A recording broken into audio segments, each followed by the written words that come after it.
Starting at power forward. And in 6'8". So, Greg, with All-Star voting underway, there are plenty of deserving players, but only 12 spots for each conference. It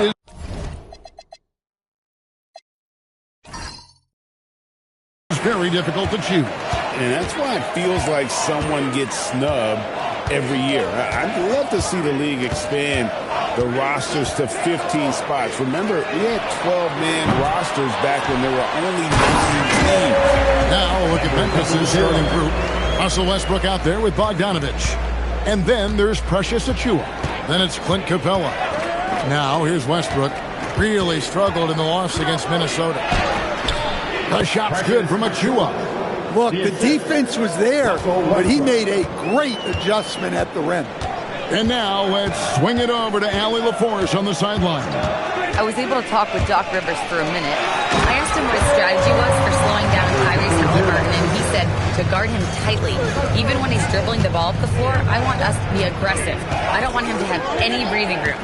Let's see how much pressure they bring tonight against him. Back over to you, Kevin. All right, Allie, thank you so much for that. Bucks have gone 2 of 3 here to start out the game. And in the pass to Bridges. Thompson looking for an opening. Terrific assist, a nice finish. Solid play all around. Putting that pass right in his stride. Didn't have to slow up and was able to complete the play. Here's Achiuwa. Milwaukee with the rebound. Tough loss coming against Cleveland in their last game played. Yeah, sometimes the matchups just aren't in your favor no matter what you do. And it seems like your opponent does it better. Yeah, it wasn't a close one. And sometimes that's the kind of loss you'd rather have because it really gets the attention of your players. And the coaching staff has to be happy with how they've shot the ball here early on. Greg, over the last 9 seasons, the Bucks with the second most wins in the regular season. I mean, a dominant run to be sure. And not to mention the franchise's second ever title back in 21. Those are things you can never take away. There's a screen. In the corner, it's Bridges. And he stuffs it. What a pass to set him up. Put a little extra on that one. He does. He doesn't usually finish soft either. Obviously, he can when necessary, but not that time. Now, here's Achiuwa. Over Diaw. And he tries off the glass, but it's no good. Thompson passes to Diaw. Fires from deep. It's good. He makes his first shot of the game. Oh, this is the kind of start they were hoping for. And so the timeout here called by Thomas Isolo. He made the decision to huddle up with his guys and talk about strategy. And let's go to the 2K leaderboard to see the teams that blocked the most shots in the NBA last year. In third, the Grizzlies. Well, last season, this was a team that prided itself on protecting the rim. They were not an easy group to score on inside. Westbrook passes to Achiuwa. Back to Westbrook. Stolen away. And we're approaching about 3.5 minutes played in the first quarter. Here's Brandon. Really struggled in the loss against Cleveland. Shot clock at 5. Fires it up. It's hauled in by Clint Capella. And here's Westbrook. He'll bring it up for the Grizzlies. 7-point differential. And Bogdanovich kicks to Westbrook. Capella, the pass to Achiuwa. 2 free throws coming up, and they call the shooting foul. And the Grizzlies choosing to move forward with Coach Isolo to head their program. Stan, after he took over as interim head coach late last season. Yeah, the first Finnish-born head coach in the NBA. He was a rising star coaching in Europe, now trying his hand in the best league on the planet.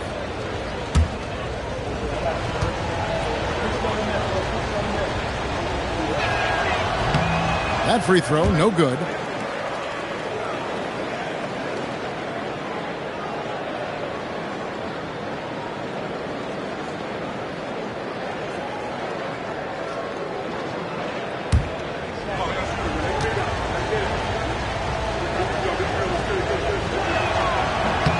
And he sinks the second. And this Grizzlies organization, Greg, not afraid to innovate. Yeah, we see that with the offense they've implemented, different from just about any other team in the league. Rather than pick and roll, it's much more predicated on off-ball shifts and cutting. And out of bounds as the Grizzlies gain possession.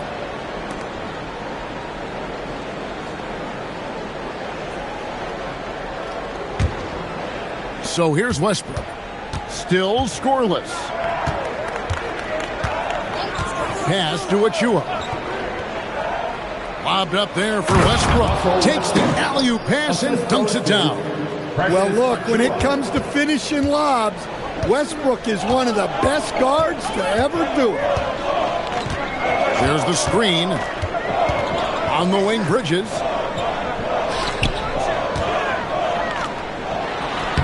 6 for 6. He's yet to miss from the field. Oh, man, off to a terrific start. Yet to miss with 6 made buckets.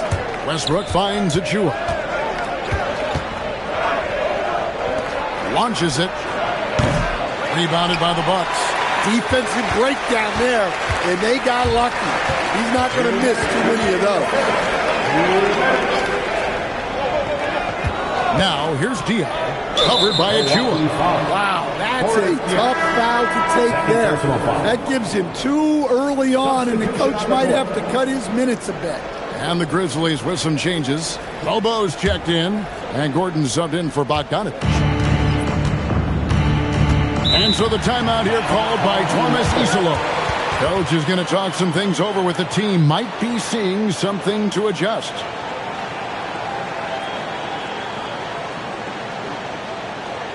That's right, everybody.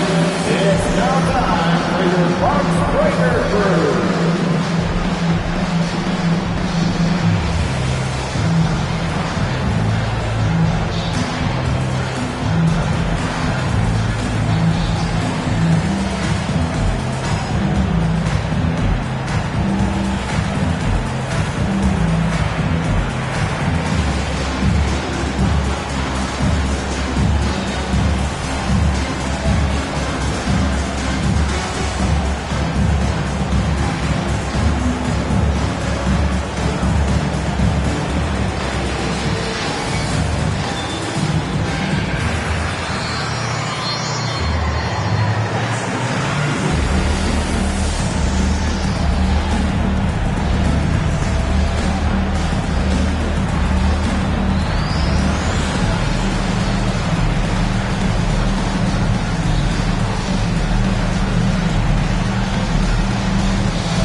Check in for the Bucks. And here's a look at some numbers for him.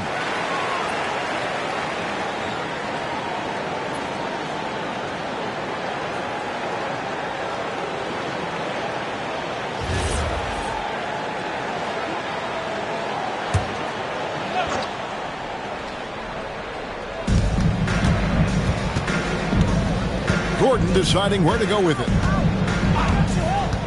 In the corner, it's Westbrook. Shoots the 3. And again, Memphis no good. He may have had too much time to think about. They set the pick. Spins. Thompson left side. He takes it in. So fast of foot. On the run, we'll see it. Tough to catch. The Grizzlies trail by 8. Bounce pass from Westbrook. And 101 left to play in the first. Rebounded by Chalmers. You can hear him sputtering all the way over here. He knows he should have knocked that one down. And there's the drive. Banked in off the glass. Defensively, giving up far too many open rhythm looks. They need a bucket in a big way here to regain some confidence. Back to Westbrook. That one falls. His second basket of the game. He's now 2 for 3. And the defense really can't let the rookie get inside. This is right where Westbrook wants to live. 8-second difference between the shot clock and the game clock. Inside, it's stolen by Capella. And now, here comes Gordon leading the break. Pass to Mobo. Good for the basket. Starting off 1 for 1 with that shot. Well, when you move the ball, you open up the defense. Great job to make the unselfish play. Out to Harris. Randall from outside. And no luck with that time on the buzzer beater. And so it's Milwaukee with a 6-point lead at the end of the quarter. They're feeling very confident, shooting the ball with great efficiency and dictating the pace. We'll get you back to the action after this break.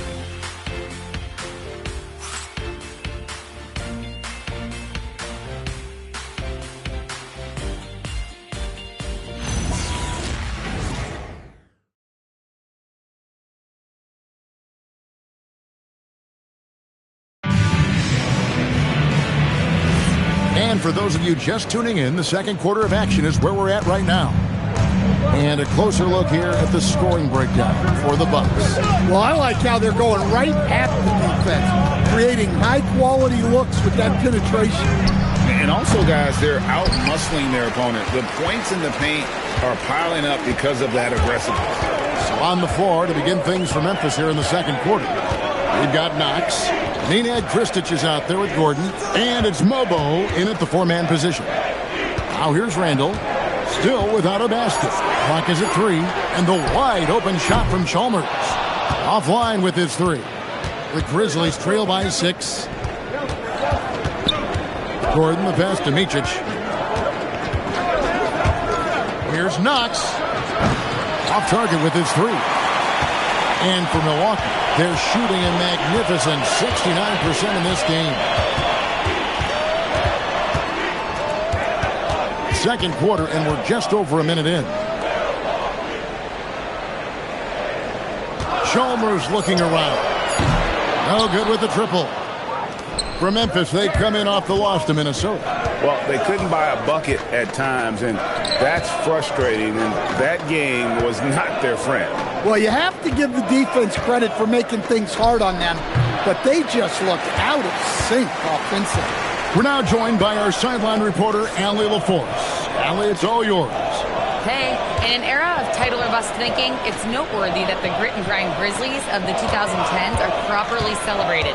While they never made it past the Western Conference Finals, their physical style, built around Zach Randolph, Marc Gasol, Tony Allen, and Mike Conley, built a lasting legacy in Memphis. Back over to you, Kevin. Thank you, Allie. And so it's Memphis with it. Following the miss by Gary Harris from deep.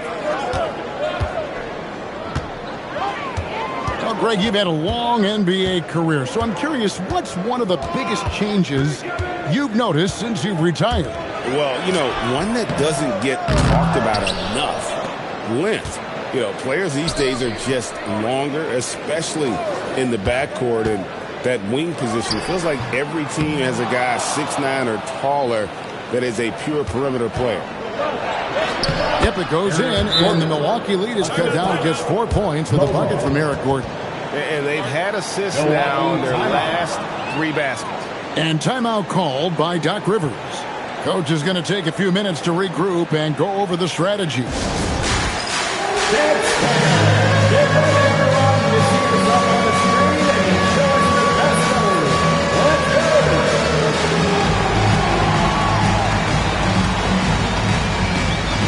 Let's see those hands forward.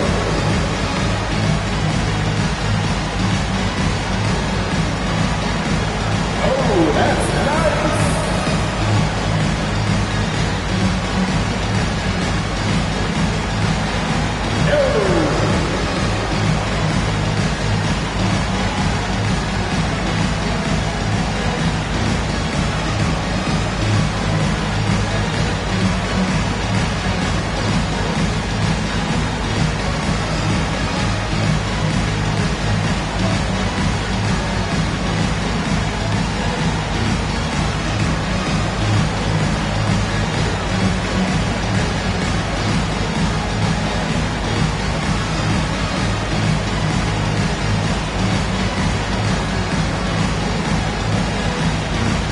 Both teams will make substitutions. Now here, the 2K leaderboard with last season's top rebounding teams. Second, the Grizzlies. Well, last year they were all over the glass. Their physicality is what helped define their identity.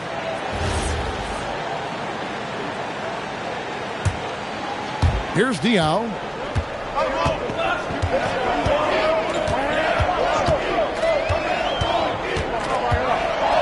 Takes a shot at the elbow, and it comes off the front of the rim. Yeah, well, that's a shot the defense is probably going to let him keep taking. Micic, the pass to Achua. This one for three.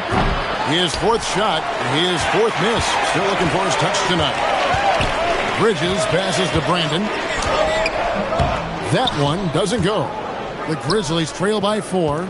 You know, Wiggins affects the game, Coach, in a number of ways. And let's begin by talking about his defense. Great place to start with Wiggins, Kevin, because I think that's the strength of his game.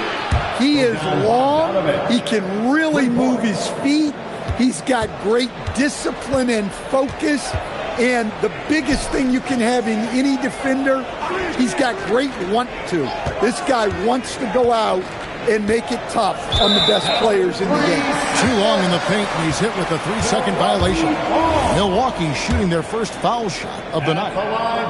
And the technical free throw is good. And a talented swingman. Bridges is someone to keep an eye on as he continues to round out his game. Thompson, he's checked in for the Bucks. And the Grizzlies also with the sub. Russell Westbrook in for Micic. Here's Brandon. He has yet to score. And the call on the shot that sends him to the line. First personal foul. The Bucks shooting their second and third shots at the line right here. The line for 2. The first one falls. Number 0. He's perfect from the line this time. And it's Westbrook with the ball. He brings it up for the Memphis Grizzlies. In the second quarter, they've given up just 3 points.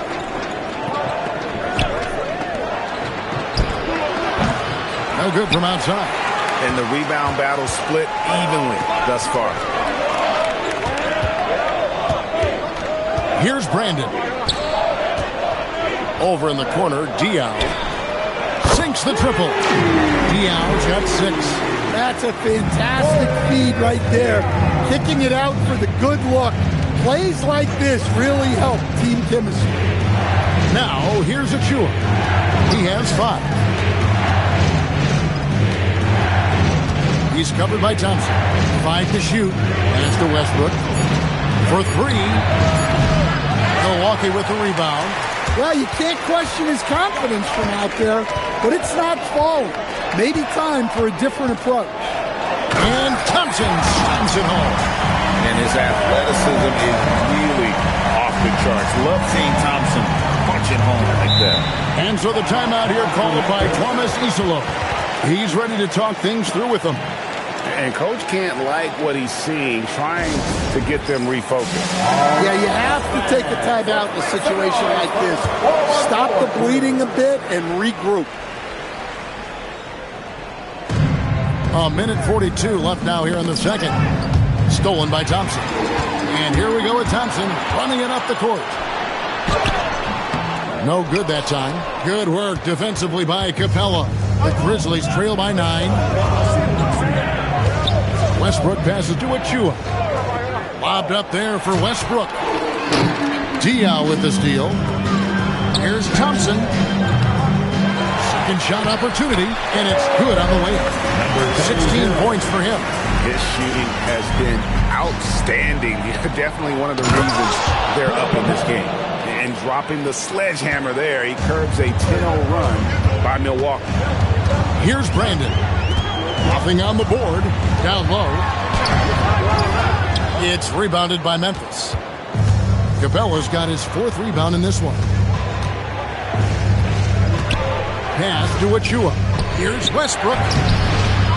Here's Capella, and the dunk by Capella. Well, at his size, you'd expect Capella to go up this strong every time he has the ball inside. And that'll be 2 free throws coming up. Officials on the call with the foul. Second personal foul. That's on Clint Capella. The Bucks have yet to miss from the free throw line. They're 3 for 3. First free throw is good. And just a much better job of attacking and getting to the line here in the second quarter. Didn't have a single attempt in the first. As we've gotten closer to halftime, their style has become more and more physical. Now, here's Achua. He has 5. Bogdanovich, no luck. Yeah, you expect him to make those. Good look. Just couldn't find the mark. 1 second left. Oh, my goodness, with no time left on the clock. Without a moment to spare, he guts this one out. What poise, what focus. Terrific stuff, Allie. Thank you so much. And we'll be back for the third quarter right after this halftime break.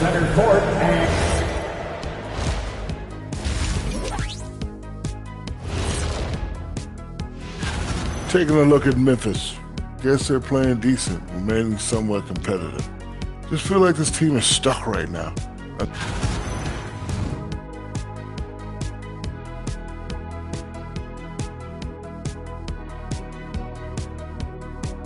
And that concludes.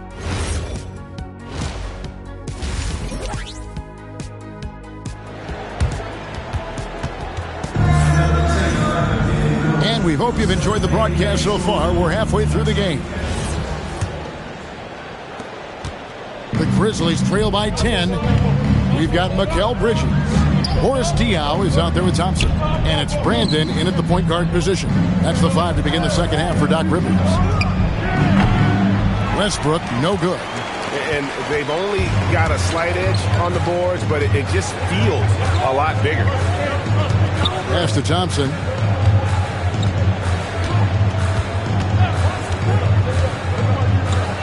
And there's the slam dunk to finish it off. Well, you can see Thompson working on his passing and expanding his skill set. Now, here's Achua. He's guarded by Diaw. And Boris Diaw picks up the foul. That's his third foul of the game. Third personal foul. First team foul.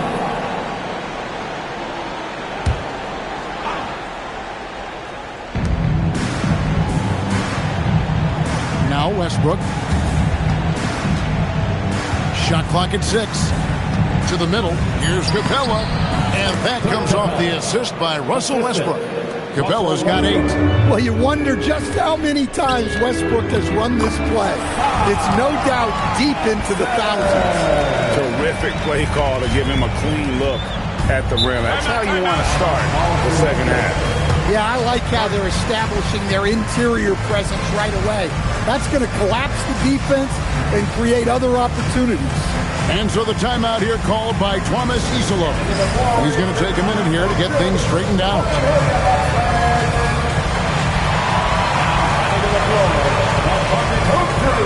Make some noise.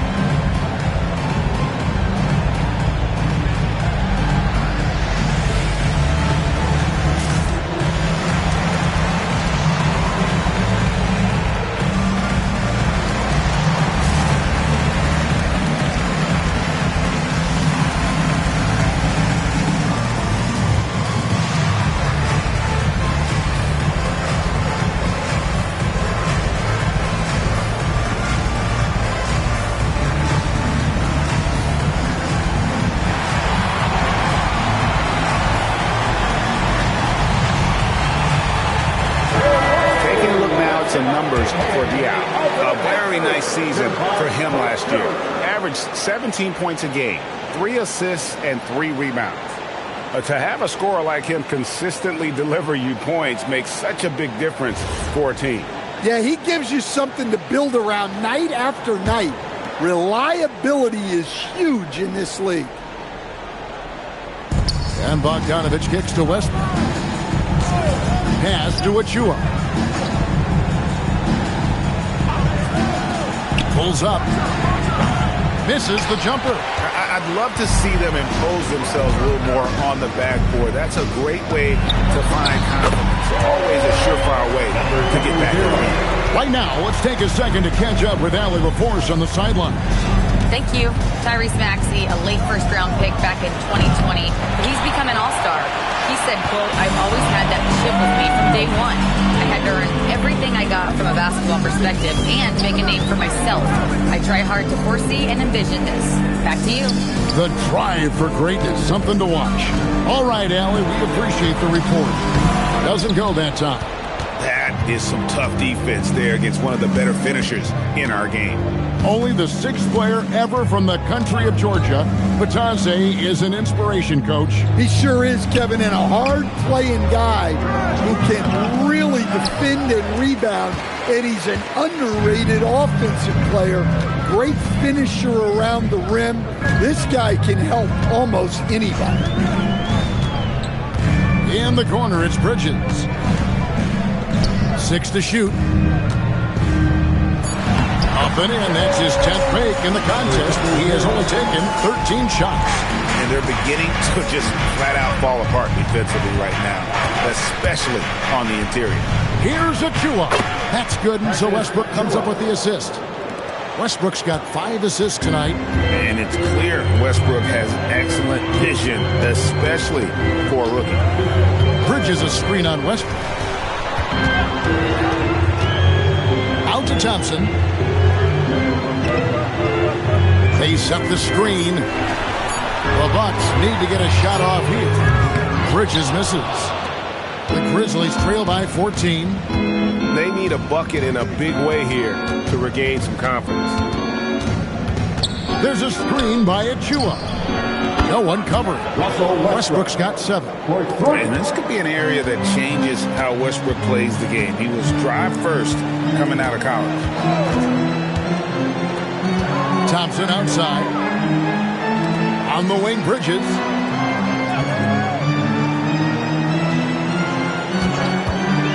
To the inside. It's stolen by Capella. Outside Westbrook. Back to Bogdanovich. Outside Westbrook. Milwaukee foul. The Bucks making a switch here. Randall's checked in. And Memphis also making a switch. Gordon's checked in.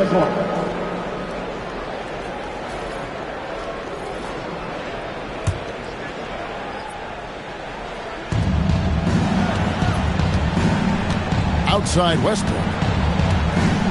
Capella sets a screen for Westbrook. And the 3 off target. No doubt it's been a bit of a struggle for him here in this quarter in terms of scoring. Thompson misses. The Grizzlies trail by 11. It's Bogdanovich on the wing. Defended by Bridges. For 3, Westbrook. Thompson with the rebound. Yeah, I'm not sure if he's going to be able to shoot his way out of this one or not. Here's Brandon. Bridges a screen on Gordon. 6 on the shot clock. Diaw sets the pick for Thompson. Misses and the dry spell continues. And so Westbrook will bring it up for Memphis. Next up for them, the Knicks coming out here to play. That game is the first and last of their homestand. Here's Bridges. No stopping him there. Jams it in as he's fouled. Chance now for a 3-point play. That one's on Eric Gordon. Milwaukee shooting their 6th attempt at the charity stripe in the game. So both teams changing it up here. At the line for 1, Mikal Bridges.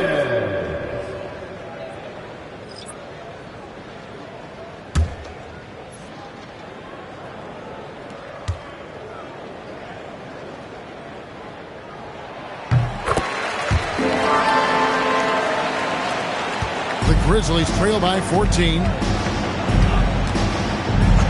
Pass to Mobo. Now Gordon. Here's Micic. Defended by Bridges. Just 5 to shoot. The Grizzlies with another miss. Bucks leading by 14. Back to Chalmers. And he drives in, and the ball goes out of bounds. The last touch by Chalmers. While we have a chance, let's now take a look at the teams that top the league in shooting from beyond the arc. The Bucks number 1. You know, they went through stretches when they just didn't miss from beyond the arc. I mean, that carried them right to the top of that list. The Grizzlies trail by 14. Pass to Mobo. Now here's Gordon. Finds himself wide open and drills it. Gordon's got his second bucket. Now that's a high percentage look when the D doesn't fight over the screen. Yeah, it's certainly worth it to disrupt the offense. Coaches notice that extra effort. It's deflected.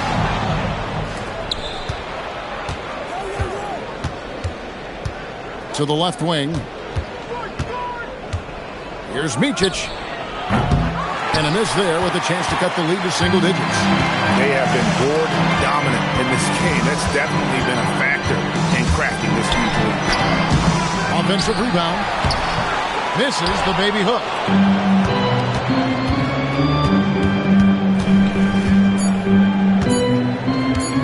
Fires the three. And the last second attempt doesn't fall. And so it's Milwaukee enjoying a 12-point lead as they talk things over during the... And with the fourth quarter upon us, time is running out for this game to become competitive. Taking a look at the Grizzlies. We've got Nenad Kristic, and it's Gordon in at the 2-guard. And he just dangles from the bucket after sending that one through. And you can see which team has the swagger right now. Launches a three. And no good. It's almost like he's trying to make things hard on himself. You know, he's just got to slow the game down, try to get some easy ones.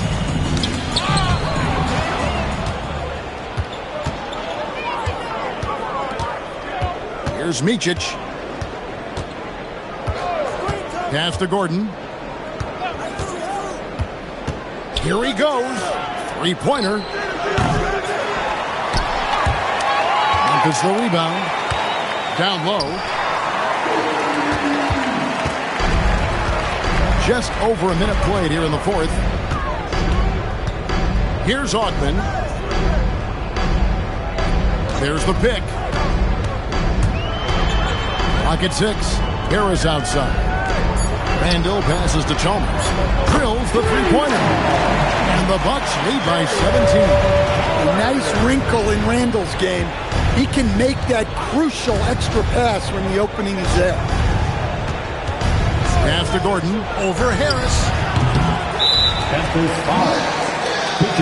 And Doc Rivers has called a timeout. Clearly, he's got something his players need to hear. And immediately. Clint Capella, he's checked in for the Grizzlies. Bucks leading by 17. Chalmers outside.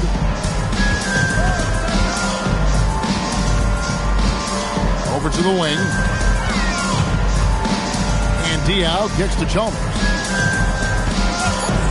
Beyond the arc. Rebounded by Capella.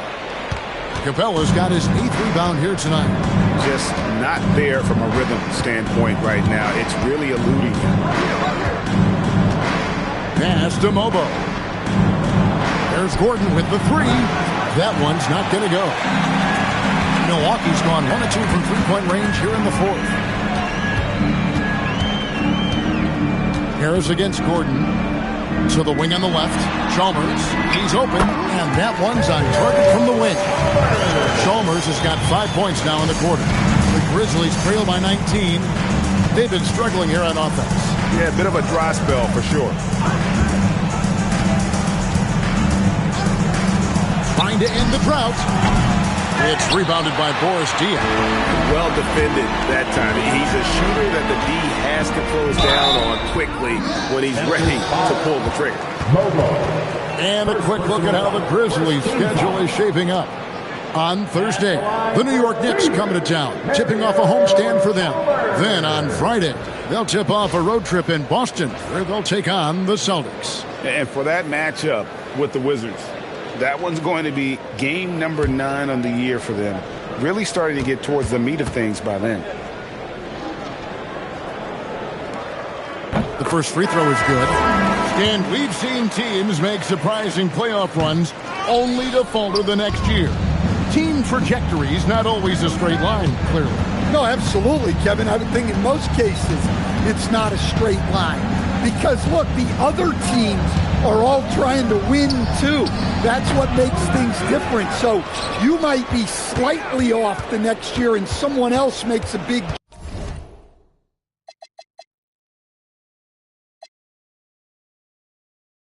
Oh, foul! Watch outside! Hey, get OD out! Watch the screen, Vic. I got your help side. Timeout.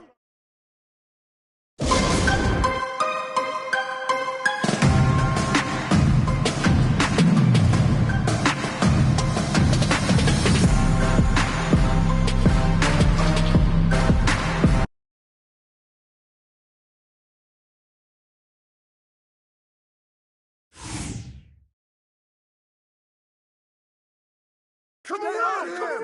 Rebound. Hey. Get ready. We know what to do. We talked about it just... Westbrook!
Well, we've got some games behind us now, Doris, and at this point of the season, what has caught your attention so far?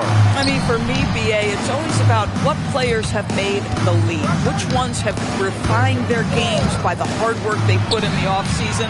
And for me, boy, a number of guys have really taken big steps. A look at the Pistons starting group. Isaiah Stewart out there with Alexander Sarr. And it's Heinrich in at point guard. To the paint. Ooh, anticipated the pass. It's a turnover.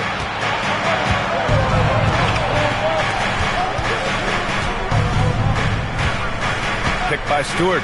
Lets the three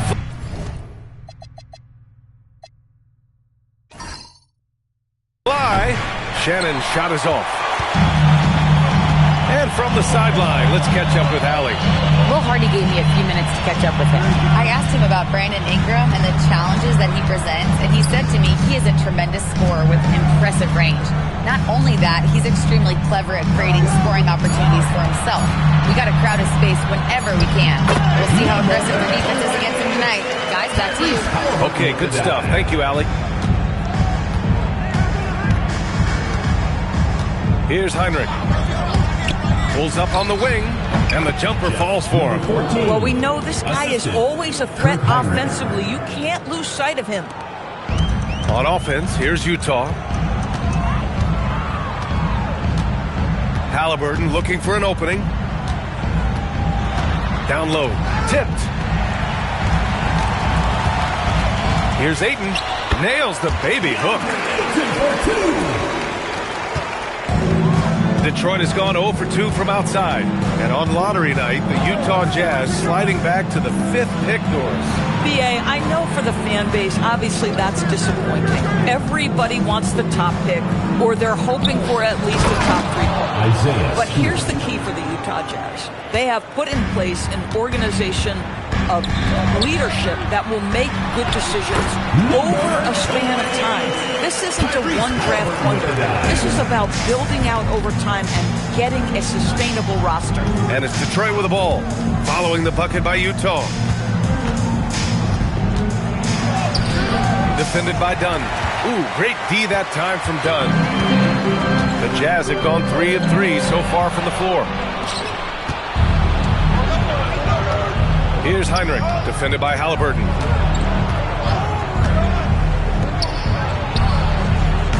And the go-ahead bucket, no good. Sometimes the game requires you to just keep at it, so he's got to be aggressive. And we're about 3 minutes into this first quarter.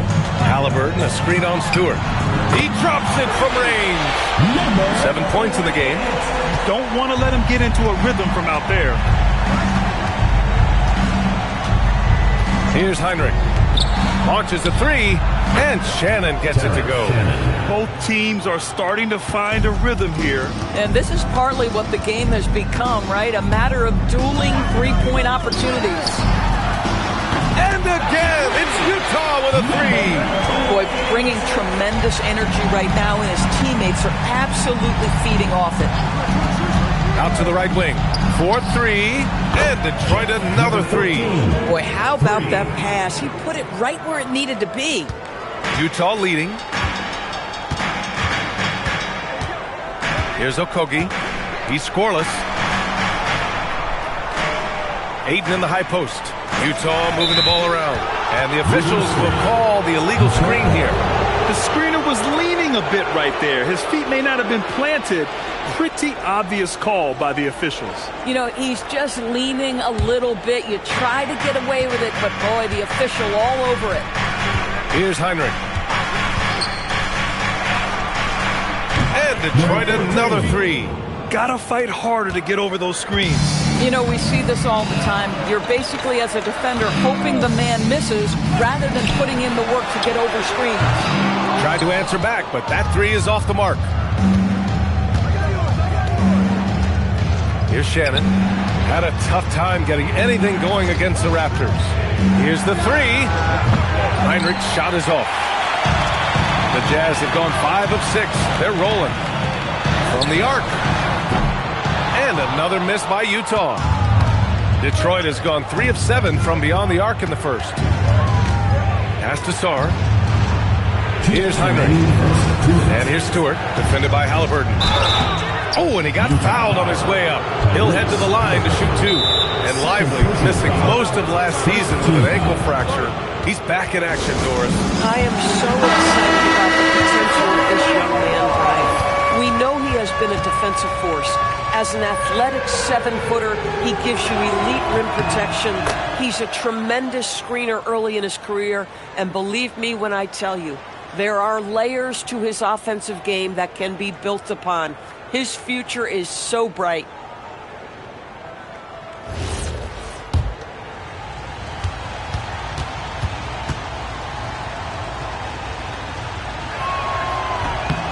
Stewart hits them both. 1:57 left to play in the first.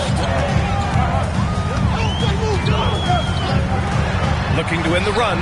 Nails it from 3. 13 points in the game. Boy, this guy has been absolutely outstanding this quarter. You love what he's doing out there right now. Outside, Anderson. Fires the 3, and that one goes. 4 for 7 for him so far. Now, he's had a one-track mind this quarter, and that is score the basketball. 1:14 left in the first quarter. Pass to Dunn. Now Hayes, 6 to shoot. There's Howard with the 3. Oh, clanks that one. He's 0 for 1 to start. Here's Heinrich, and stolen by Hayes. Dunn outside. Anderson against Howard to the middle. Here's Ayton, and it's blocked. And as Sarr gets older, he'll learn how to use his length even more. Pass to Heinrich.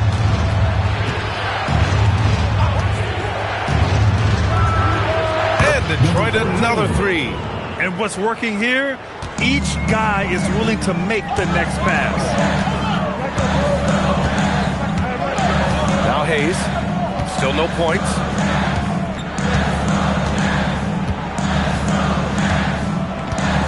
And there's the screen. 5 to shoot. Utah needs to get off the shot here. With the fadeaway. He got it up in time, but it would not fall for him. And so it's the Detroit Pistons with a 6-point lead at the close of the quarter. What has them in front right now, by and large?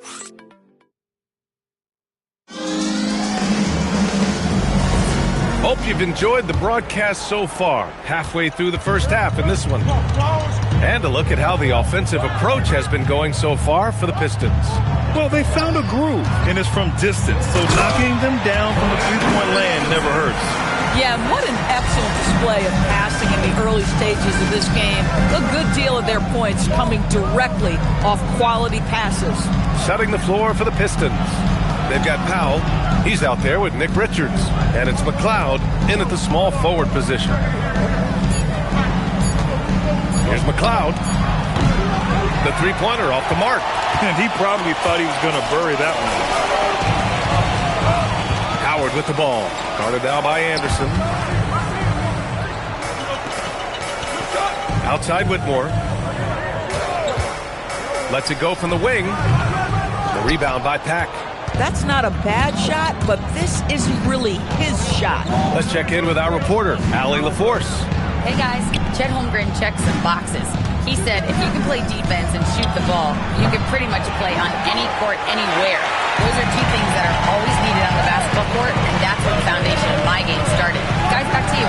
A unique talent. Thank you very much for the report, Allie. And they recover it. There's Howard with the three. Oh, wow. Drew the contact, and that three almost went in. So he'll go to the line for 3 free throws. Good defensive intensity, but you have to stay in control always. Utah shooting their initial free throws of the game here. So both teams making some changes here. And he hits the first of 3. In this league, you've got to have moves and counter moves. Grant, your toolkit was pretty complete coming in. Well, I tried to keep adding to it. It's like baseball. If they're struggling to hit your heater, that changeup will work even better. And he nails the third. A minute and a half gone in the second quarter. Here's Pack.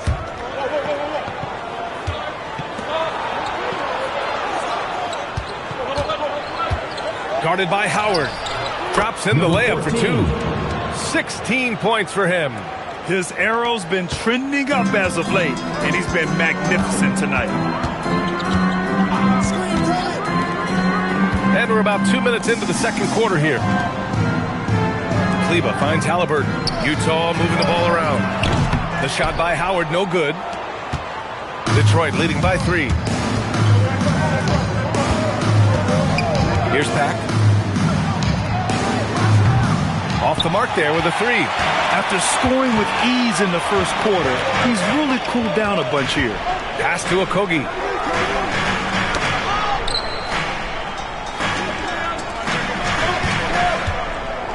Stewart defends. Some solid defense from Stewart. Detroit has gone 5 of 12 from three-point range tonight. Nice one-handed jam. Simple and effective, B.A. Hey, with the lead, I'm surprised he didn't come up with something a little more creative. And he lobs it up top. Uses the glass to finish the layup. Howard's got 5 points now in the quarter. Good execution. They're getting some short-range looks here. And so the timeout by J.B. Bickerstaff here. He's going to talk it over with his guys. This game coming after a loss versus the Raptors. I really think that L has to fall on their defense, or a lack thereof. Just not enough focus at that end of the floor. Well, the kind of low-energy effort they played with all night will make a coach absolutely crazy. You can't win if you don't play quality defense. Dunn, he's checked in for Utah. Whitmore comes in for Howard.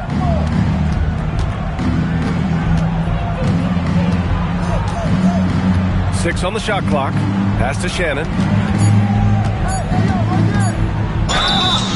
And he got the whistle on the way up. So he'll be headed to the line for a pair. First team foul. Detroit shooting their third and fourth free throw attempts of the game. 2 shots.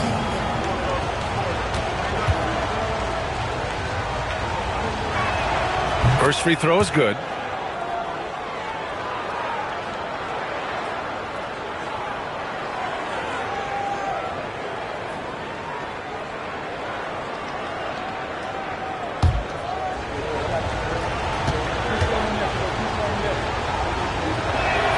And he makes both free throws. Here's Halliburton. Hasn't gotten one to fall yet. Dunn outside. Three-pointer, no good. The Pistons lead by 5. Pass to Shannon.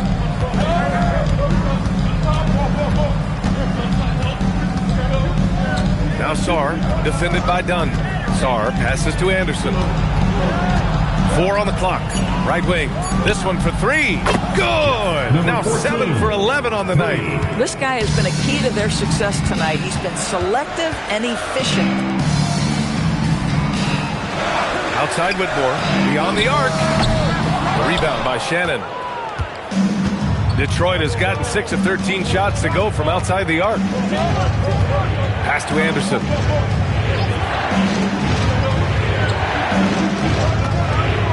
Here's Shannon. Fires from deep. And it's Whitmore with the rebound. Halliburton outside.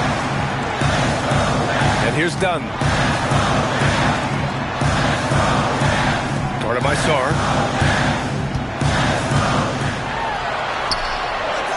Back to Halliburton. Shoots over Anderson. Tough bucket in the paint from Halliburton.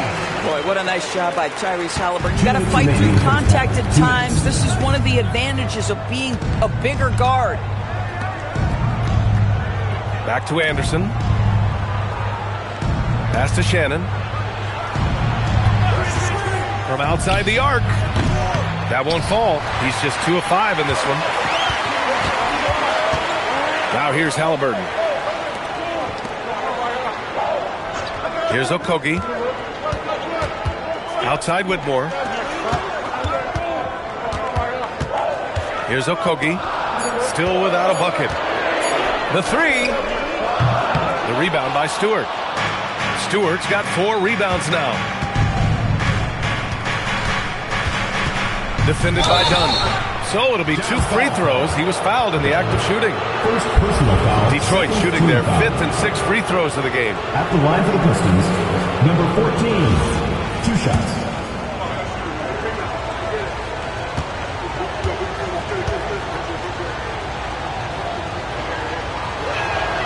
The first one falls. The Jazz making a switch here. Aiden's checked in.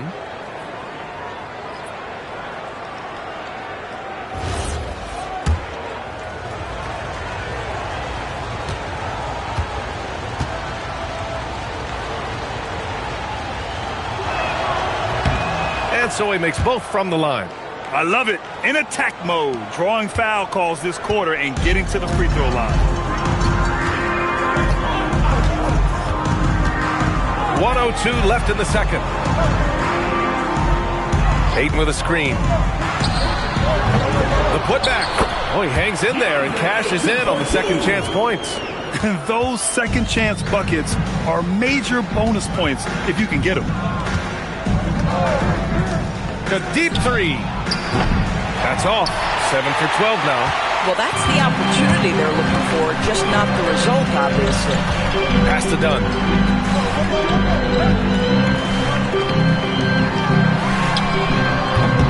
Three-pointer off the mark. He started the game scorching the Nets from deep. 3 triples in the first period, but none here in the second. Shot clock and game clock. 1 second differential.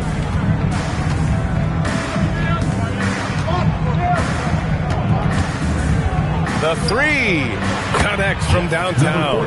24 points for him. And his fantastic performance from the last game has carried over to tonight. I think that's the one thing every player is searching for. Consistency. They're giving this guy a chance to carry the offense once again. And so it's the Detroit Pistons closing out the quarter with a 7-point lead. The flow of the game has favored them in general. But hey, the tide can shift. Back after this.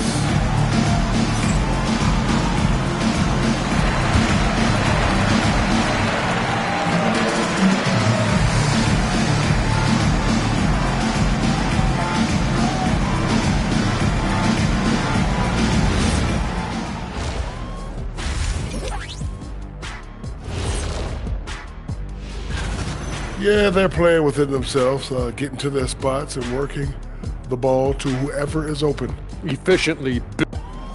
Let's turn our attention to the three-point shootout and highlight some of the top candidates. No doubt these guys can shoot the lights out, but I've got an idea. Let me stand right in front of the rim. Let's see how many they make in a row. Adding obstacles to the course. I like it. And that's a wrap on halftime. Thanks for watching as we send you back to BA to call the second half.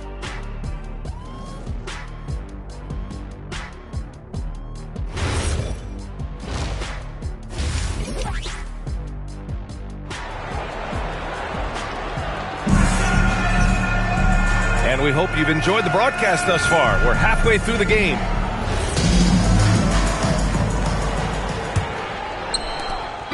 And so it's Halliburton with it. He brings it up for the Utah Jazz. They'll be hosting Miami for their next game. That'll be the second and last game of a quick homestand. They've got Halliburton. He's out there with Josh Okogie. And it's done in at the small forward. And that's the group for Will Hardy as we begin the second half. This is his first opportunity at the line this evening.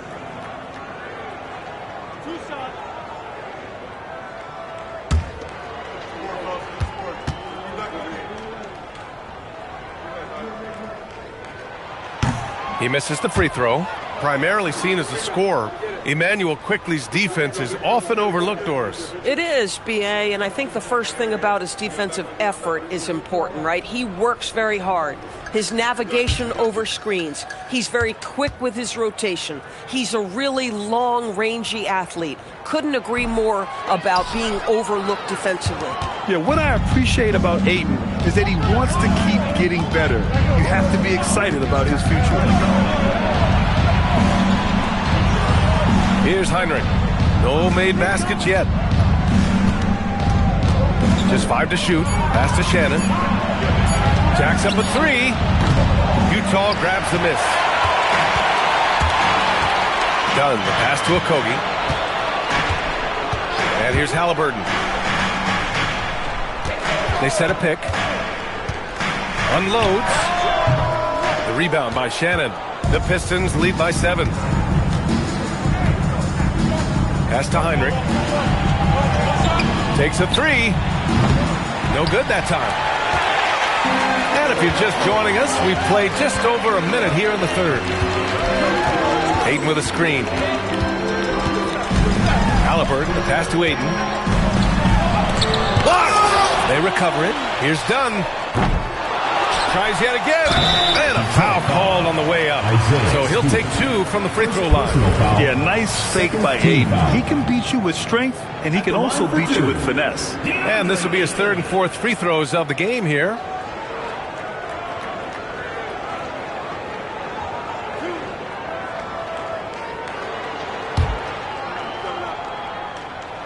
And he makes a first. And we know Ayton has all the tools to be a top big man in this league. He just needs to show it on a nightly basis.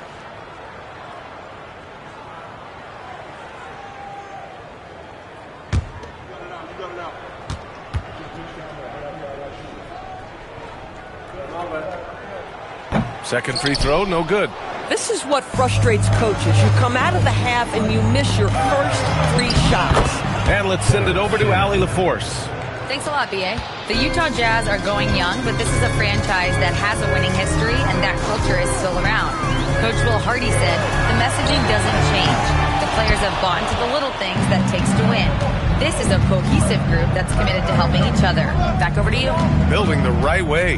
Thanks a lot, Allie. Lets it go from deep. Cash money. Out of his 14 attempts, he's drained 9 of them. Yeah, he's in his bag from beyond the arc right now. You see his confidence. And I think the defender knows once he gets cooking, look out. The bucket looks awfully big to him right now. And so Will Hardy calls a timeout. He might have seen something and needs to review with his guys. And we're just about 2 minutes into the second half now. Pass to Okogie.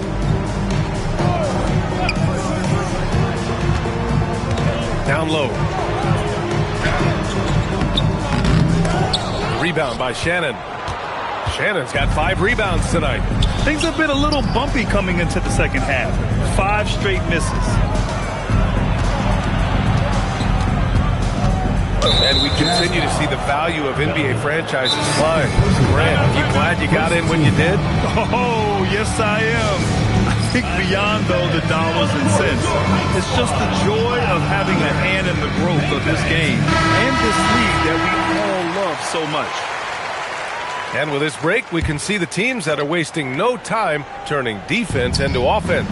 5th, Detroit. And lately, they've not only been forcing turnovers, but capitalizing on them on the other end. Hustling hard to convert every time. Shoots a fadeaway. Misses off the left iron. And I don't understand. Why is he going to the fadeaway? Just go straight up with it.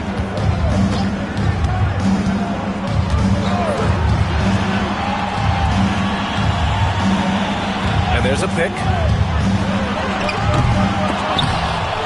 Pass to Okogie. 3-pointer. Knocks down the long J. Okogie's got himself going here. His first points of the game on the deep ball. Picked by Stewart. Over to the wing. There's the triple. Pure from 3-point range. Boy, it hasn't mattered what the defense has tried. He has had every counter. What a great night. To the right side.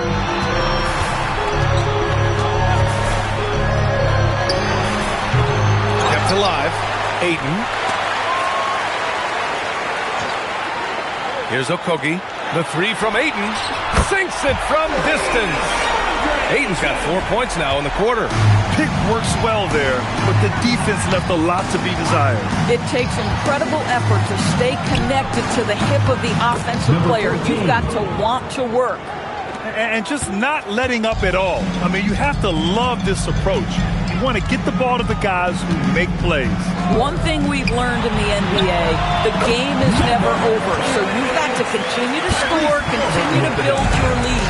Amazing individual performance, but you'd like to see more guys start to get involved. I don't know if he can do it alone.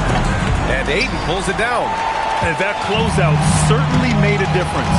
Well, no question. He altered that shot, and most of the time, that's just as good as blocking it. Here's Okogie. The rebound by Detroit. They've led by as many as 11. That'll be their second of 3 games total on this road trip.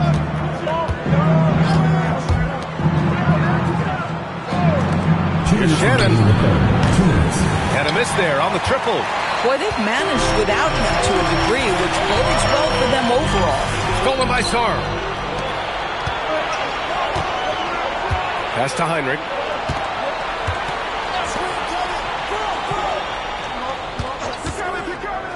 Wide open.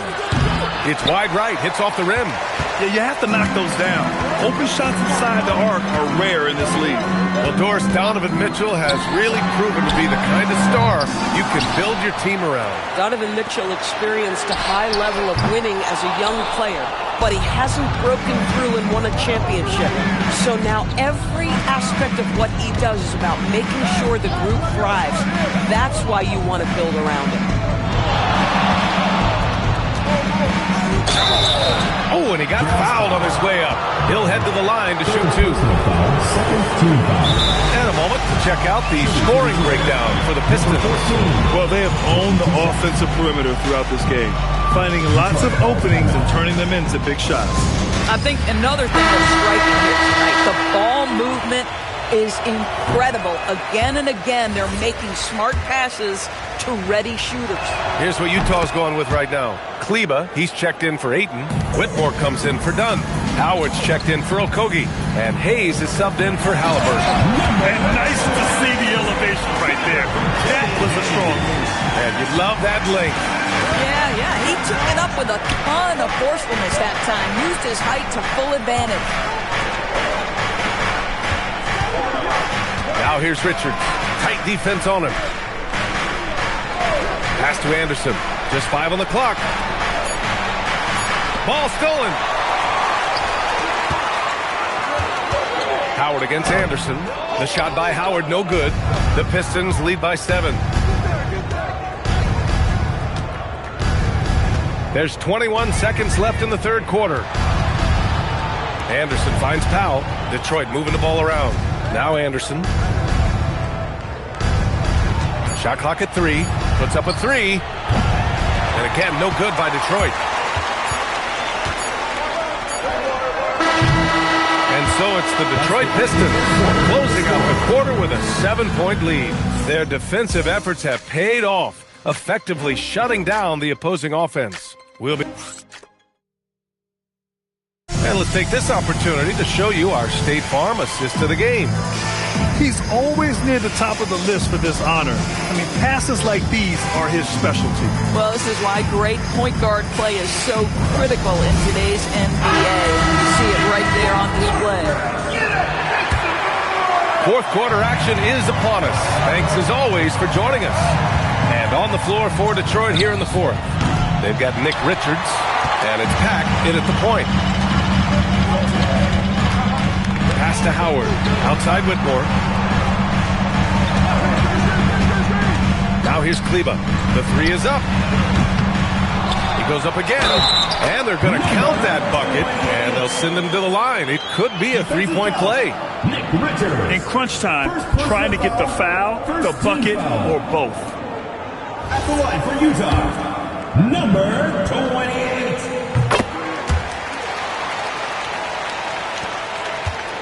The Pistons lead by 4. Picked it out of midair. Top of the key. And they'll get another chance. Hayes misses. A wasted trip down the floor. That's not a good shot at all. Well, missed opportunities, and they can certainly add up. You cannot afford to take that kind of shot. First team foul. At the line for the Pistons, number 14. At the line for 1. One shot.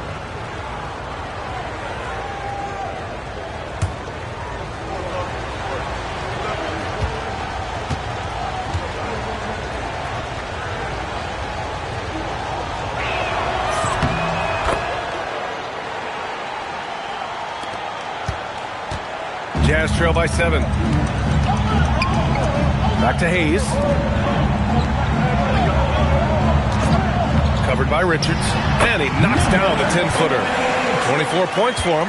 Yeah, it seemed to me they were shying away from a foul there. The D still has to be a little bit more physical than that. He's got to feel you.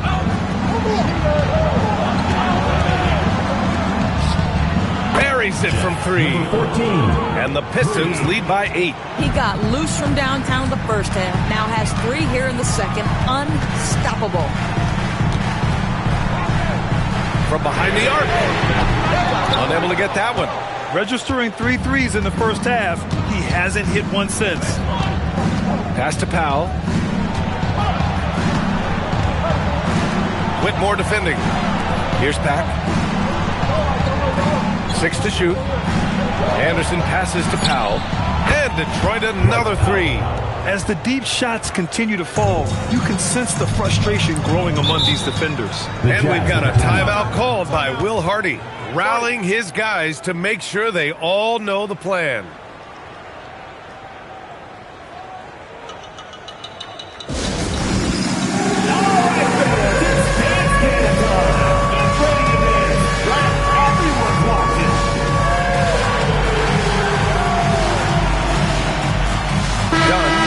In for Howard. All right, let's get a report from Allie. I was able to listen in on what Will Hardy was going over with his team. He told his guys to, quote, turn it up, going on to say, only way we get out of this hole is with effort, incredible effort. So show me what you can do out there. It's a big ask, but we'll see what happens. Back to you. Okay, thanks, Allie. Kleba's shot is off. The Pistons lead by 11.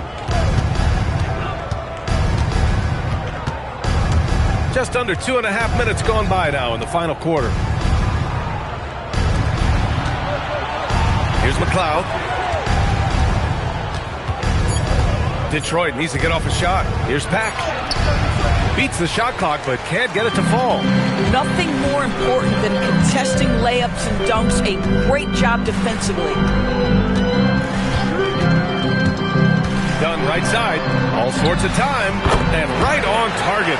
Bang, bang. Doesn't get much simpler than that. The Pistons have gone 3 of 5 since this fourth quarter started. It's stolen by Dunn. Here he goes. And he takes that one up and powers it through. Ooh, putting on a show for the fans. Going up for the graceful reverse. Oh, that had a little extra sauce on it, Grant. I like that. I mean, some physical play inside. He's not about to give up any easy baskets. At the line for the Pistons, number 14, 2 shots. The first free throw is good for the Jazz. Ayton, he's checked in for Kleba. Okogie comes in for Whitmore. And Halliburton is subbed in for Hayes.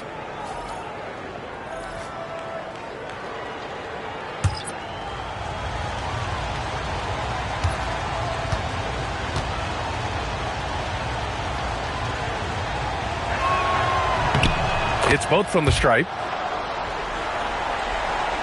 A bit under 3.5 minutes have passed here in the fourth. Out to the wing. Ayton, the screen on Stewart. Ooh, he took a hard foul on the shot. So he'll head to the line to shoot a pair. That one on Sarr. Second team foul. At the line for 2, number 28. The first one falls. And they've been playing with much greater physicality this half. Getting themselves to the free throw line is a bust. Detroit leading by 8. Inside. Stolen by Ayton. Halliburton outside. Here's Okogie. Utah with another miss. Detroit has gone 2 of 3 from beyond the arc here in the fourth. Dunn outside. From deep. The three is in. Knocks that one down. 4 triples for the night. 3 in the first half. The Pistons lead by 5. Here's Heinrich. Picked by Stewart. And the 3 misses. Well, trying to reply to the 3 on the other end just doesn't go down for him. Now Halliburton. 8 inside. Guarded by Sarr. Clock at 4. Halliburton fires. Now Ayton.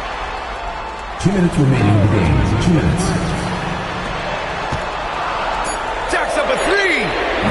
Can't get it. The Pistons have got 3 of 6 shots to go in this fourth quarter. Rebounded by Ayton. Jazz trail by 5. And here's Halliburton. Minute 32 left to play in the fourth quarter of this one. Ooh, the 3 doesn't go. Detroit has gone 2 of 4 from the perimeter here in the fourth quarter. Defended by Dunn. Yes, sir! Bank it in the layup. And trying to put the game away, he's been nails all evening. And he hasn't forced much tonight. I love the efficiency he's giving to them. And we've got a timeout called by Will Hardy. He wants their game plan to be crystal clear at this point.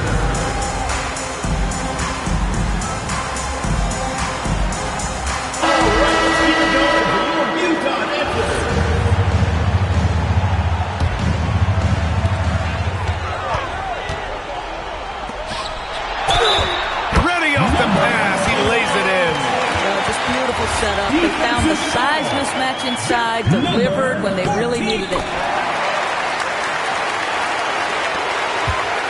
Detroit leading by 4. Defended by Dunn. 56 seconds left in the fourth quarter. Shot clock at 6. 18 feet out.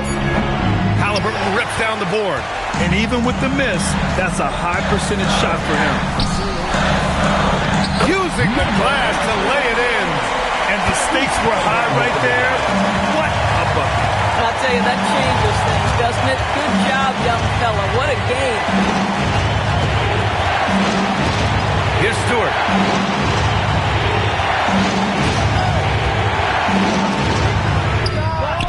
Connects again from distance. Buries his 10th triple of the game. Unbelievable, B.A. Unbelievable. And the Jazz call time here.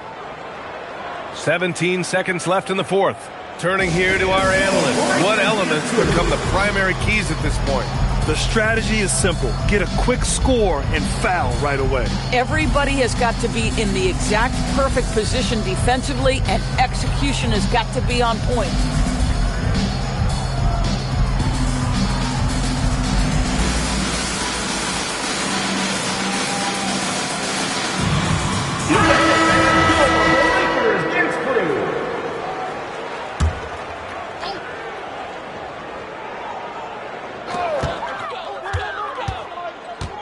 Halliburton outside for 3. Stewart with the rebound. And an intentional foul right there. 5th personal foul. 3rd team foul.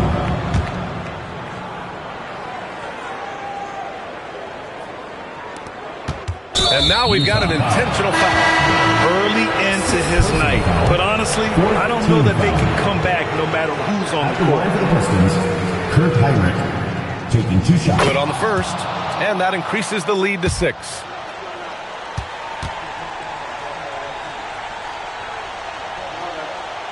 And so both free throws good. And it's a 7-point game.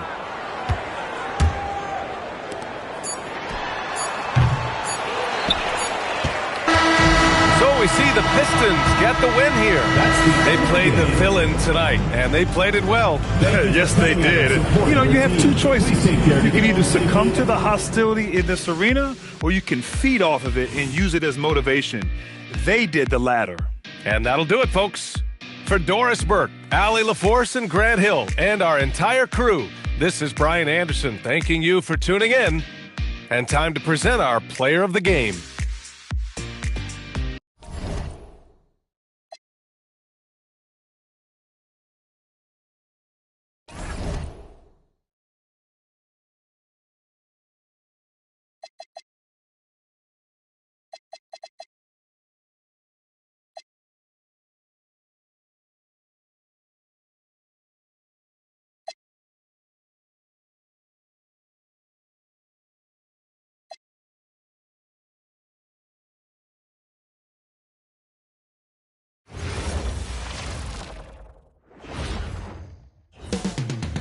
The drama will unfold at Moda Center here in Portland, Oregon. The Wizards taking on the Trailblazers. For Washington, it's been a disappointing first. What a treat we have tonight, Greg. These teams give us a glimpse into the future of the NBA. No doubt about that. These are the guys that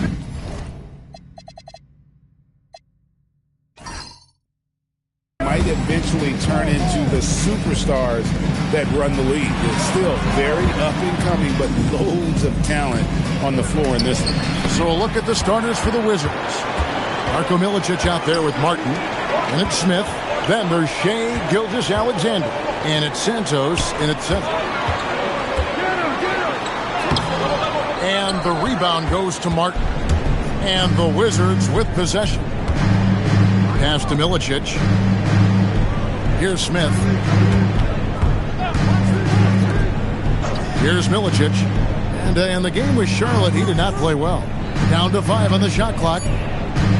Gilgeous-Alexander passes to Santos. Harris against Smith.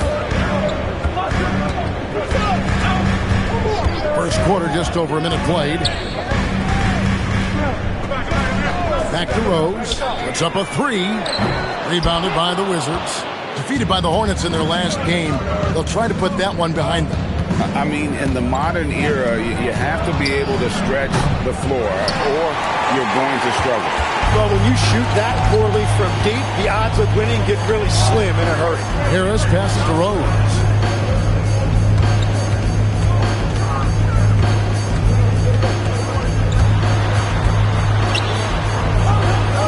Shoots from the line. Again, the miss by the Trailblazers. Early on, 3 misses to open the game. Their offense right now still trying to find its way. And as the days and months go by, Greg, it still may take us some time to get over the shock of last season's trade of Luka Doncic. And we know the question marks as far as conditioning and defense that led to it. But hard to bet against the talent of his caliber. Martin kicks to SGA. Pass to Smith. SGA feeling it out a bit. Oh, and there's the one-handed jam. That's what he gives you, a big-time presence on the glass. And you know what, Greg? Once he gets his hands on it, he's not even thinking about kicking it out. Well, defensively, you've got to put a body on him. That guy will ruin you on the offensive glass. And so Chauncey Billups decides to call timeout. He's going to take this chance to talk to his guy. Here comes the Trailblazers dunk team. Here comes the Trailblazers dunk team.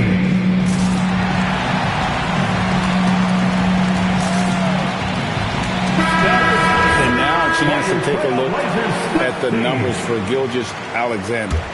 Last season, he played outstanding, and he ranked in the top 10 in assists. An incredible knack for drawing defenders and finding the open man. And back to his points per game average last year, he literally propped up the team's offense whenever they needed it. First quarter of play, we're about 3 minutes in.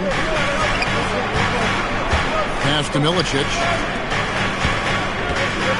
Now, here's Gilgeous-Alexander from the arc. The rebound by Gooden. Now we'll hear from Allie LaForce, and she's got a story for us. An update. Allie? I briefly spoke with Chauncey Billups. I asked Coach about Jalen Brunson's game and what stood out the most to him. He replied, I'd say his toughness as well as his leadership. His teammates rally behind him, and that's why we've got to bring the same kind of intensity to guarding him tonight. Containing Brunson won't be easy, but let's see if they're up for it. Kevin? Thank you, Allie. Pass to Milicic. And here's Smith. Takes a three. Score the basket. Nice shot after missing his first attempt. Now that's a high percentage look when the D doesn't fight over the screen. Yeah, and that's the effectiveness of the two-man game right there. Rose can't hit. And that's not exactly the matchup they were looking to exploit there. Gilgeous-Alexander finds Smith. Knocks it loose. And now the fast break. Gallinari with the ball. Harris up top. Pass to Rose. Gallinari surveying the D. Harris outside. There's 3-pointers off the mark. Washington leading now by 3. And this is the second full season for Brian Keefe as head coach of the Wizards. Even in a rebuild, setting culture matters. Keefe's approach, accountability, teaching, and no shortcuts.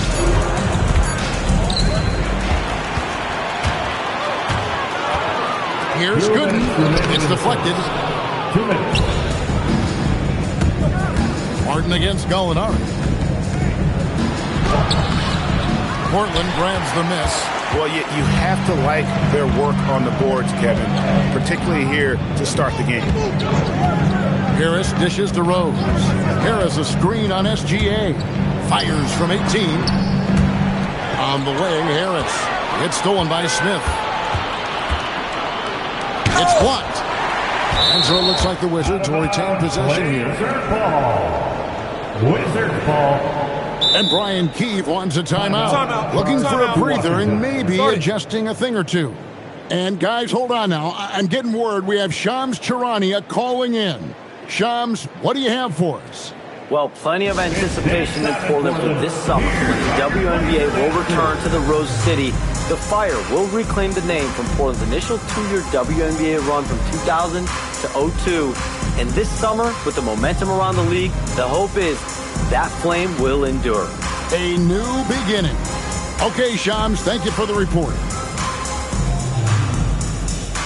So for the Trailblazers, Vanderbilt's checked in for Gallinari, and it's Bain in for Joe Harris. And then for Washington, West comes in for Martin, and Armstrong subbed in for Gilgeous-Alexander. And Santos gets it to go. What a heads-up pass to know that his teammate was going to be available down in the paint.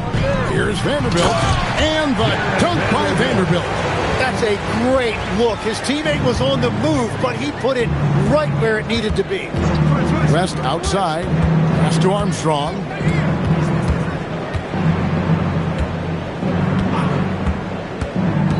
Inside, Milicic. The shot goes in. First shot, first basket.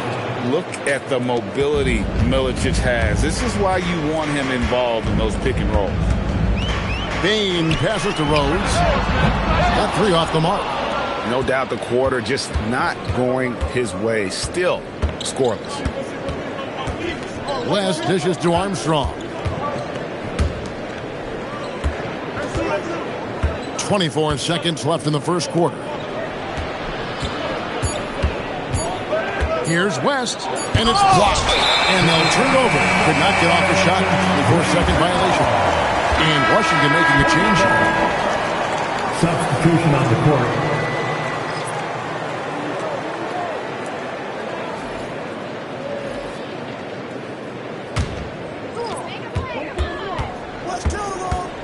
Now here's Calderon.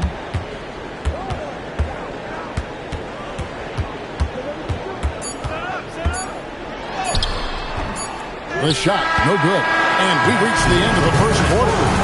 Washington out in front, up by 5. And we'll get things started in the second quarter when we return.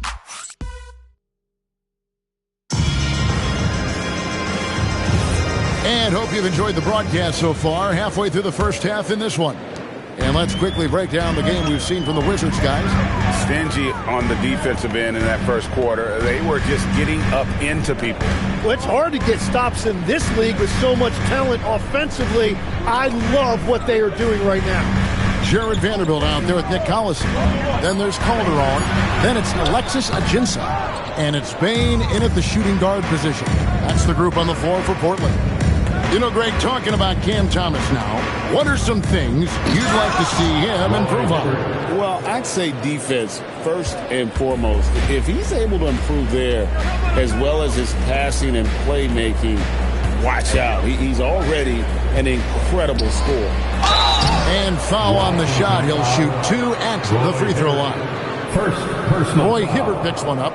A chance to catch up on some numbers here. The scoring breakdown for the Wizards. So far, they moved the ball well, leading to open, high-percentage looks. Lots of assists in this one. And how about the work they've done inside, just owning the paint so far? And the first one at the line is good. And a 4-time Defensive Player of the Year, Rudy Gobert is improving his perimeter defense as well, Greg. It's helped his overall game. Yeah, teams have looked to pull him outside and test his lateral quickness. But I tell you, he holds up better than you think, and we know his presence at the rim. That one misses, so he goes 1 for 2. You see a lot of pick and rolls, but you also, Greg, hear about inverted screens. Can you explain to the viewers what that means? Yeah, that's where your guard actually is the one setting the pick for the bigger player. And having little guys who are willing to put their body on the line, you think of a Steph Curry, a John Stockton, 2 of the best to ever do it. Vanderbilt against Anderson. 5 on the clock. Lets it go from deep. Rebound by Ajinça. And so it's Calderon who brings it up for Portland. 6-point game. Next up on the docket, the Bucks following this one. And that will be the middle game of this 3-game homestand. Off the mark with the little step back, Johnny. And Anderson kicks to Armstrong. Pass to West. Now Armstrong. Now Anderson. Over Vanderbilt. Anderson's shot is off. That's one he knows he should have drained. Right now, let's take a moment here to catch up with Alan LaForce on the sideline. Thank you, Kevin. Rudy Gobert talked about his objectives. He said, my goal is to be the best defender ever. And now my only focus is to win a championship and to keep impacting my team. Keep trying to make my team the top defense in the league. I think that's the best measure of an all-time defender. Guys? He can lock it down. Okay, Allie, thanks. Here's what Portland's going with right now. Gallinari, he's checked in for Vanderbilt. Joe Harris comes in for Bain. And it's Rose in for Jose Calderon. Outside, Gilgeous-Alexander. Pass to West. Shoots. The shot's good on the assist by West. And the Wizards lead by 6. That's the right pass to make. Beautiful job. Rose passes to Collison. It's rebounded by West. And players avoid taking mid-range shots these days. It's almost like the threes are easier for players to get. West setting the pick for Gilgeous-Alexander. Over Rose. Can't hit from 12. The Trailblazers have gotten only one of their first 4 shots in the second quarter to drop. And this Wizards team, Greg, giving its young players every opportunity to develop. Yeah, these young guys were the NBA equivalent of drinking from a fire hose. But after years of just treading water and mediocrity, I think the fans appreciate the clear sense of direction from this group. Here's what Portland's going with right now. Drew Gooden has checked in for Alexis Ajinça. And it's Bain in for Nick Collison. And then for Washington, Darko Milicic, he's checked in for West. Armstrong subbed in for West. SGA against Bain. The Wizards need to get a shot off here. Santos misses the 3, and he used the pump fake well there, but he couldn't capitalize. Here's Gallinari. Oh, that's blocked. Closing in on 4 minutes played here in the second quarter. Outside for SGA. Pass to Milicic. Here's Martin, guarded by Harris. Martin against Harris. Here's Armstrong. Here's Santos. And he jams it with authority. Scraping and clawing, doing everything he can to grow that lead. Emphatic on the putback shot. Leaving some skin on the floor. Those are pure hustle points. Here's Gallinari. And Gallinari throws it down. Making the most of the screen. That's how it's done. And it's in the perfect spot, Greg. Frees him up to get all the way to the bucket. Yeah, not only does he create the space he needs, but then he attacks downhill. Harris passes to Gallinari. And here's Rose outside. Washington with the rebound. Santos has got rebound number 9 now. What an effort here tonight. Back to Martin. That's good, and SGA with the assist. Assisted by Martin's got the lead up to 8 now for the Wizards. Guys are looking for a spark here. Yeah, a cold stretch offensively, for sure. And so Chauncey Billups decides to call timeout.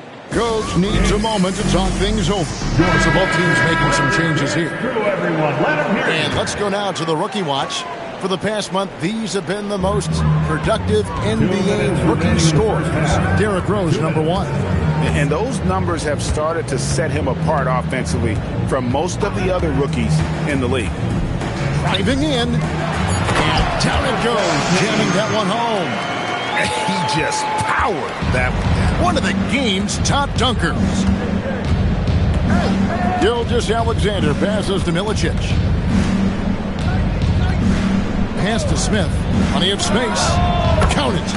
Smith's got 5 now. And that's a high percentage look when the D doesn't fight over the screen. Yeah, and that's the effectiveness of the two-man game right there. Smith against Harris. There's the pick. There's Rose with the three. Rebounded by the Wizards. Santos has got double-digit rebounds now in the game. Smith the pass to Milicic. Pass to SGA. And the officials calling for a 3-second violation. And let's take a look now at some stats for Danilo Gallinari. Last year, getting it done. He was around 16 points a game, 4 assists, and 4 rebounds. And he's done his share of the work for the team, definitely making an impact. Well, with some guys, we always talk about potential. What I like about him, he comes to work every night and actually produces. And it's Rose penetrating.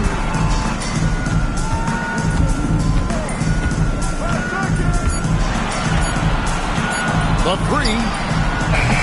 Rebounded by the Wizards. A good job by him on the glass here tonight. +8 in that department. Out to Smith. Jacks up a three. No good. Onari finds Rose.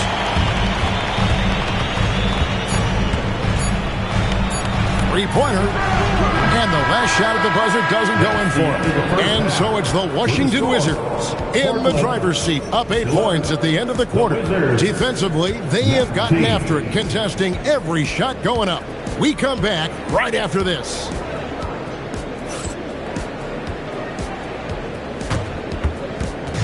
Fans, please direct your attention to center court.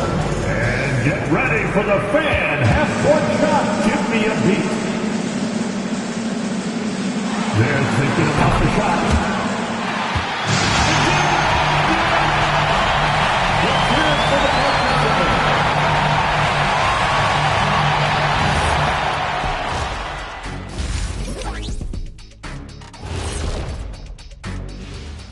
Pleased to have you tune in. What better way to start than by checking out the contenders for the dunk contest on All-Star Weekend? If these guys end up making the cut, this will be a dunk contest for the ages, man. They're not just athletes, they are showmen. And as long as they show me creativity, and it reminds me like a box of donuts, I need something fresh. So let's dig into that first half now, and what was a very solid performance for the Washington Wizards. You know, on the boards, they've been ferocious. They've been intimidating. Reminds me of watching Big Fella out there. You know they're going to have some bruised elbows tonight. Thank you, Kenny. That was your first compliment in 3 years. Two.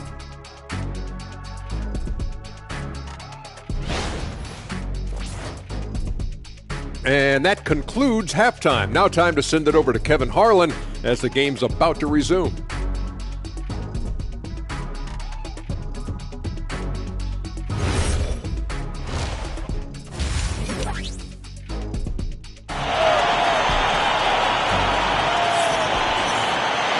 We played through the first half. Plenty of basketball, though, left in this one.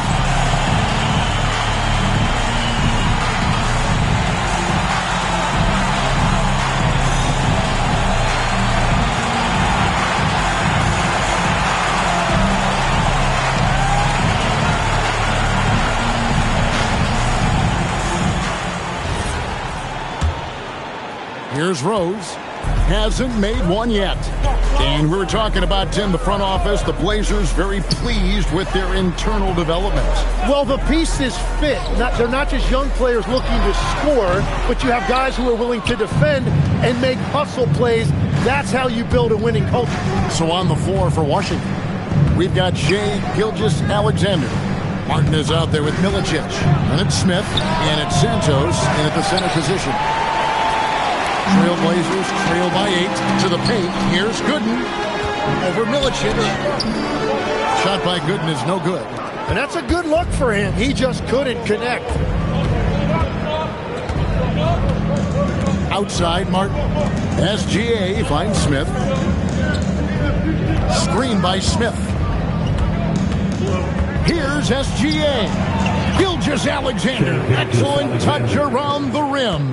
For an offensive machine like Gilgeous-Alexander, it's important to incorporate the floater in your arsenal. 2 free free throws coming up, and they call the shooting foul. So, Tim, I'm sure it's hard to pick one, but who would you call the most underrated player right now in the NBA? I think it's Pascal Siakam, and I have felt that way for a few years. I just think you're talking about someone who has great energy, plays both ends of the floor, and is a matchup nightmare because of his versatility. And began kind of in oblivion. He had to play some time in the G League and work his way up. Became the most improved player in this league. And he makes the first. Jim, this is going to hit home, and I'm sorry about it, but it's going on 5 decades since the Washington Wizards have enjoyed a 50-win season. Kevin, you're breaking my heart. A couple generations have passed. So if this rebuild requires some patience, fans in the DMV are saying, what's a few more years? He hits both from the stripe. And Tim, it came out this past summer that the Trailblazers were for sale. And with the entirety of the proceeds of that sale going to charitable causes, and with franchise values skyrocketing league-wide, a lot of good is going to come from this transfer. And Brian Keefe wants a timeout. He's ready to talk things through with them. All right, fans, it's big dance time. Get ready to dance like everybody's watching.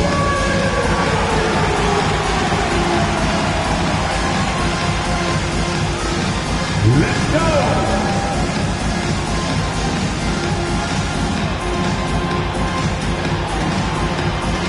You're off, please.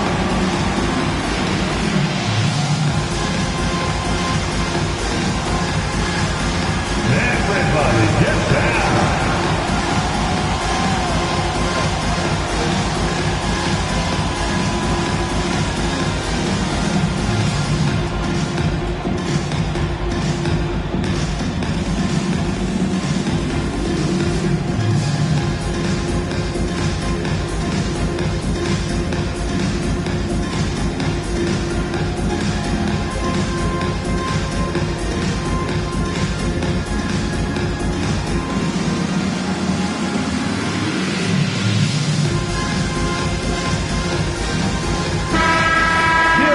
Take a look at the 2K leaderboard to find out who the best defenders have been over the past month. Here are your steals leaders. You take a look at Gooden. Always dangerous on the court. He leads the league.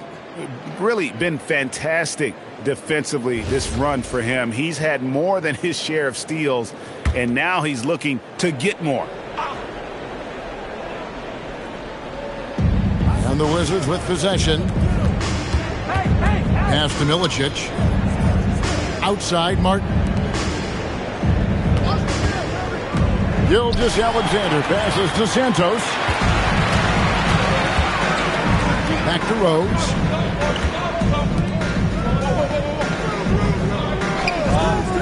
Now here is Harris, covered by Martin. Just 5 on the clock. From deep, Rose, and Santos pulls it down.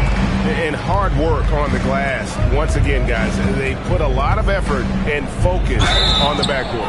And contact on the shot, so he'll be shooting free throws here. NBA defenses aren't going to take it easy on Darko. He's going to have to deal with the physicality at this level. The Wizards shooting their first free throws here for the night. And just to mention, a season ago, they were very comfortable at the line, hitting about 78% of their free throws.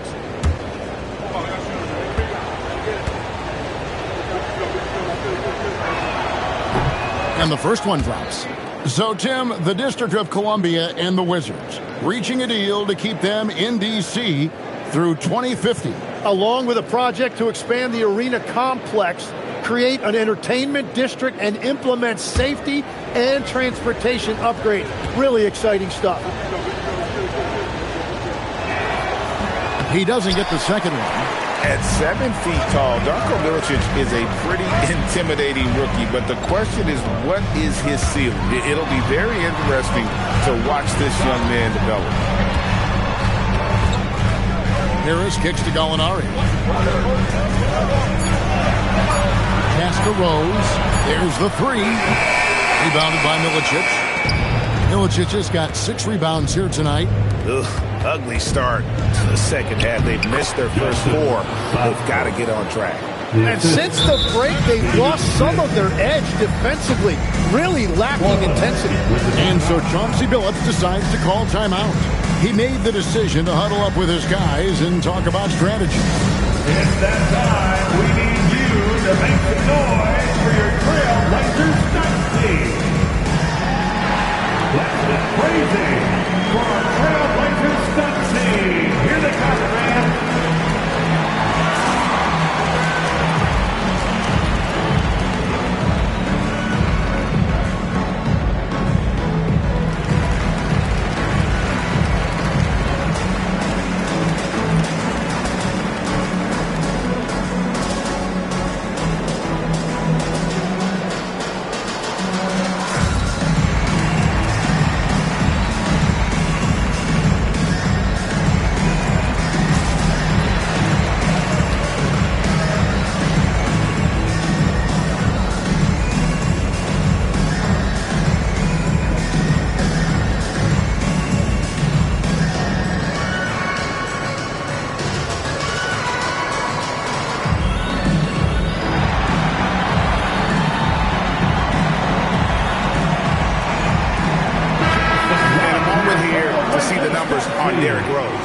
Coming off an excellent season.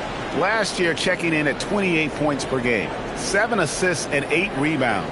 And you look at the numbers he's been putting up, fantastic scoring production from him. Well, they have leaned on him offensively, and he has provided points pretty much every time they've needed him. Harris passes to Rose. Good. And Harris gets the assist. Rose has got himself going there. His first points of the game on the deep ball. Wizards leading by 8.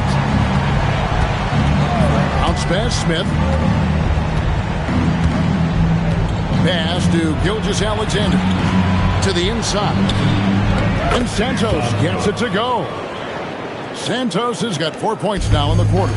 And no matter what they've tried, the D just has not been able to deny them the ball inside. Let's go to the sideline and see what Allie LaForce has dug up for us. Allie, take it away. Thanks a lot. Every team in the league is looking for a long, athletic wing defender, and the Portland Trailblazers have been especially keen on stockpiling them. As they look to acquire their future franchise players, they want a ready-made roster full of versatile 3-and-D role players to surround them. Back to you, Kevin. A good strategy. All right, Allie, as always, we thank you. Gilgeous-Alexander passes to Milicic. Pass to Smith. Jacks up a 3. That one doesn't drop. Well, he's not having as much success shooting the ball early as he wanted, but so far, it's not hurting their team performance.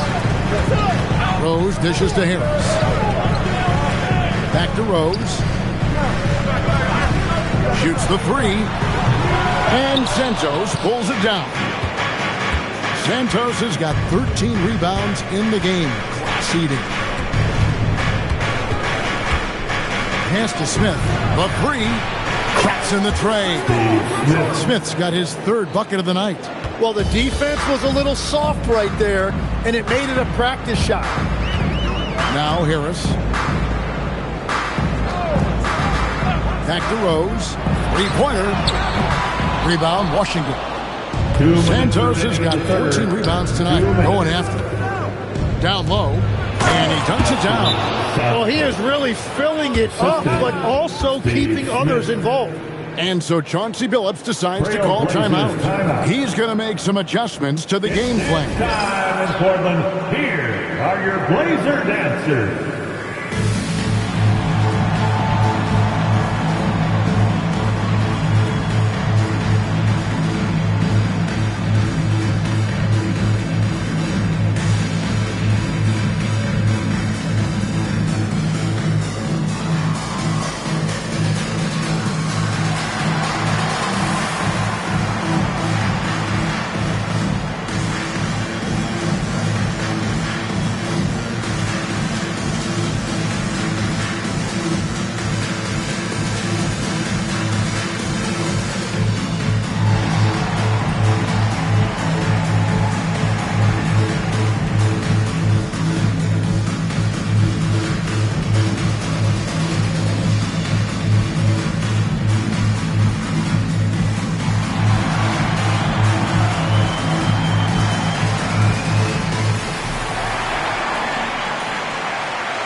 Portland. Bain comes in for Drew Gooden. And it's Calderon in for Rose. Roy Hibbert's checked in for the Wizards. West comes in for Darko Milicic.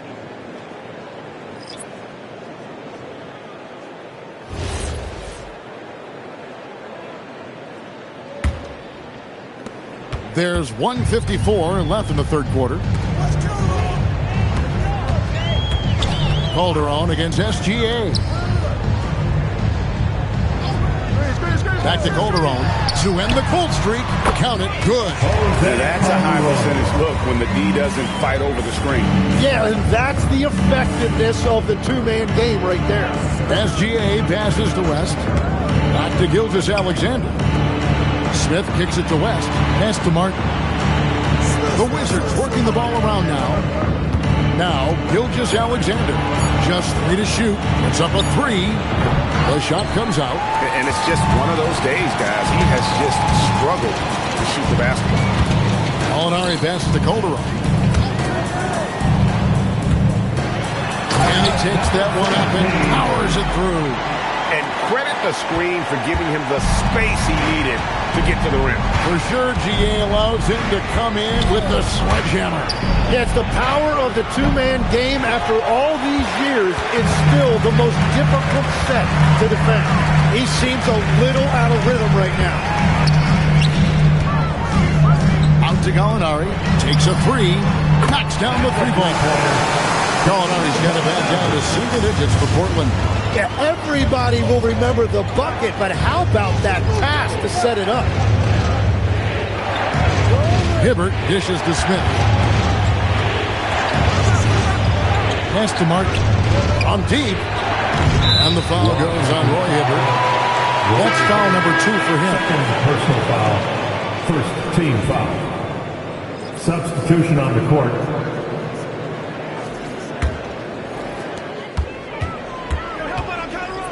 Calderon with it. Out left to the wing. From the left block. Tried to bank it in, but he misses. The third quarter comes to a close. Wizards lead by 8. From Portland. We're back in a moment.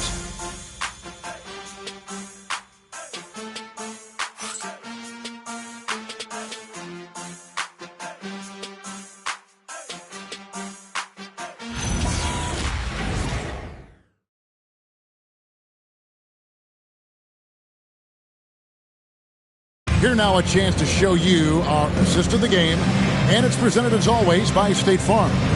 And I'm glad this was the pick because I love this pass. Such a great dish. That's what I call court vision. Well, he made it look simple, but that's not always easy to execute. The fourth quarter has arrived. So good to have you with us. Rose is out there with Desmond Bain. Then there's Nick Collison. Then there's Jared Vanderbilt. And it's Ajinça in at the center, filling out the middle. That's the group on the floor for Portland. That's very smart use of the screen, and it sets up a very close look. Outside, Bain. Rose sets the screen for Bain. Wizards foul. South court. Second personal foul. First team foul.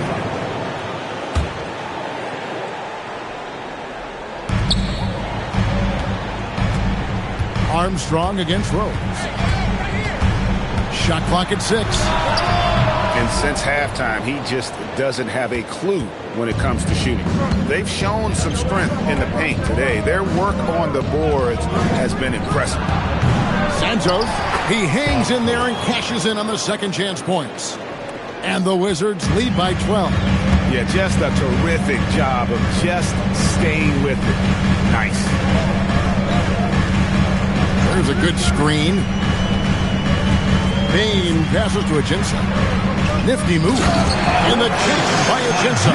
Give credit where credit is due right there. Terrific assist. To the middle. Here's Santos. And another basket to his impressive total. It's his 9th against 12 attempts. And legs from going undrafted to becoming a three-point contest champion, you had to fight for your place in the NBA.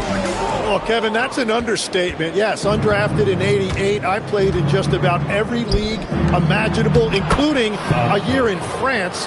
Had a bunch of 10-day contracts early on, but I didn't get my first full-time NBA contract until 1993 with the Dallas Mavericks. Well, your perseverance and tenacity definitely paid off. Certainly didn't take no for an answer, I can tell you that. Right side Bain over in the corner at Jinsa. West against Bain. Pass to West for three. Wow, came this close to a 4-point play.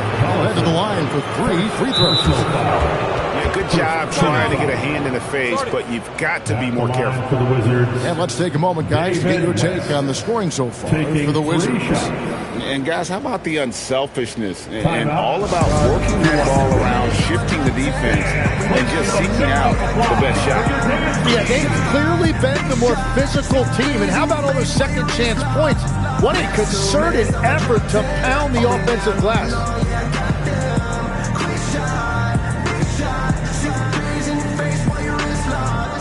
You know what they came to see. Me, never on my level, even if we in the same league. Talking too much on the court, you a bit squeak. Don't make me cross over, watch your kick squeak. Last 2 minutes, I'ma drop 10. We down on the law, yeah, I got them. Quick shot, big shot. Threes in your face while your wrist locked. Last 2 minutes, I'ma drop 10. We down on the law, yeah, I got them. Quick shot. Drew Gooden is checked in for Portland. Calderon comes in for Bain. Darko Milicic, he's checked in for the Wizards. And let's go to the sideline. Here's Allen. Thanks, guys. I got a chance to hear what Brian Keefe was saying to the team. He told his guys, let's not waste this advantage. Hold on to it. Stay aggressive. Let's not give up ground. Coach wants to see his team staying strong out there, guys. Okay, Ellie, thank you.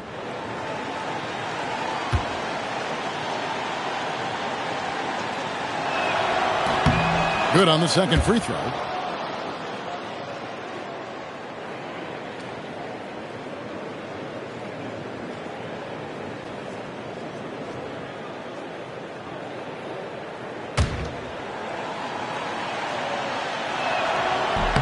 And he nails the third. Here's Calderon. Fourth quarter of play, and we're about 2.5 minutes through it right now. Vanderbilt with the screen. Back to Calderon. They need this. It's rebounded by West. And even though he didn't get a piece of that shot, you love the pressure he puts on the shooter. And sometimes that's all you need to do to force that miss. West draws the double. Here's Milicic. Here's Santos. And really the story of this second half, one team getting the shots they want, the other not so much. And that's just good coaching. They have made the better adjustments. Here's Rose. Rebound, Washington. Milicic has got his 7th rebound of the game with that last one. And it just feels like his poor shooting has been contagious to his entire team as they find themselves trailing. Pass to Armstrong. Stolen by Rose. Looking to end his cold spell, and the layup is good. Well, he's a guy they look to go to, and now you see why. Wizards leading by 17. Milicic kicks to Armstrong.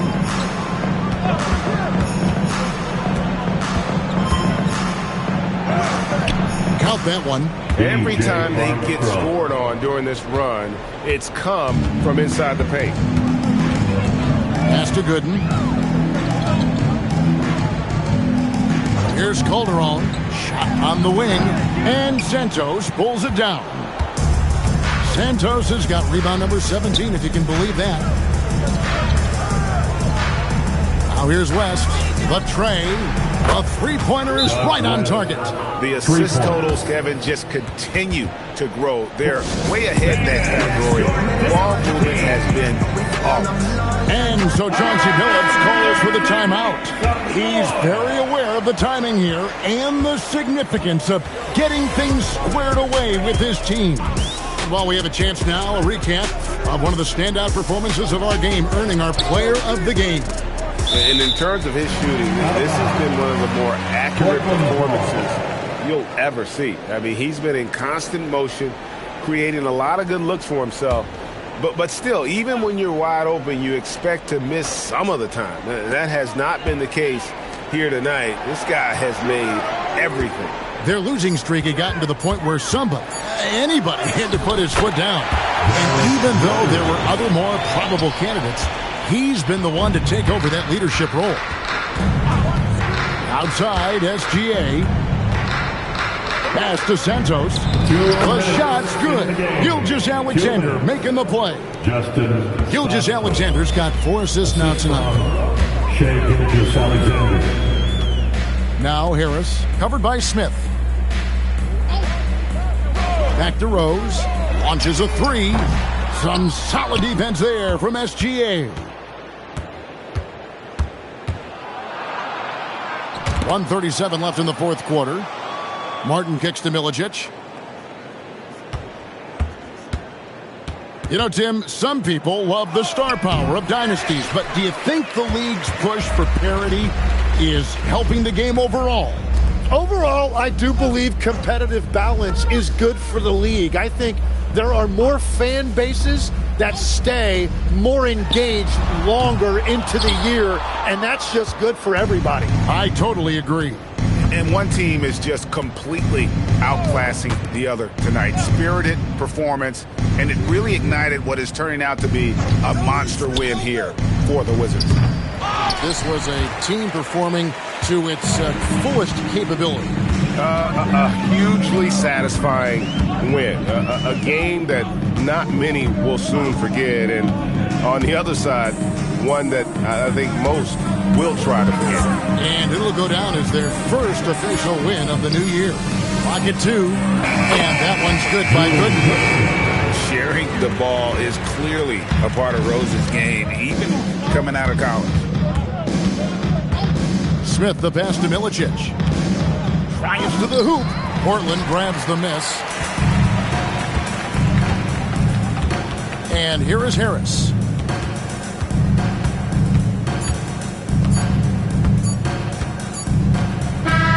And so it's Washington easily grabbing this one. And this crowd was stunned by the manner in which their team was dismantled. You know what? Shocking. I don't care what the matchup is. You never expect a road team to come in and just cruise to the kind of win they did tonight. And that about wraps it up.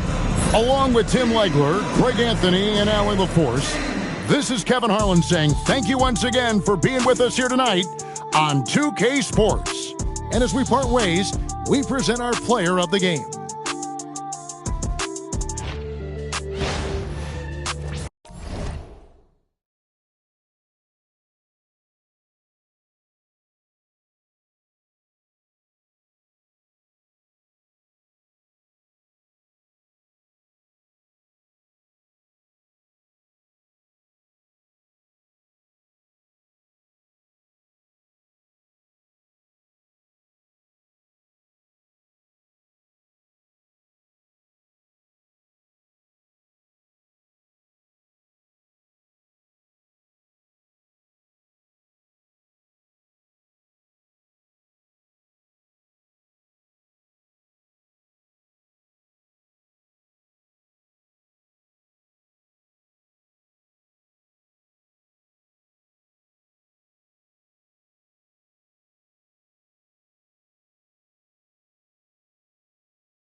Happy Monday, everyone. This evening, we bring you the NBA on 2K Sports. Here with the greats, Richard Jefferson and Grant Hill. I'm Brian Anderson. All right, a moment now to see how the schedule is looking for Cleveland. On Friday, it'll be the Dallas Mavericks coming to town. And then on Friday, they kick off a road trip in Washington, where they'll take on the Wizards. And for that game against the Knicks, that will be game number 8 on the schedule for them. Starting to get into the full swing of things by then. A look at Indiana's starting group.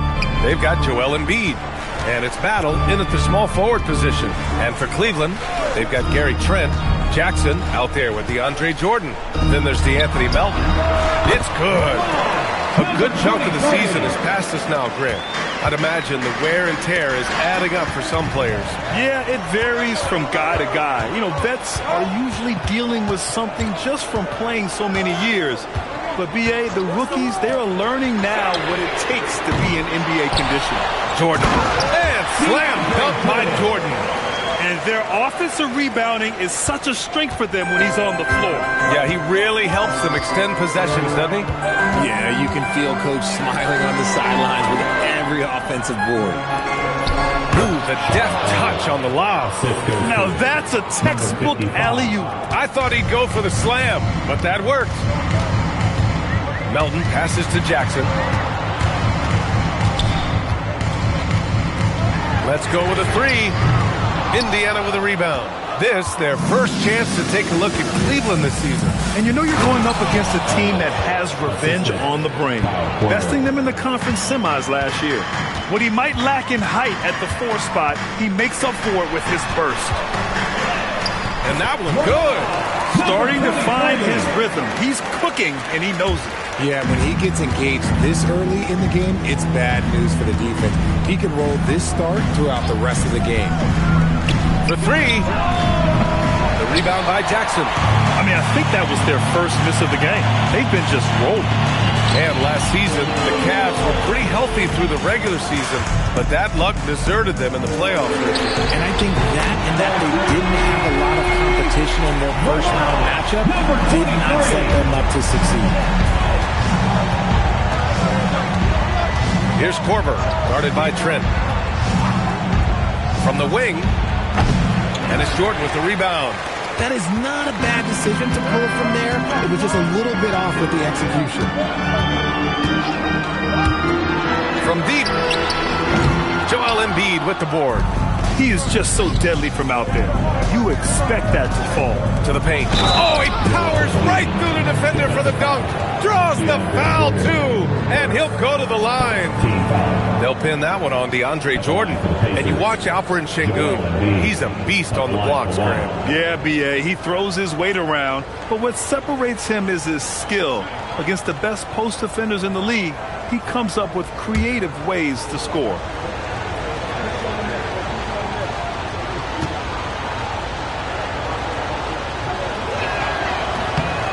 And last season, the Pacers started the playoffs with home court advantage for the first time in over a decade, Grant. Yeah, the 4th seed in the East, BA. And with a blend of youth and experience on the roster, this is a team built to win now and into the future.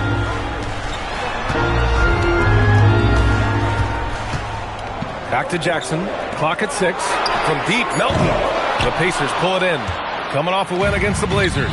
You have to respect their ability to stay consistent away from home, keeping their cool and making quality shots. They took the air out of the crowd again and again with big shots. They never let the fans become a factor. Decent look from mid-range. You almost have to take that shot to keep the defense honest. Jackson for 3. And slam dunk by Jordan. Second chance points are always painful. Have to make the effort to box out. Yeah, I'm going to go out on a limb here and say they need to emphasize rebounding going forward. Melton covers. Pass to Korver. The nice passing by Indiana here. Indiana needs to get a shot off. The Pacers again can't hit. Cleveland has gone just 1 of 6 from downtown. Melton passes to Jackson. fires it. And the Cavaliers get another bucket right there. Pick works well there, but the defense left a lot to be desired. Yeah, that just comes down to a lack of effort. The defender has to do a better job fighting through the screen. Here's Korver. Here's Embiid. And he drops it in from the low post. Embiid's got 5 now. That's a guy you want taking shots, a quality offensive player. All right, let's check in with Allie LaForce. Thanks. The Pacers have shown that they can be a threat in the East. Coach Rick Carlisle said, there's nothing wrong with high expectations. What you don't want is a situation of apathy, where expectations are low and all you're ever doing is selling hope. That's not why I came here. Brian, back to you. They are for real. All right, Allie, appreciate the report. Catching up on the changes for Cleveland. Johnson comes in for Trent, and Hardaway is subbed in for Melton. The Pacers have got 6 of 10 attempts to fall. A minute 37 left in the first. Here's the pick from the baseline. And the rebound goes to Cleveland.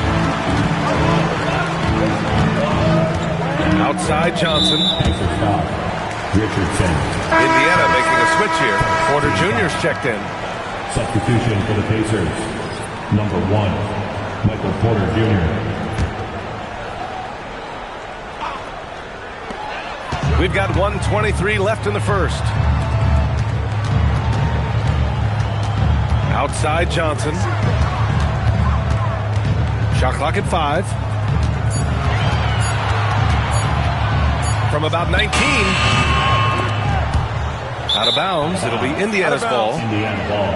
And looking at this last month, here are the NBA teams that have been outstanding at reading the opponents and picking their pockets. 5th, the Cavaliers. They've really gotten after it at the defensive end, and that's been generating turnovers.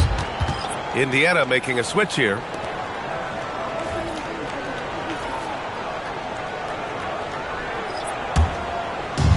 Indiana's gone 0 for 2 from outside. Milton passes to Porter. Pass to Pekovic. There's 48 seconds left to play in the first. Dillingham with the bucket. The Cavs trailing. Outside Johnson. Back to Hardaway. Always a nice way to start. Makes his first one. Attacking in the painted area. Clearly that was their game plan coming in. Pass to Dillingham. There's a screen.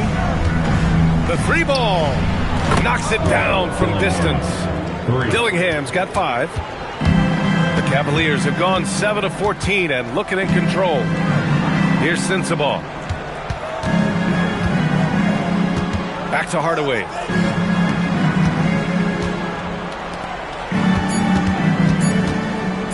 Over Milton. That misses. Would have counted had it gone. Well, a good close contest so far as we finish the first quarter. It's the Pacers up by 3. Quarter number 2 coming up right after this break. Don't go anywhere.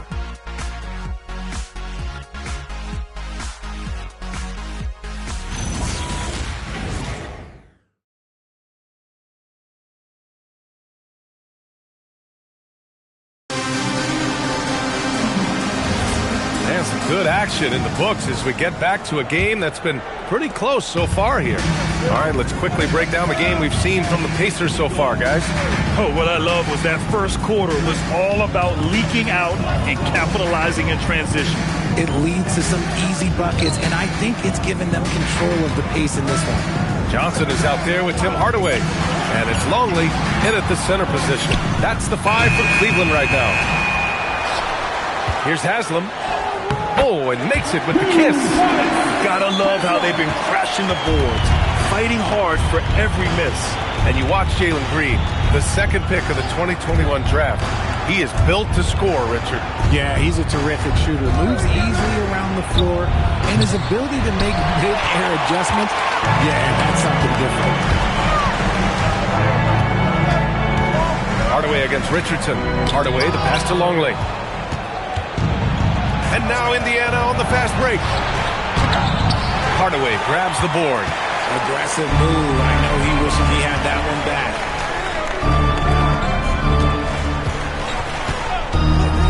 Fires for three. Porter pulls it in. And sometimes on defense, you can just get lucky. Pass to Dillingham. Takes it inside. Here's Pekovic. Oh, and there's the whistle on the shot. So 2 free throws for him coming up. Well, Grant, we know teams are hunting triples like never before.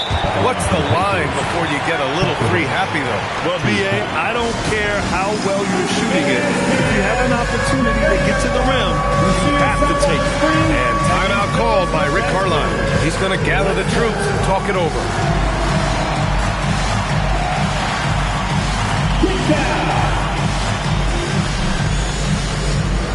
And the Pacers making a change here.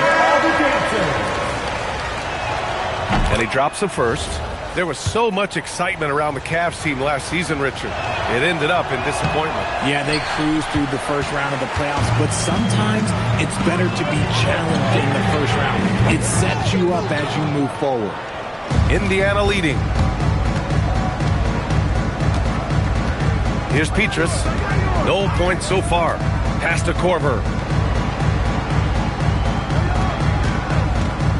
Here's Pekovic. Ooh, the lead pass was in the perfect spot to set up the layup. That's been the story of their offense so far, getting a number of looks from point-blank range. Here's Sensabaugh. Counted from distance. 12 points for him. You give a shooter of his caliber that much time to seam it up, oh yeah, you're done. Pass to Korver. Here in quarter 2, we played a little over 2.5 minutes now. The teardrop. And the rebound goes to the Cavaliers. They defeated Milwaukee in their last game. Oh my, talk about mental toughness. The crowd was roaring against them. They were able to focus and finish the task at hand. And the mental game you talk about, a lot comes down to coaching. Having your players focused. Their defense has to do a better job of smothering those shooters.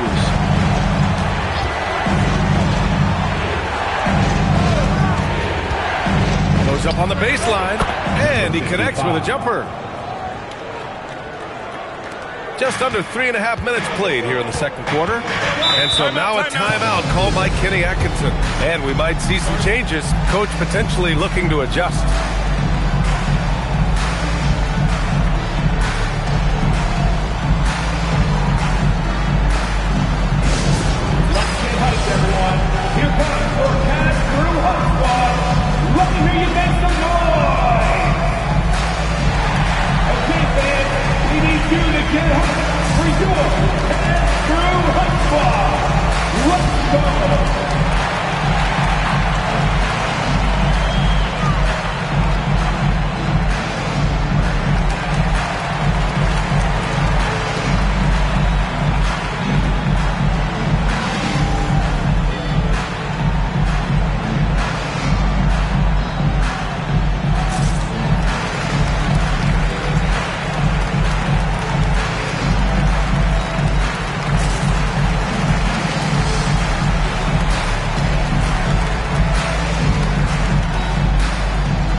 And the Pacers also making a change.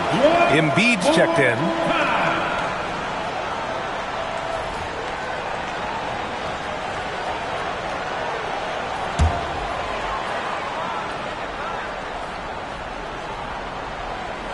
Here in the second quarter, just under 3.5 minutes played. To the inside. Oh, deflected. Embiid with a steal. Second chance shot. And it's Battle missing. Cleveland has gone 2 of 4 from the perimeter in the second so far. Back to Melton. Pass to Haslam. To the paint. 5 to shoot. Jordan, the screen from downtown. Pacers with a rebound. And that's exactly how tightly you have to guard him every time he steps to the arc. He's just that good. Here's Korver. The three is up. Offensive board.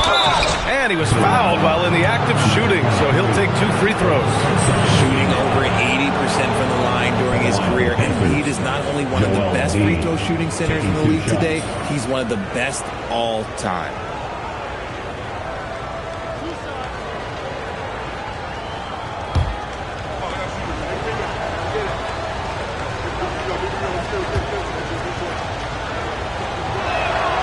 That free throw, no good. And Grant, while most didn't expect it, last season the Pacers made the second NBA Finals appearance in their franchise's history. Yeah, B.A., there's so much belief right now in that locker room. They never feel like they're out of a game, and that makes them dangerous. Jackson, he's checked in for Haslam. Talking about Alperen Şengün for a moment. What are some things that stand out about him to you, RJ? I would say his passing for sure. He's very Jokic-esque with some of the dimes that he dropped. And we've seen him accept a bigger role on the scoring side also. Pass to Melton.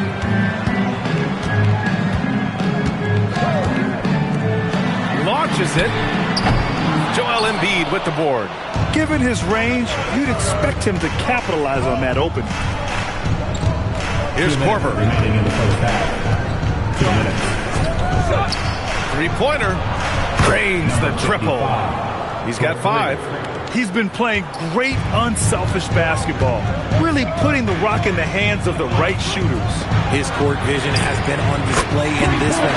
He's doing a tremendous job just orchestrating the offense beautifully.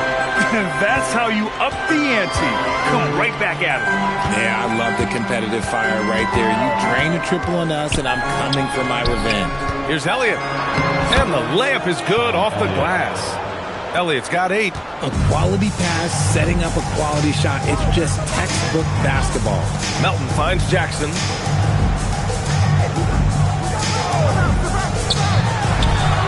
Again, Cleveland scores. Oh, man, he's feeling it this quarter. They should be looking to get him going every trip down the floor. And timeout called by Rick Carlisle. He'll take the opportunity to regroup. And something fans don't always get to see, some of the closely guarded secrets that happen in that huddle. And we see it so often. One little tweak to the game plan and everything falls into place for a team. Let me hear you make some noise!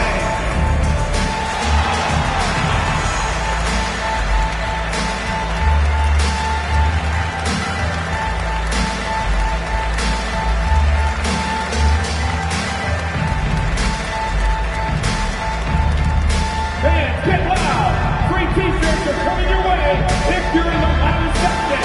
Let's hear you make some noise!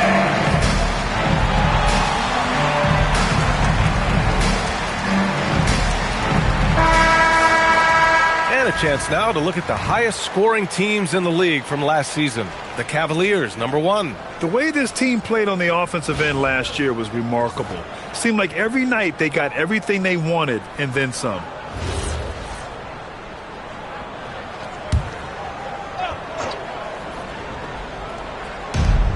"56 seconds left in the first half of this game.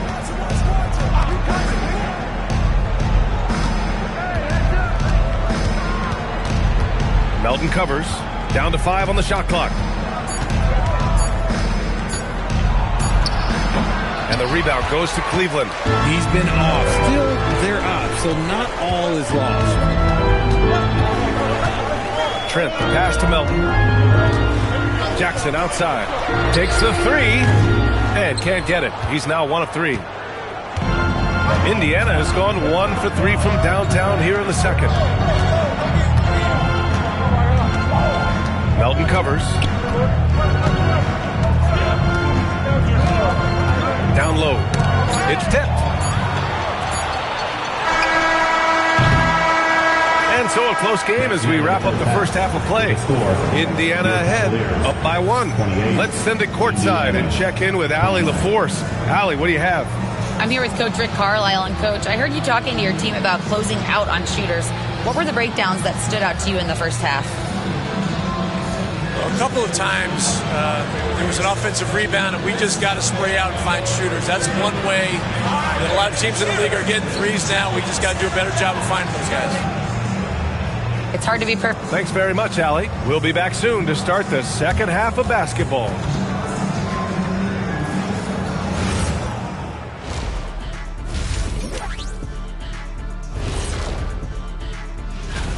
Well, I think for Indiana, they've been stuck in the middle tier.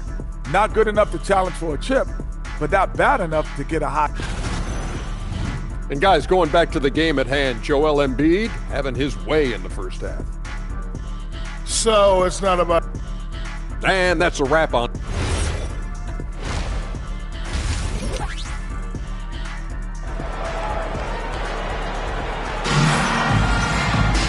We've got second half action for you, and if the next couple of quarters are similar to the first, this one could go down to the last possession. And the Pacers looking at who they've got. They've got Joel Embiid, and it's Elliott in at the power forward position.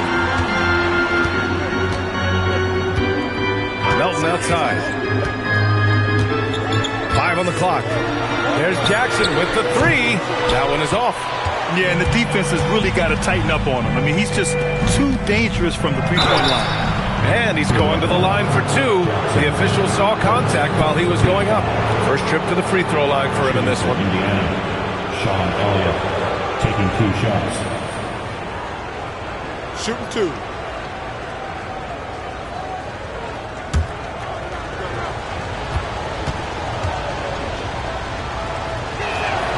And he knocks down the first one.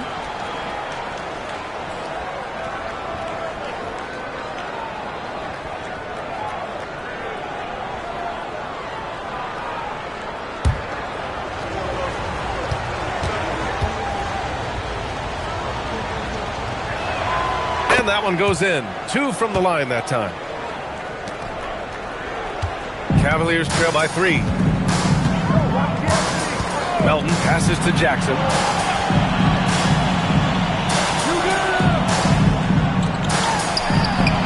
And count it. 8 of 14 now. He's rolling. And his fantastic performance from the last game has carried over to tonight.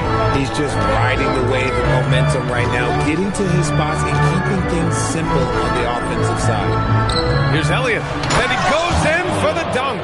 Excellent movement on the play. The pass on time and on point. And so now a timeout called by Kenny Atkinson. He's going to take a moment to give him a breather and talk things over.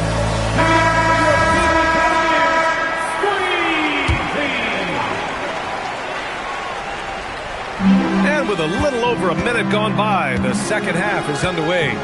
Trent outside. For the tie. The rebound by Embiid.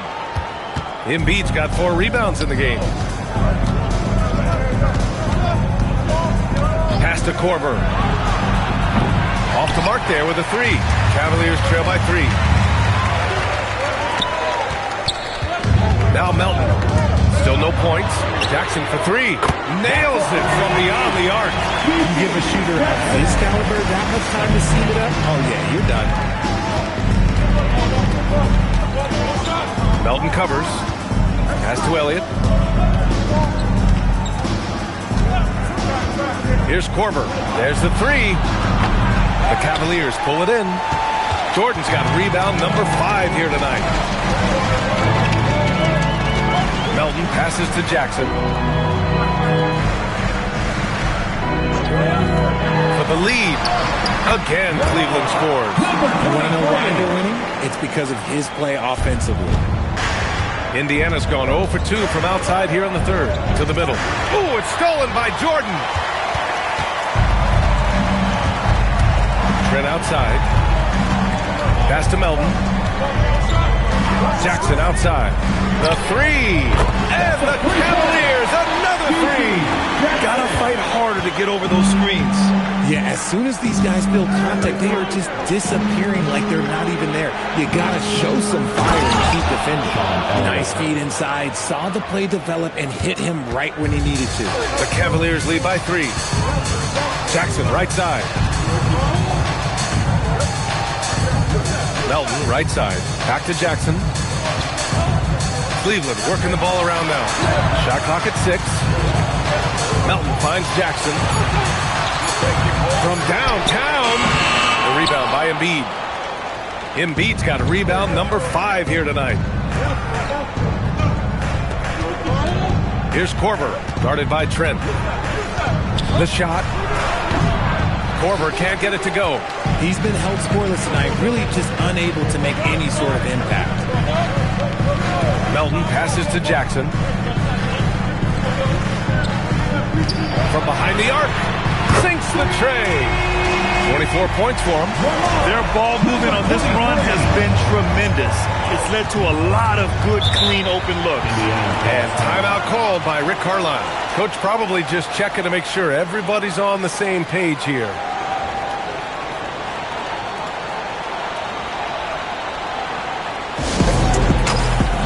Hardaway's checked in for the Cavaliers. The Pacers making a switch here. All right, here now, the league's top rebounders over the past month. Number 5, DeAndre Jordan. He's just been incredible on the boards over the last month of the season.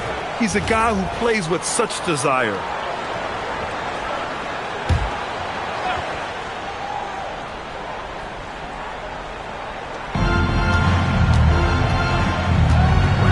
Here's Battle. Oh, a rip-rattling two-handed jam. And plays like that one can make the difference in a close game. And it definitely got the bench on their feet, too. And you can feel the jolt of energy that he sent through his team. That is a huge boost in a tight game like this. Good work there as it goes.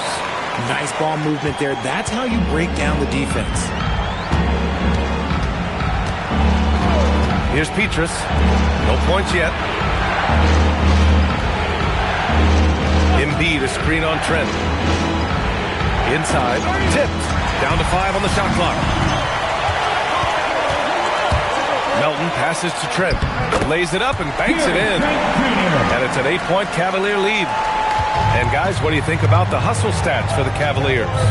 They've been defending with excellent anticipation all game long. Just look at how many times they've managed to get their hands on the ball. You also can't ignore the good job they've done rebounding on the offensive end tonight. That hustle has been well rewarded with second chance points. That one's good from Melton on the assist by Jordan. Melton's got his first points in this one. They've now had assists on each of their last 3 buckets. Pass to Battle. Here's Elliott, defended by Jackson. Here's Battle. Now here's Embiid. Give him 8 points now. And once again, off the mark by Indiana. Melton outside. Jackson outside. Now Trent.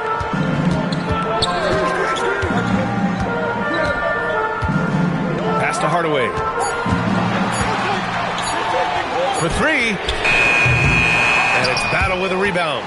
Jordan. And slam dunk by Jordan. And I just love how he's making the effort plays that everyone around him appreciates. It is certainly making an impact tonight. Offensive rebounding is about hustle and determination. Huge putback, making a statement there. And he's doing everything he can offensively to lift them out of this hole. But I'm not sure his hot shooting can do it alone. Just 2 seconds between the shot clock and the game clock. Here's Melton. Kicks it out to Hardaway. And the three-pointer goes. Hardaway's got 7 points. Their strategy has been pretty simple here in the second half. Attack from three-point range. And you see this so much more nowadays in the NBA. Teams putting a larger emphasis on jacking up threes. And so it's the Cleveland Cavaliers in command with a 13-point lead at the end of the quarter. They just can't miss. And it's time now to bring you our State Farm assist to the game. You can count on him to deliver a few assists like this one each and every night. And the ability to drop your jaw with the pass is something you rarely see in this league. What a talent he is. And 1 quarter to go in a game that, to this point, has not been an evenly fought contest. They've got Tim Hardaway, also Johnson out there, and it's Haslam in at center. So that's who's on the floor for the Cavs. The shot by Petrus, no good. The Cavaliers lead by 13.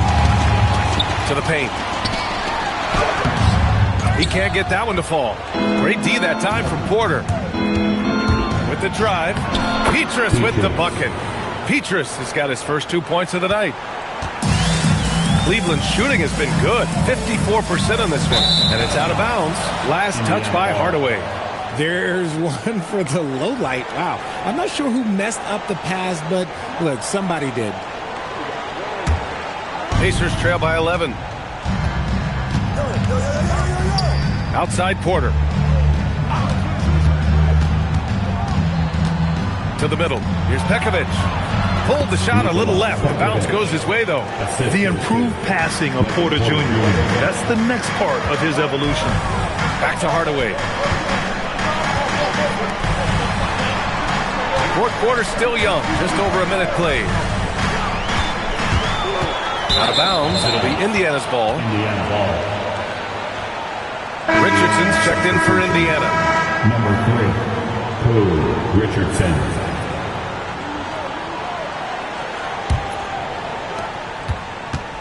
The Pacers have gone 2 of 3 to open the fourth quarter. Pass to Pekovic. And he lays it up and in. Pekovic has gotten 4 this quarter. Very little resistance around the rim right now. That's the 5th straight bucket they've given up in the paint. They set the screen. To the inside. The kick out to Johnson. Just 5 on the clock. Oh, right between the eyes. All net that time. And the Cavaliers lead by 9. They are shooting the lights out and doing a good job of maintaining this lead. Pass to Pekovic. Now here's Richardson. Here's Petrus. The 3. It's hauled in by Sensabaugh. I'll tell you what, they've been aggressive and they've been physical. Cleveland working the ball around now. The 3, Hardaway hits the trifecta. And now a 12-point Cleveland lead. Their long-range shooting since halftime has been as strong as you could hope for. Back to Richardson. Perfect pass to set up the lay-in. Richardson's got his first 2 points. That's 10 straight points they've given up in the painted area, huh? And we've got a timeout called by Kenny Atkinson. He wants to make sure everyone is aligned, given the situation right now. Let's give it up for your Cavs powerhouse dance team. A big group substitution here for Cleveland. Jordan's checked in for Haslam. Jackson comes in for Sensabaugh. Gary Trent Jr., he's checked in for Johnson. And it's Melton in for Hardaway. And let's swing it over to the sideline and hear from Allie. Well, over the break, I did listen in on Kenny Atkinson's huddle. And despite the lead, they are still coaching the team hard. In the huddle, they told their guys to stay alert. Do not give them anything easy. They want to protect this late lead, guys. All right, Allie, thanks once again. Pass to Korver. Melton covers. Uses the glass on the layup. They have no answer defensively inside. Cleveland leading by 8. Jackson outside. Indiana foul. Sean Elliott. First team foul.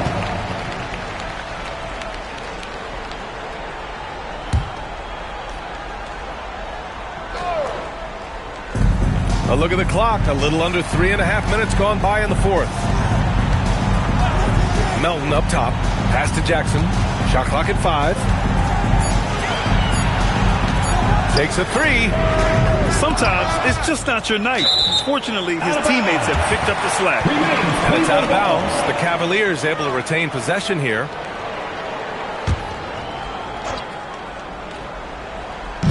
Indiana on D. They've only given up 5 points here in the fourth. 4 on the clock. Melton passes to Trent. 3-pointer. Indiana with a rebound. Down low. Oh, got a piece of it. And stolen by Jackson. All alone. And the breakaway jam. A thing of beauty. And that's what happens when you don't take care of the ball. Hey, that makes the turnover hurt even more. We know mistakes lead to breaks. That's just textbook right there. And we'll have a timeout here called by Rick Carlisle. He's looking to make some very important adjustments here. All right, it's big game time. Get ready to dance like everyone's watching. Give yourself a round of applause.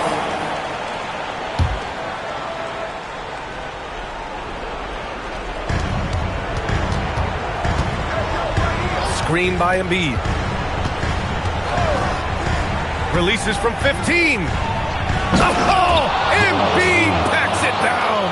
This has been the story of the game, a battle fought on offense.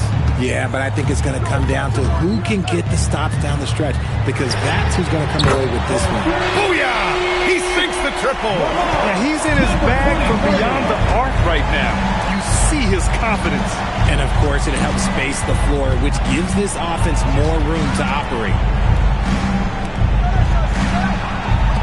Here's Battle, defended by Jackson. Just 5 to shoot. 2 minutes remaining in the game. Takes a 3. 2 minutes. Rebounded by Jackson. He didn't make them pay for that weak defense, but they just can't rely on him to miss those kind of shots. Shoots a 3.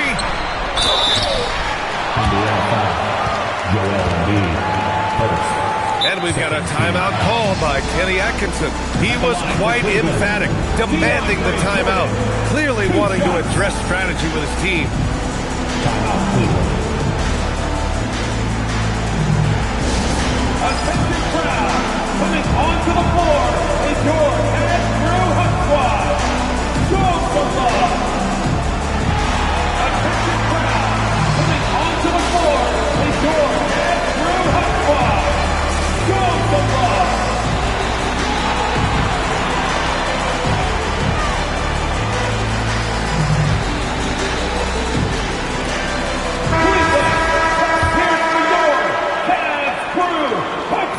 He's off on the first.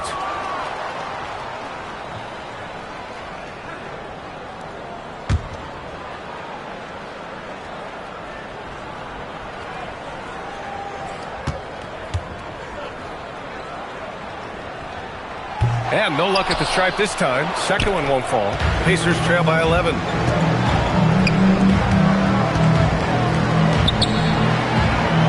And there's a 3-second violation. We've seen more than a few miscues from them tonight. And if they want to come back in this game, look, they got to clean up those mistakes.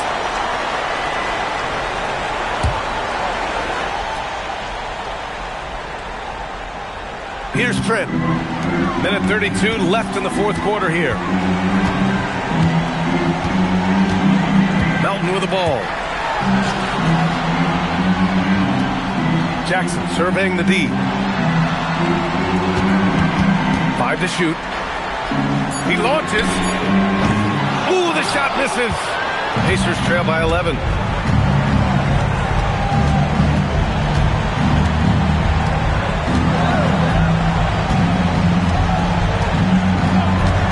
Here's Embiid. Oh, it misses. I think a bucket here, Grant, would end this game. Absolutely. That would put a bow on this one. Both sides are simply waiting for the clock to make it official. This is going to end up in the books as a nice win for the Cavaliers. Seemed like the sheer volume of three-pointers today was the deciding factor. And they'd hit one and then just dial it up again. And it worked. And it's a performance that will signify their 5th win of the year. The triple drops. 3 points. 13 points was their biggest lead of the game. Just let the clock run out. Hey, it's time to celebrate. So it's the Pacers now, trailing by 10. Number 55, the assist, Sean Elliott.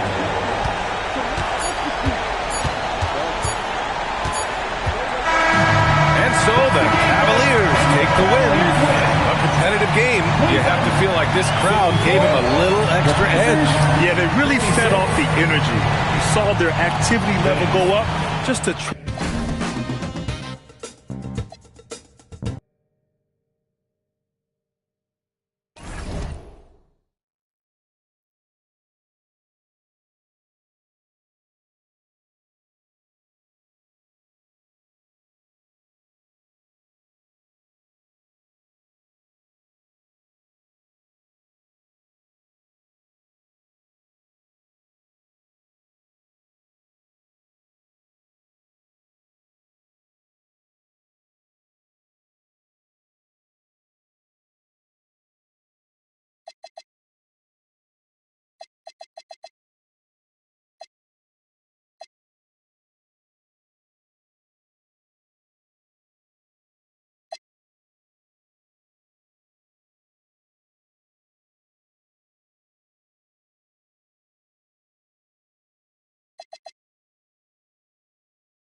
Chicago, Illinois, the location for the 76ers.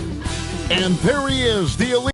Coach Van Gundy with these two bigs. I know this is a matchup you in particular are very excited about. Yeah, Kevin, this really feels like a throwback matchup to me.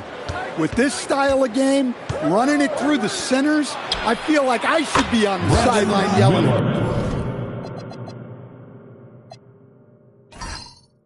These guys. Now a look at Philadelphia's starting lineup. We've got Brandon Miller. Williams is out there with Dante DiVincenzo. Then it's Okongwu. McDaniels up top. And stolen by Okongwu. McDaniels against Miller. Pass to DiVincenzo. Offensive rebound. Off on the layup. Now let's take a minute to talk to Allie LaForce courtside. Allie. I caught up with head coach Billy Donovan. He was complimentary of his opponent, Anthony Edwards. Coach told me Ant is a special player in terms of his athleticism, skill, and his mindset. He approaches each matchup with an aggressiveness that we need to try and match. Back to you guys. We appreciate it, Allie. Thank you.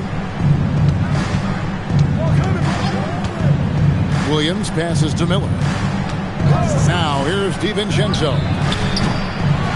Second chance shot, and you know that's going to be goaltending, guys. So that's a free basket right there. Yeah, that's a tough call for a ref to make there. I'm not sure it was on the way down, but that's how they saw it. And we're about a minute and a half into the first quarter. I'm told now by our producer, do we have him, guys? Okay, we do. We have a call coming in from Shams Charania. Shams, thanks for joining us. What do you have? Well, there was a bit of uncertainty over the summer about whether the Bulls would stick with Billy Donovan or not. He also received some interest from the Knicks, but that was cleared up when the organization chose to extend him on a multi-year deal. It cements his role with the team as they continue to build. Guys, the Bulls have committed to Billy Donovan for the long haul. He knows his stuff. Hey, Shams, thank you very much. Excellent possession there. If you set up DiVincenzo, it usually leads to points. Pass to Pavlovich.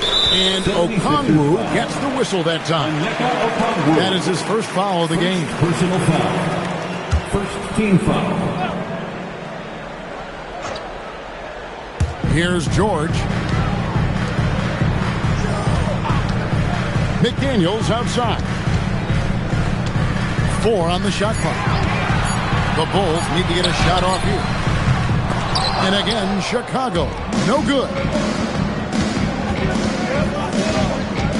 Miller surveying the floor. Williams with a clean look. That's it, coming off an assist from Miller. And the defense looks soft early on. They've got to sum it up a little more sense of urgency. And Billy Donovan wants a timeout. Coach is going to talk some things over with the team. Might be seeing something to adjust. You know, these are the guys you need to be aware of if you don't want your pocket picked. Here are last season's steals leaders. Keontae George is second. He showed such tremendous defensive instincts. Trust me, nobody wanted him guarding them last year. Pass to McDaniels. Back to George.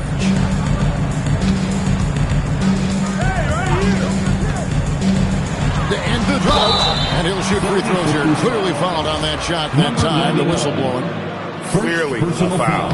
And over 3 years in high school, Anthony Davis shot up from being 6'2" to 6'10".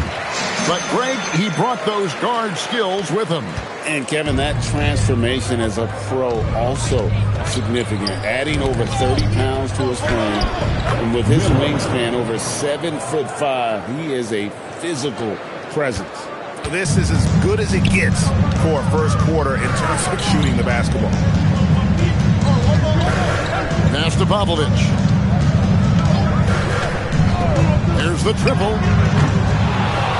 Got a piece of it. They are 0 for the game thus far. 0 of 4 here, still looking for their first make. Stolen by McDaniel. Koulibaly finds McDaniel. Here's Pavlovich. Still scoreless. Down to 5 on the shot clock. Beyond the arc. Another shot. And he sinks the layup. How about the energy he showed on the glass? Outworking everyone and getting rewarded. McDaniels with the ball. Okongwu covering. McDaniels passes to George. Now Koulibaly. Fires for three. And Philadelphia grabs the miss. This is their first chance to take a look at the Bulls this season.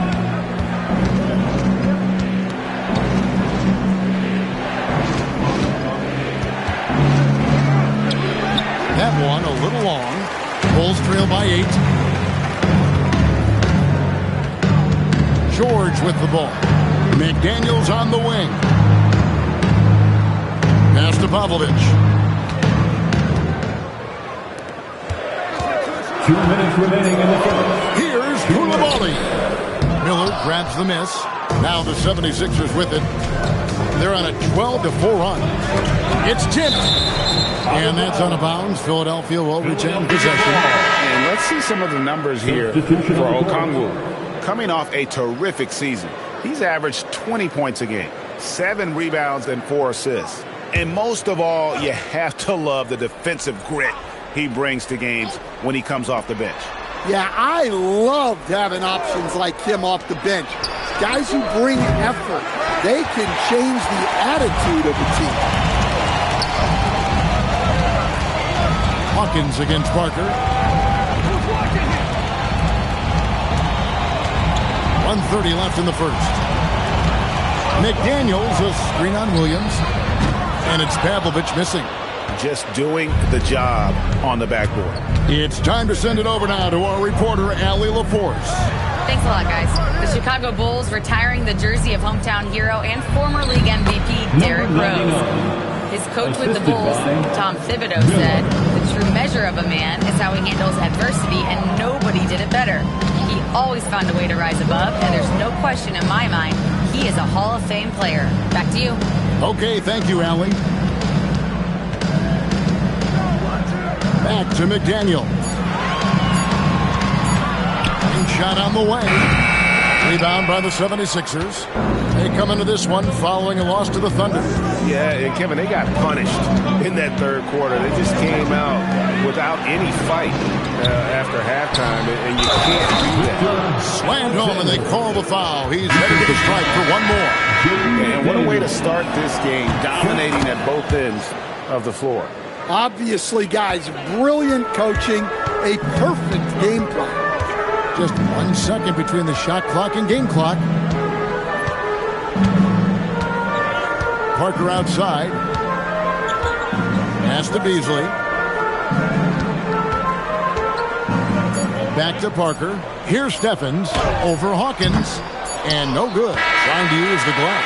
And an overpowering first quarter effort. Already a double-digit advantage. 76ers ahead. They lead by 13. And back in a moment as we'll get underway with quarter number 2.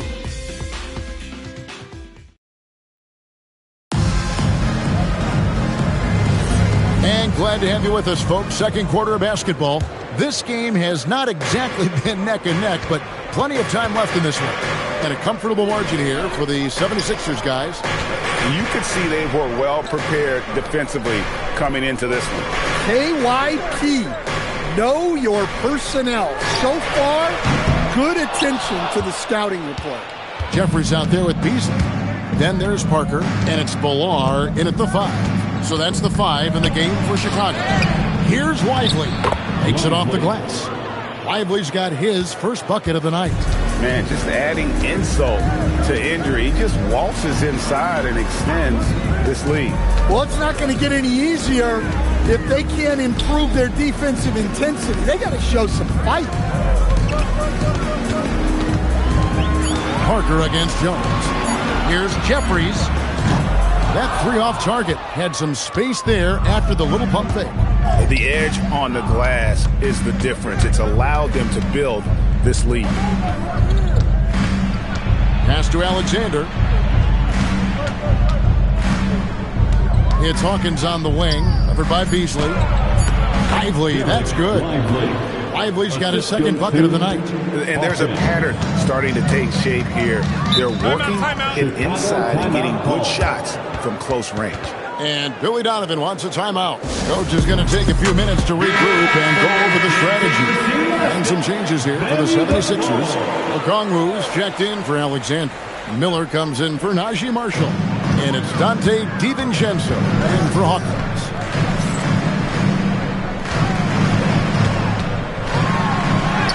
His shot is good, making him a perfect 2 for 2 from the floor. I mean, it's just fun to sit back and enjoy watching him operate. And that's what it looked like the D was doing as well. They're just sitting back and watching. Miller outside. Bangs home the trifecta. Miller's got 8 points. A huge reason Miller went so high in the draft, his three-point stroke. It's exactly what you want in a wing. Well, Coach, we know there's a lot of expectations tied to a #1 pick. Sometimes they fall flat, but that has not been the case so far with Anthony Edwards. Oh, it sure as heck hasn't, Kevin. But I think it starts with Anthony Edwards. Welcome the expectations.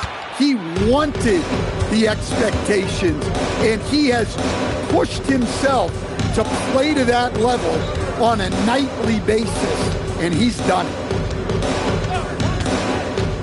Pass to Lively. The second chance effort. The shot by Okongwu, no good. Well, the defense was right where they needed to be to stop the layup. Great awareness and effort. Here's Koulibaly. From deep. Out of bounds. Philadelphia takes possession. And a look now at some of the players we can expect to see in this year's dunk contest. Always one of the great events of All-Star Weekend. It is, Kevin. You just can't take your eyes off it. The ideas those guys come up with, and then the guts it takes to pull them off, always blows me away. Well, you look at Miller. Some might say he's a long shot at this point, but you never know. Hey, stranger things have happened, and we'll just have to wait and see. And so that's the breakdown as it currently stands. We'll be keeping you all updated with the latest info and, of course, our final list of contestants as we get closer. Yeah, and if they don't invite me to be a judge, I'm still going.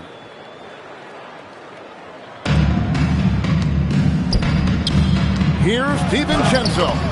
Lays it up off the glass. DiVincenzo's got 5. Pretty much all of their buckets coming from inside the paint now. McDaniels outside.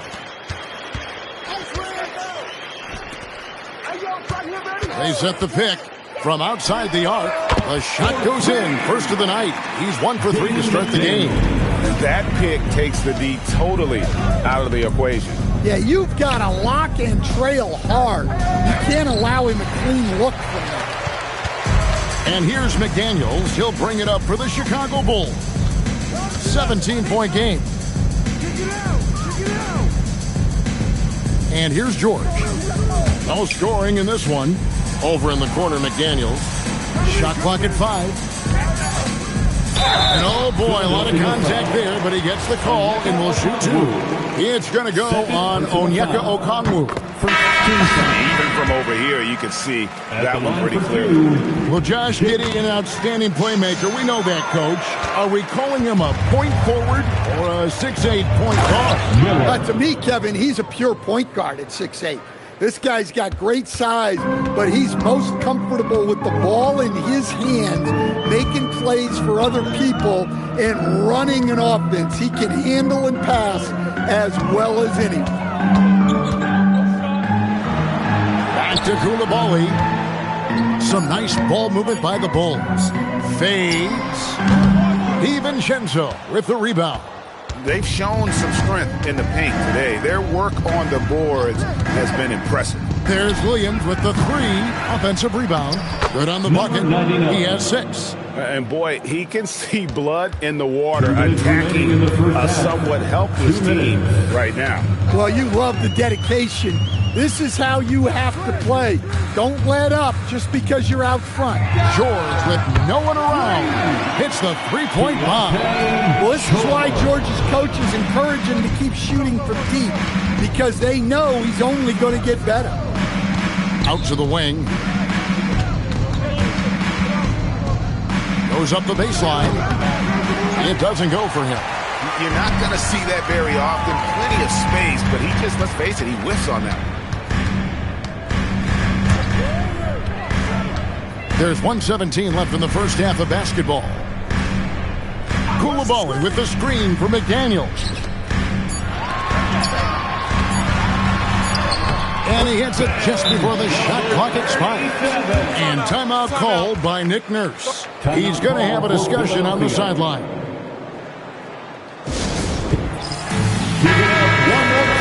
Now we get a chance to check out some stats for Okongwu.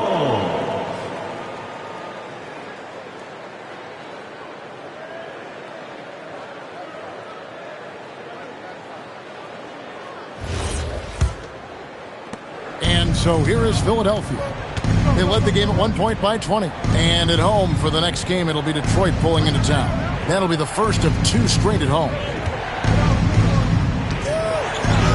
Got it. Good job in the low post. And the 76ers lead by 16. Chicago's gotten cold from deep in the second quarter. Just 2 of 6 from long range. The shot by George, no good. 76ers have gotten 7 of their 12 field goal attempts to drop here in the second quarter, up over 50%. And the call is going to be, yes, it is, an illegal screen. After picking up his 3rd foul, they may sit him the rest of the half. Alexander's checked in for the 76ers. 6-second difference between shot and game clock. Oh, and that one, no question, powered it down. Oh, Kevin, not a penny, not a Manny, but a facial. Oh, a bounce to the ounce, Greg? Yeah, showing off the bunnies. Williams scanning the floor.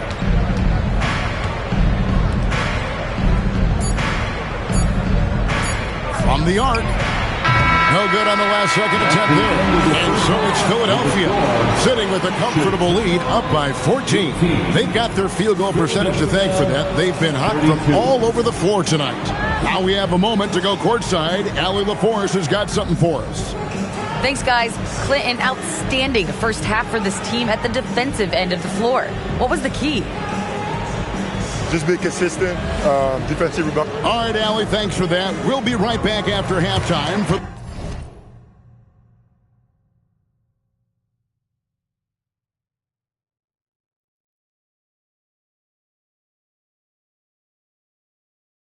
the start of the third quarter. We'll see you in just a moment.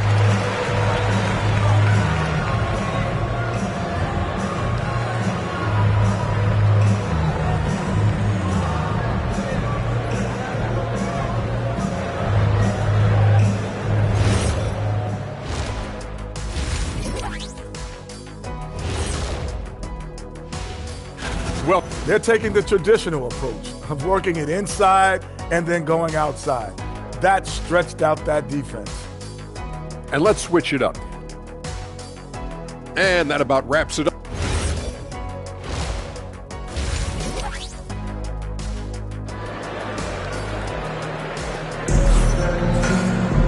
Well, we've got a second half of basketball for you. We think it's going to be pretty good. A big comeback, though, is needed for this game to be competitive, and it probably has to happen quickly. Brandon Miller has been sensational. Yeah, and just look at the numbers from the first half. He has been very efficient. Yeah, it's not like he's getting everything at the rim. He's playing smart and just taking what the defense gives him. Taking a look at the 76ers, we've got Okongwu, Dante DiVincenzo. He's out there with Williams. Then it's Miller. And Greg, you were a point guard. How has that position evolved over the years? Well, if you think of how much more of the court that has to be covered and the style, you have to score more now to play the position. I think shooting becomes incredibly important. And then defensively, with all the switching, you got to be able to hold up against size and play all over the floor. And he could not get that one to go. A lot of contact, and he'll go to the line for 2. Yeah, way to play in attack mode and get to the line. Bulls shooting their 5th and 6 free throws of the game. Number 37. Take a break.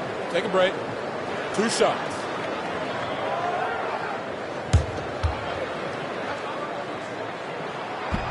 And he knocks down the first one.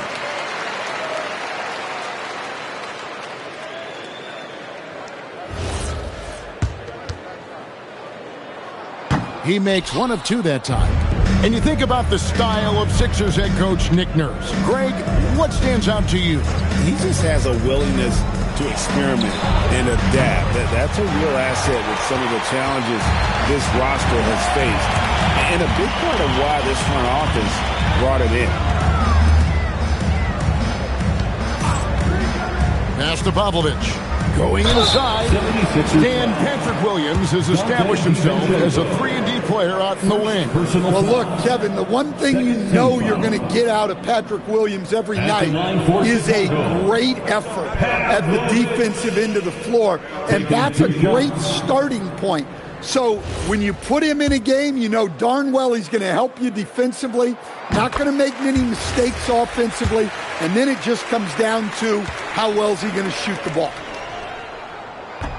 No good on the second free throw. And Greg, the Bulls have said they're leaning towards building with depth, saying that star teams are more vulnerable to injuries.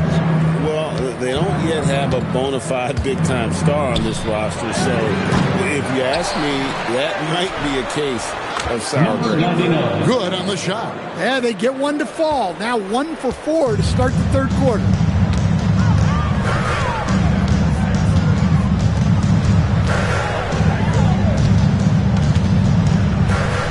Top of the key, McDaniel fires the three, and it's Pavlovich missing. And the great shooters know when they've got enough opening to go for the three. I didn't think it was a bad choice on that possession. Okongwu with a screen on George. Back to Miller. Off target from three-point range. They haven't found their rhythm here in the third. Missing 4 of their first 5 attempts. Now George.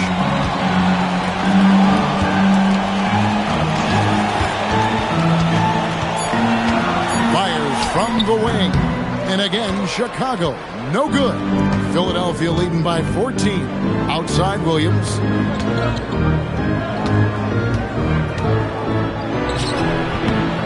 Popovich with the rebound. For Chicago, they've gone 0-3 and are still looking for that first bucket here in the second half. Pass to McDaniels. Here's the three. Second shot opportunity. No good on the layup. Ouch. 5 shots without a make. That's a really ragged start coming out of halftime. And now, Allie LaForce has something for us from the sideline. Thanks, guys. Anthony Edwards keeps a tight circle. He said, I've known my whole crew since I was 13, and that's the answer to everything. And the crew includes those voices of wisdom, too. He said, quote, I keep those types of friends around. I'm not the type that always listens, but I'll listen to my elders. Back to you, Kev. All right, Allie, thanks a lot. Well, he certainly had trouble finding the mark this quarter. The three from George. And it's Philadelphia with the rebound. They led the game at 1 point by 20. DiVincenzo finds Williams. Okongwu with the screen for Williams. Back to DiVincenzo. There's Miller with the three. Doesn't go for him. Well, he hit a couple of threes in the first half, but none since then. And again, no good by Chicago. Well, he just doesn't have it right now. It's as simple as that. And his team is struggling as a result. And that one is hammered home. Well, you can see why he's a go-to guy for them. They trust in his ability to shoulder the offensive load. And Billy Donovan wants a timeout. He's going to take a few moments here to check in with his team and regroup. Incredible! Put your hands together and make some noise, fans. Incredible!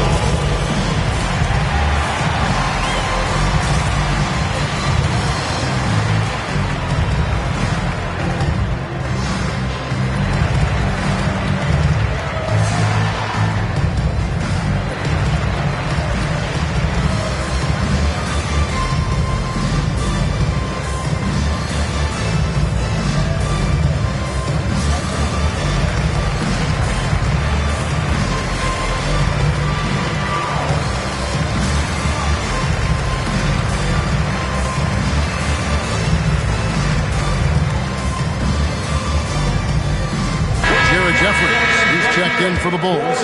Beasley comes in for McDaniels. Alexander's checked in for Philadelphia. Hawkins comes in for Brandon Miller. George dishes to Beasley. Here is Jeffries. Still yet to score. George. Bulls moving the ball around. Pass to Koulibaly. And he can't stop this drought. Another miss. The 76ers leading by 16. And there's a minute 45 left in the third. The shot by Hawkins, no good. And even without that three-ball dropping for him, the defense should have done more on that last play. Beasley up top. George looking over the floor.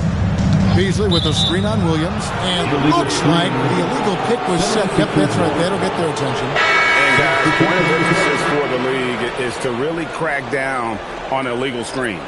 Yeah, and yet we still see it a lot. It's a tough thing to police. Catching up now on the changes for Chicago. Stevens is checked in. And Parker subbed in for Keontae George.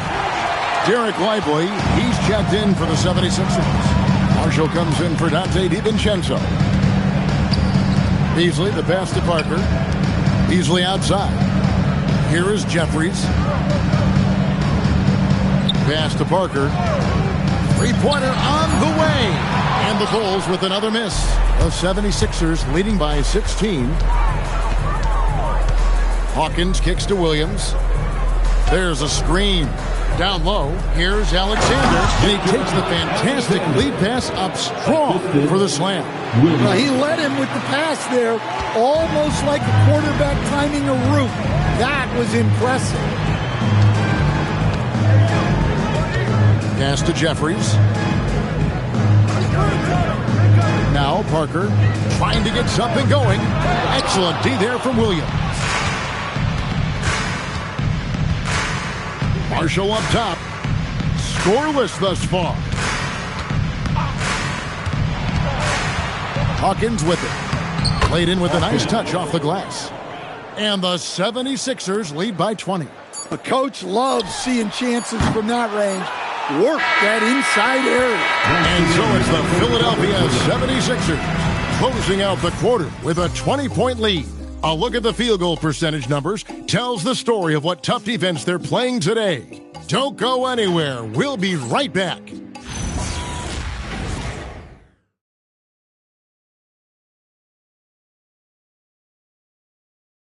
And now let's go back to a play from earlier as we show you our State Farm assist of the game. And he sliced the D wide open with this speed. They had no chance to prevent that basket. Now that is an elite level dig. What a great passer. And 1 quarter to go in a game that to this point has not been an evenly fought contest. We've got Parker, and it's Billar in at the center, locking down the middle. So that's the 5 in the game for Chicago. Lively with the screen. The shot by Hawkins, no good. Well, sometimes it's just not your night. But despite his struggles, they're ahead in the game. Beasley outside. To the right side.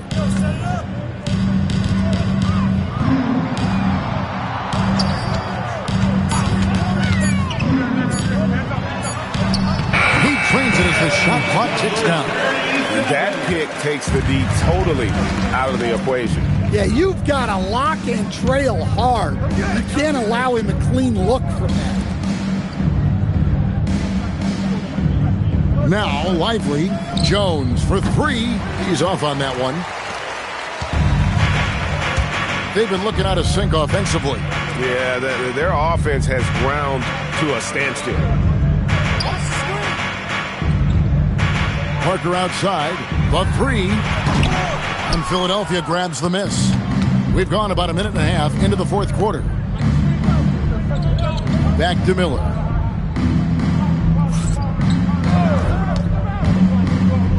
And it's Miller with the jam. And with his diverse game and 6'9" frame, Brandon Miller can score in bunches. And on nights like tonight, it's really hard to get someone to match up with him. Parker's shot is off. And so Miller will bring it up for the Philadelphia 76ers. They lead by 20. That's the most we've seen. To the inside. Pass to Lively. Now here is Miller. Covered by Beasley. Miller, the pass to Alexander. Boom! He jams it straight down. And you can put Miller on either side of that pick and roll action. He has a terrific IQ. And the timeout called here by Billy Donovan. It's a chance for them to regroup and refocus.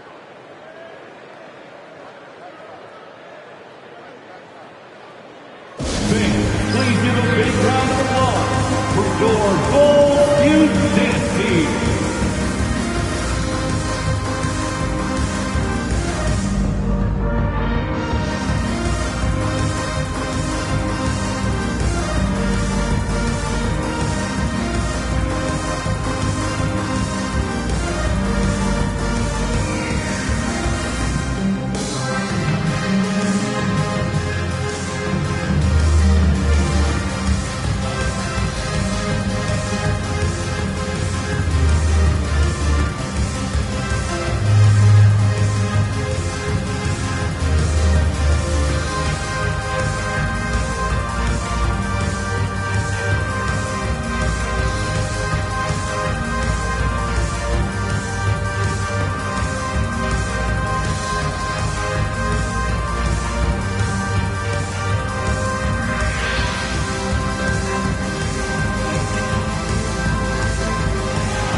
Ladies and gentlemen, your Bulls Youth Dance Team.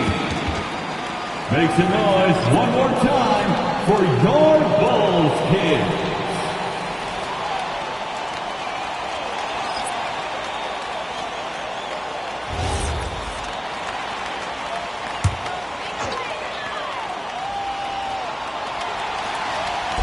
We're in the fourth quarter here, just under 2.5 minutes gone. You know, GA, one great thing about the NBA, well, there are many things, but one great thing is that there's always new talent coming through the ranks.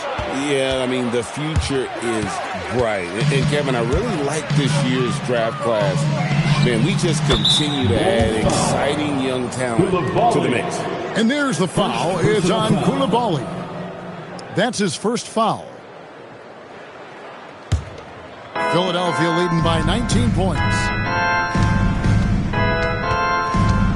Outside Williams. Miller, that's for 2. And rebounded by McDaniels. McDaniels got his 4th rebound in this one. McDaniels on the wing. Koulibaly with the screen for McDaniel. To the paint. At basket number 6 to his stat sheet. He's now 6 for 10. You know, if you're only looking at the way he's played offensively, you think his team would have the lead. Pass to Miller.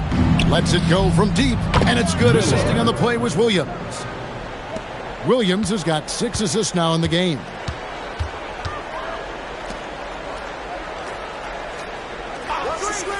Here's Pavlovich.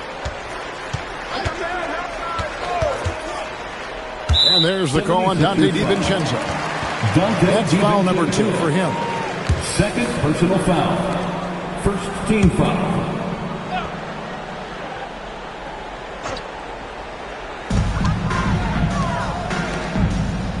And teams take more threes now than ever before. More than double the average attempts we saw in the 90s. Well, I think what's happened, Kevin, is we just have more guys who can shoot the ball. So in the 90s, you might have had 2 guys who shot the ball well from 3 and made it a good shot. Now, on a lot of teams, virtually everyone on the roster can shoot the 3. If we have more guys on the floor who can space out and shoot the 3, we're going to have a lot more attempts and a lot more efficiency on those attempts. Not a lot of resistance on the inside, and they're taking full advantage. Pass to Pavlovich. McDaniels, a screen on DiVincenzo. Kept alive, and it goes out of bounds. That one off Okongwu. And the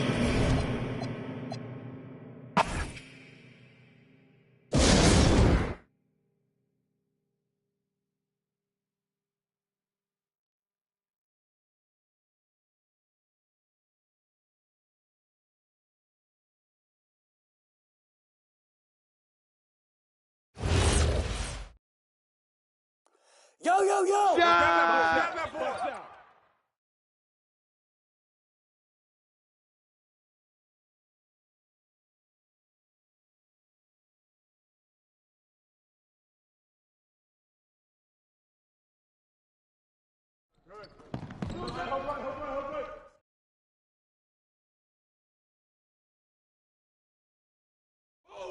Watch that shooter.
Welcome from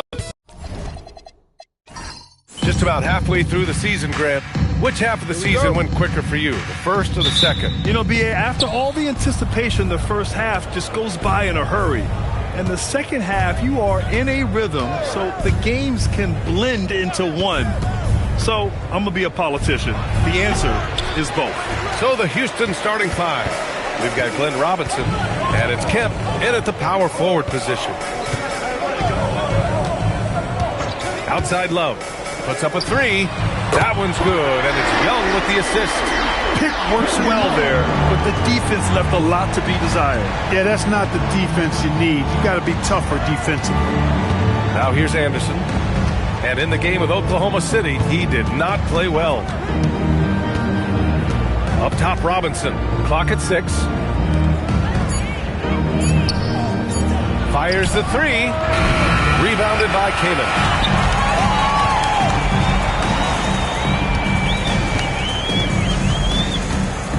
Young, the pass to Love.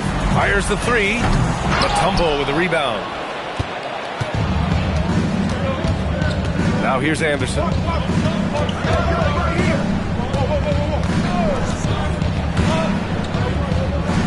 Anderson with a screen on Young.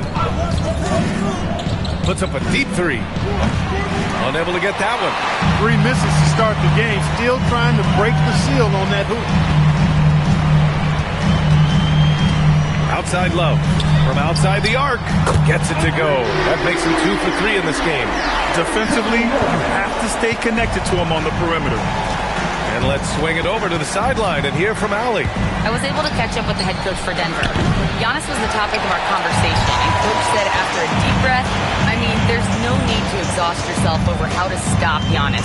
He's going to leave his mark on the floor. We just have to deploy something to mute his production a little bit. They've definitely got their hands full trying to slow one of the game's best. Back to you, Brian. And Allie, thanks. And here are the Rockets now, following the score by Denver.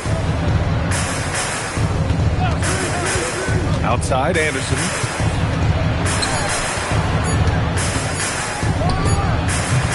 No good. Unable to win this run. Man, miss after miss for him.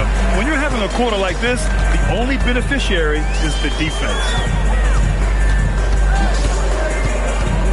Robinson defending.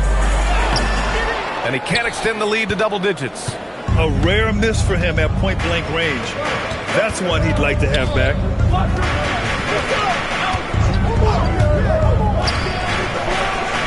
And another miss by Houston. This is definitely a day he'd like to forget. He just hasn't had the energy or the intensity to get it done out there. He's still scoreless. Their ball movement on this run has been tremendous. It's led to a lot of good, clean, open looks. And so Ime Udoka decides to call timeout. He might have seen something and needs to review with his guys. And this game, the first chance they've had to see Denver. They took the season series against this opponent last year. High-profile games are the best. Exactly. 2 top teams in the conference. They want to continue that success this season as they look long-term towards playoff seeding.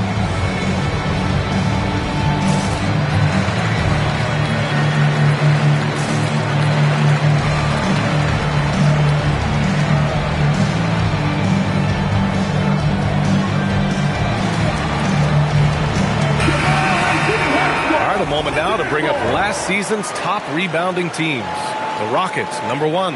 The Nuggets, 4th.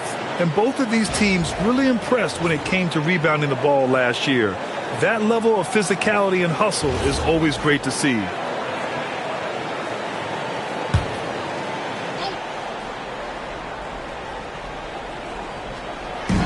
And first quarter, we're about 3.5 minutes in.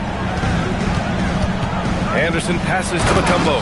And the dunk to finish it off. A beauty. And that ends their drought. You could feel the frustration building with each miss. Whew, man, this thing was turning into a soccer game. A lot of action and not many points. You think back to the prime years of Kawhi Leonard Clark. He was absolutely dominant. Yeah, he really was. I mean, so few wings could dominate the way Kawhi did when he was healthy and in his prime. I mean, he could score at all 3 levels, especially in that mid-range game. Absolutely lethal. And then defensively, he was a stopper. He would just turn people's water off. In his peak, he was as good as any two-way player we've had in the league. And he got the whistle on the way up, so he'll be headed to the line for a pair. All right, so let's say we give you a carte blanche, Clark. Make you Adam Silver for a day. What's one game rule you change? You know, I kind of like what the WNBA does in regards to the reset timeout, BA. Allow you to advance the ball without huddling up like a normal timeout. And I really think it helps the end of the game move a little better.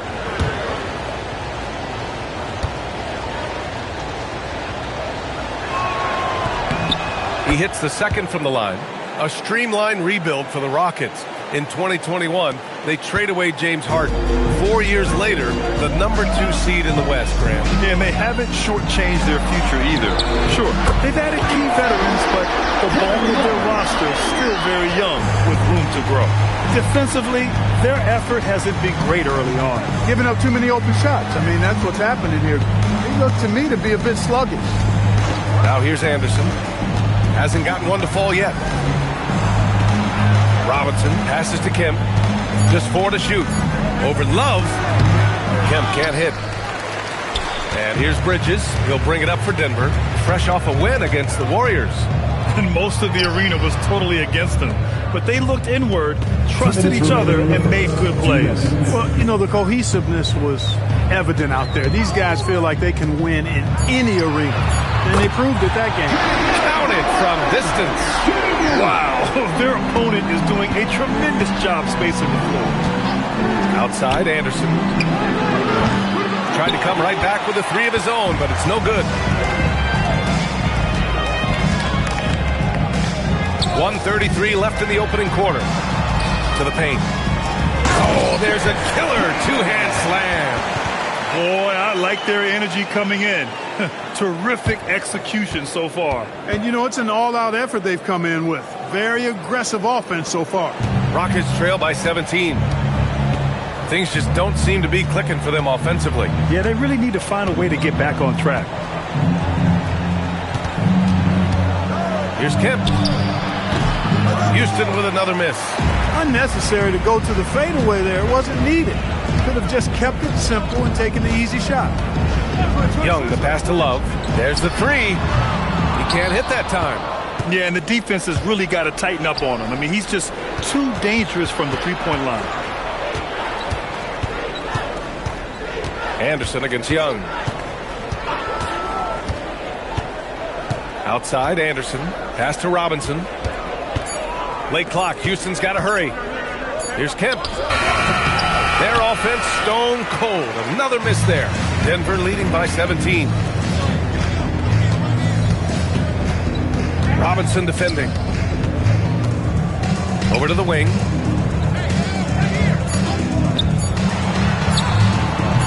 The shot comes out.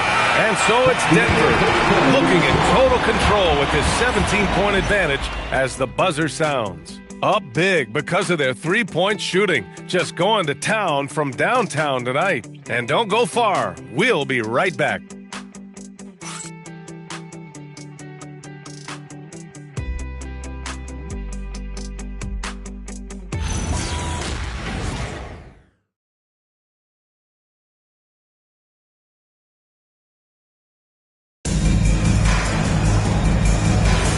And if you're just tuning in, we've got a wide margin on the scoreboard, but plenty of time left for a comeback. All right, well, a look at how the points have been generated so far. A scoring breakdown for Denver. You know, right from the start, it seemed they got hot from three-point range, pulling apart the defense and racking up the points, too.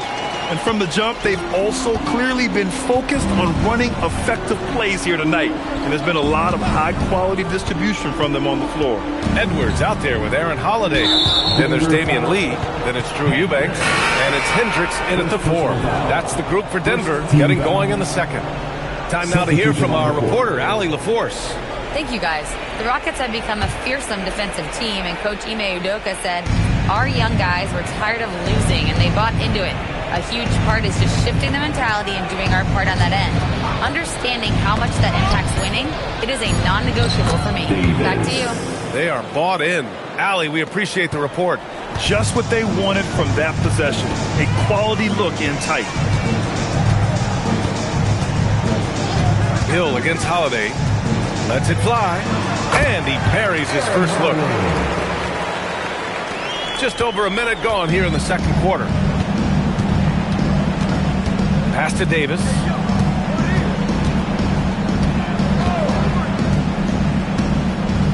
Back to Ingles. From deep. It's hauled in by the Nuggets. And they're +5 on the boards after that rebound. Eubanks the screen. Holiday from long range. Defense may have given him that one. Based on the results, you see why. Hill against Holiday. Here's Perkins. Some solid D from Eubanks. He took it up strong, but the defense was ready for it.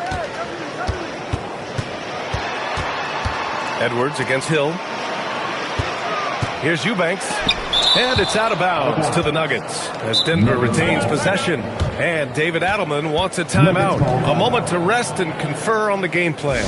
Well, Grant, when you watch an NBA game today, do you wish you played in this era? Oh, no doubt. It's a lot more open, and there's a greater emphasis on skill and player health. Oh, and by the way, those checks aren't too bad either.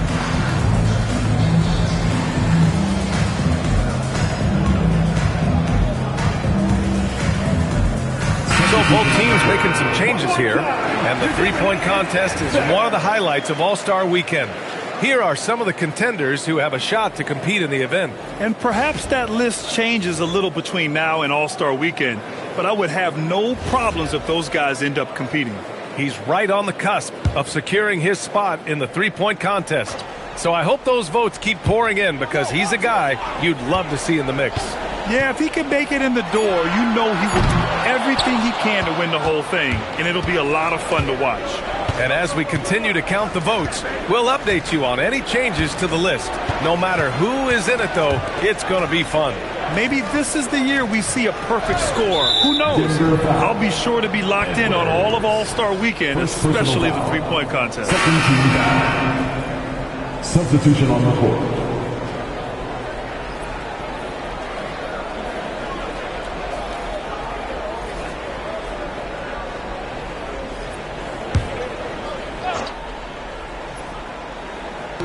And a little under 2.5 minutes gone by here in the second quarter.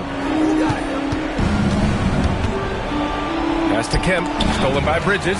And here we go, the Nuggets on the fast break. Boy,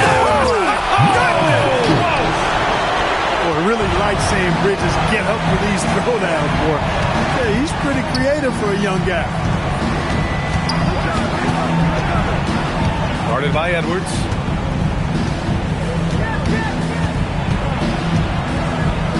Just 5 to shoot. Now Robinson. He's guarded by Bridges. Hill. And he can't stop the drought. Another miss. Probably not the shot they had in mind, but you can't fault him. He had a clean look. Back to Young. That one doesn't drop. Good work defensively by Hill. Here in the second quarter, just under 3.5 minutes played. Pass to Robinson. Here's Kemp.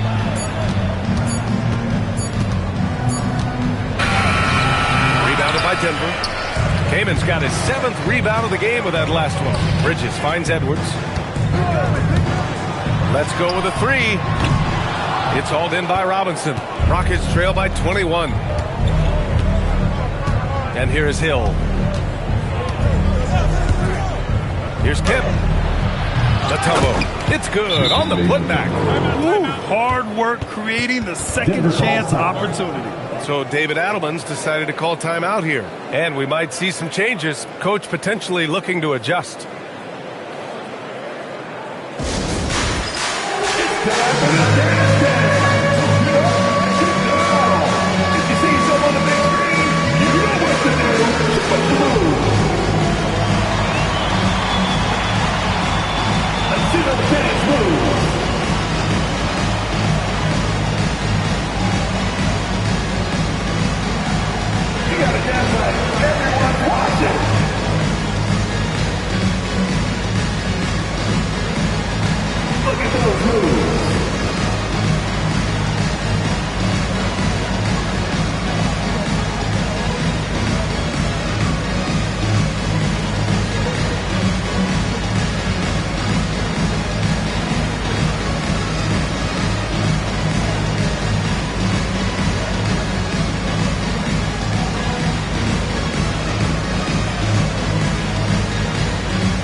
Nuggets making a switch here.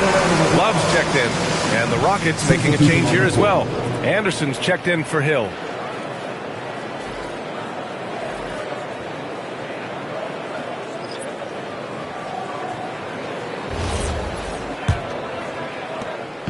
And here's Bridges. He'll bring it up for Denver. Outside Young from downtown. Pure from three-point range. Young's got 6. In terms of volume, Trae Young is up there in three-point shooting. He's never shy from deep.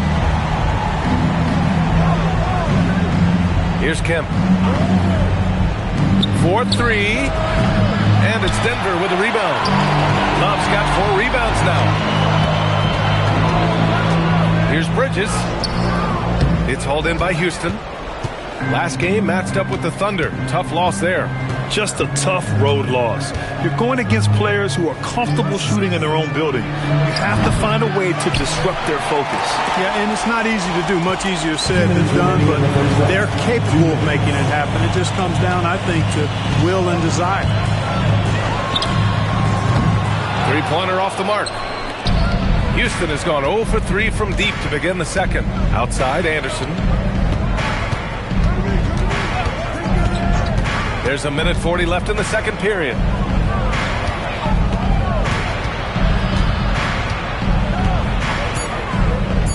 Three-pointer. The rebound by Bridges. The Nuggets lead by 22.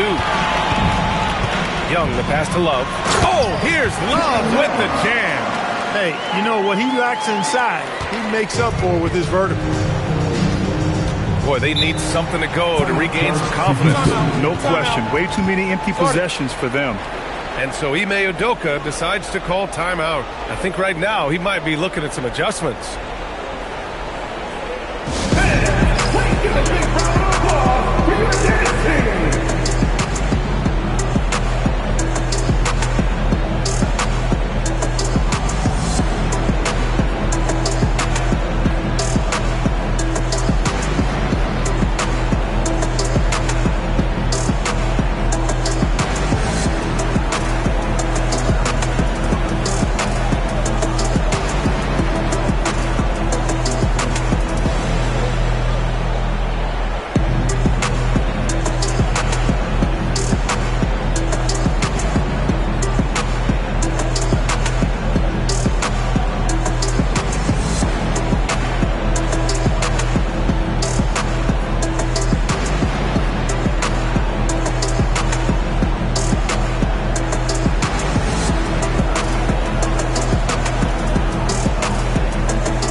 Here's a rundown of the teams that have not wasted their opportunities at the line in the last month.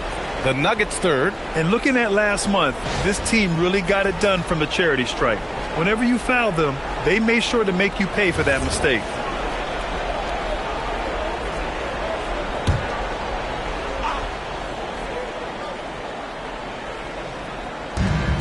.111 left in the first half.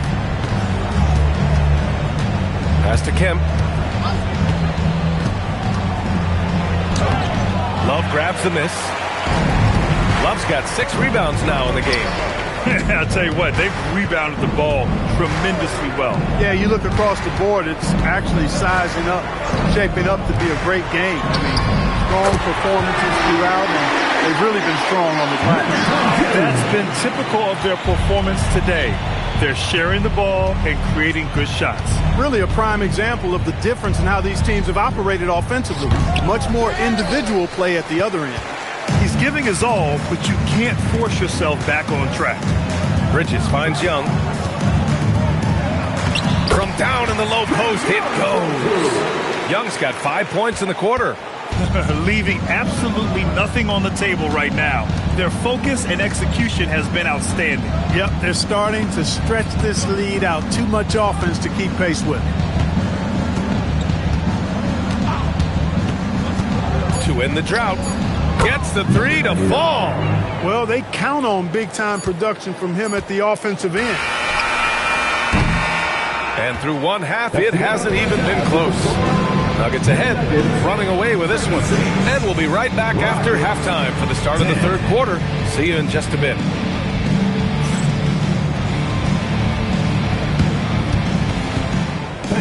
Please direct your attention to the center court. And get ready for the fan half-court shot. Drums. They're thinking about a shot. Nice try. It's all good. One more time. A round of applause for the participants.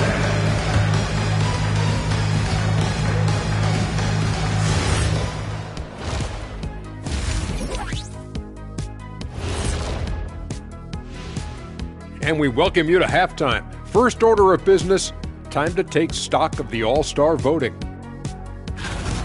It's pretty obvious the dudes who are going to make it, but you also have to deserve it and get the shutout. Yeah, you have to feel for those players. Feels like there's at least one big snub. But you also have guys who deserve it and get shut out.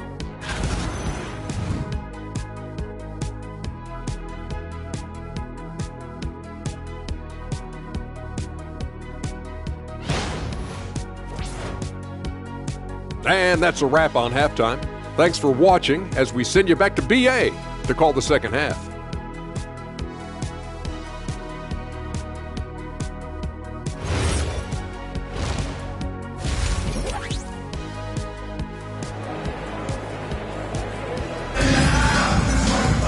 And after a very lopsided first half, we'll see if things play out a little more evenly in the second.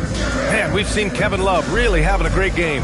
Well, if he's hit threes like he did in the first half, he's going to have a monster night. Yeah, you know what? The defense is going to adjust. They'll be ready for him now, so I'm sure they talked a lot about how to slow him down.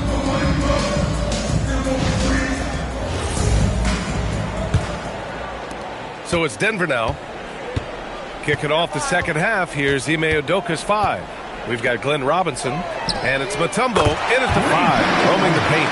Lackluster defense, showing no desire to chase shooters off that line. And those triples, they sure do add up quickly, don't they? I mean, they've got to make some kind of adjustment here. Anderson with a screen on Bridges from deep three-point land. Denver grabs the miss. It's never easy from that distance, but we see him drill those and shoot around all the time. Well, that looked to me, guys, like a heat check and was maybe a step out of his range. Driving to the basket. And he drops in the layup off the glass. He's got 5. A great move. I mean, the defense has no response. Yeah, if that's a harbinger of things to come, he's looking at having a very big second half. Now here's Love. He's got 14. Inside, 5 on the clock. You know, this is what you like about him as a facilitator. He hits his man where he can do something with the rock. Let's go now to the sideline and catch up with Allie LaForce. Thanks, B.A. Giannis Antetokounmpo talked about what keeps him going. He said the most important thing is to stay humble. At the end of the day, I realized that I wasn't supposed to be here. I'm just happy, and I always want to be better and do better for my team. And that's what gives me joy. Brian? You got to respect that mindset. Allie, we appreciate the report. Bridges passes to Love. Drains the triple.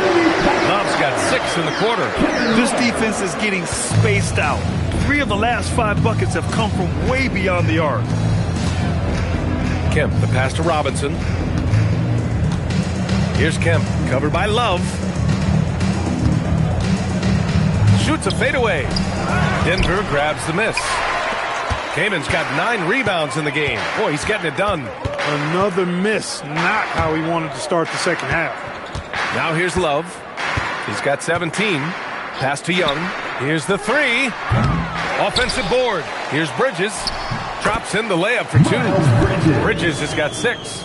Soft interior D, and they've exploited it. And here's Anderson. Yet to see a basket. He's guarded by Bridges. Outside Robinson. Anderson passes to Robinson. They need this. Buries it from 3. That's his second made 3, first of this half. Denver's gone 2 of 3 from outside so far in the third quarter. Outside Young. Love for three. That one's good, and it's Young with the assist. Young's got 6 assists now in the game. I really like how he's playing tonight, taking good, smart shots, playing his game. Now here's Anderson. He's guarded by Bridges. Kicks it out to Anderson. Shot clock at 6.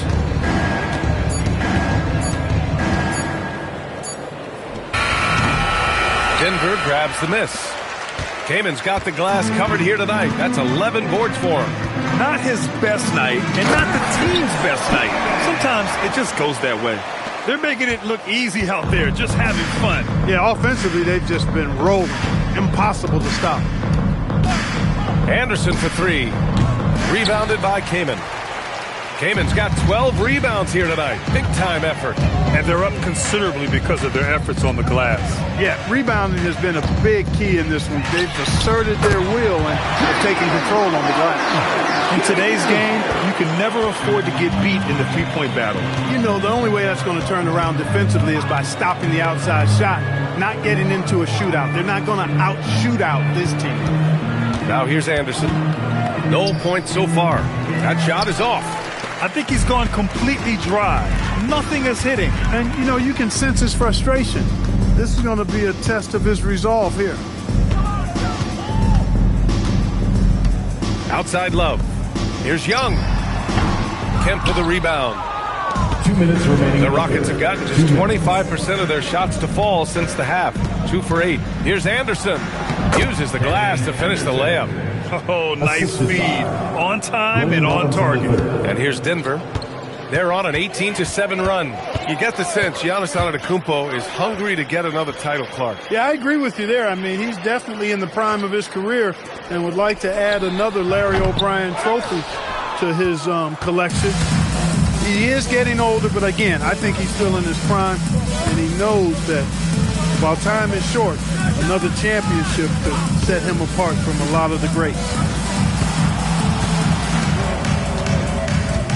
Nice move. Love grabs the miss. Love's got rebound number 8 here already in the game. It's Bridges on the wing. Outside Love. Pass to Young. Fires from deep. And that one goes. He's shooting 5 of 9 in this one. He's putting on a commanding performance here. He's hit 2 3-pointers in each half now. Right wing. Back to Anderson. That one falls. Anderson's gotten 4 this quarter. He's hard to stop when given any room to operate at all. Young looking for an opening. Bridges with it. 6 points for him. Young missing again. Here's Kemp, covered by Love. They get it back. Kemp, good. Second chance points are always painful. Have to make the effort to box out. Hey, guys standing around spectating, I mean, you got to get in there and get tough. Shoots. Plenty of room to knock down that one. 7 points in the game.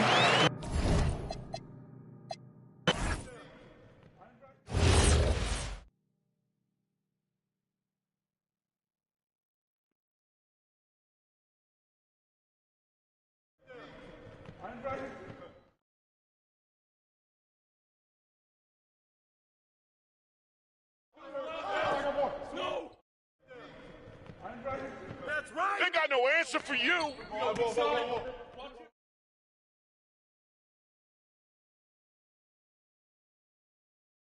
Oh, foul! Shoot. Shooting.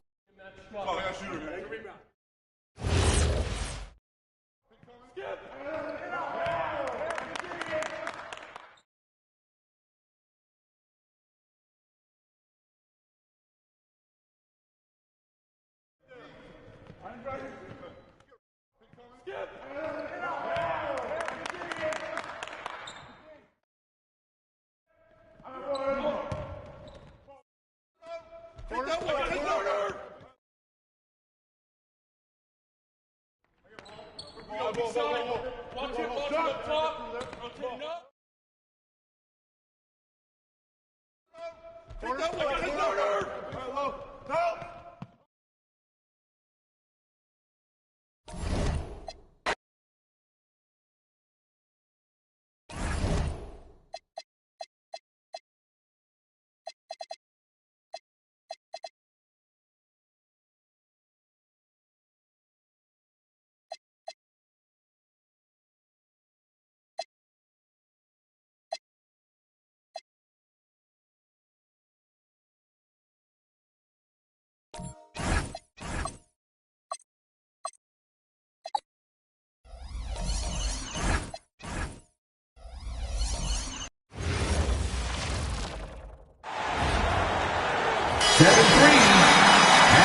And as the NBA season rolls on, GA, what's one of the biggest challenges this time of the schedule? I'd say maintaining your level. It's so hard to be consistent throughout the season, and it's really about the mental side of the game. It's so tough to stay locked in. And a look at the starters for the Pistons. They've got Heinrich, Czar out there with Isaiah Stewart. And it's Shannon in at the 2 guard. And the first shot of the night for him, no good. Ball dishes to Stoudemire. And the foul called on Alex Song. That is his first foul of the game. First team foul.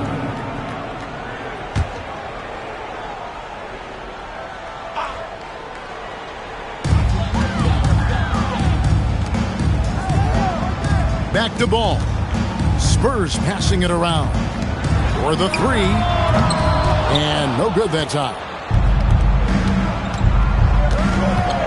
Heinrich outside. Pass to Shannon. Stewart against Ball.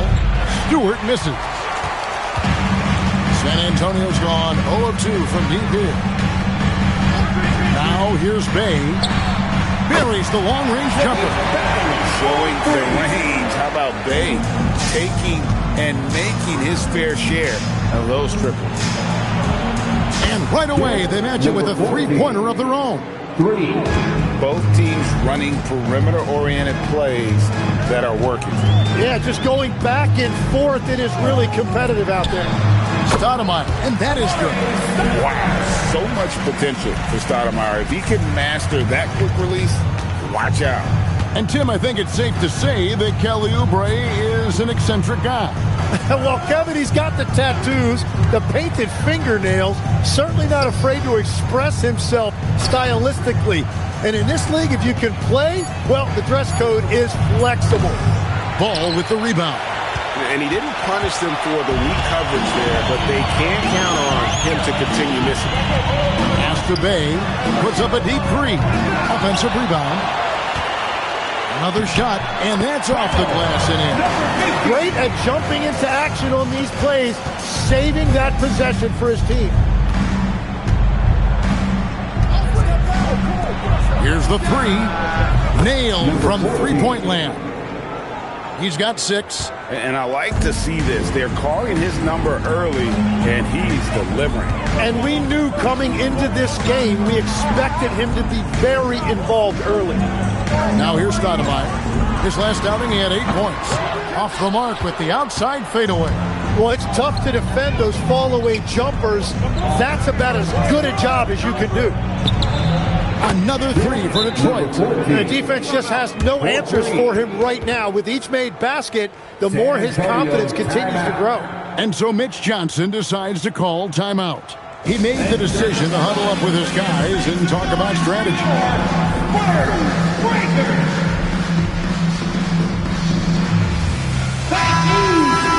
And let's now take a look at some of the numbers for him.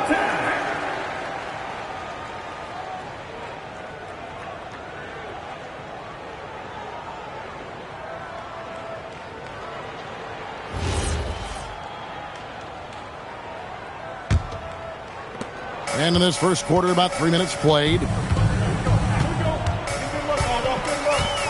And here is Neesmith. Real disappointing game for him in that loss to Denver. And he gets the bucket. Stoudemire's got his second basket. And he's a beast inside. I don't know how in NBA defenses are going to deal with Stoudemire's size, speed, and strength. Gets the three-pointer to fall. Well, that's helping your team. By and large, he's taking shots he knows he can make. Right now, let's take a moment here to catch up with Allie LaForce on the sideline. Well, I had a chance to talk with head coach Mitch Johnson.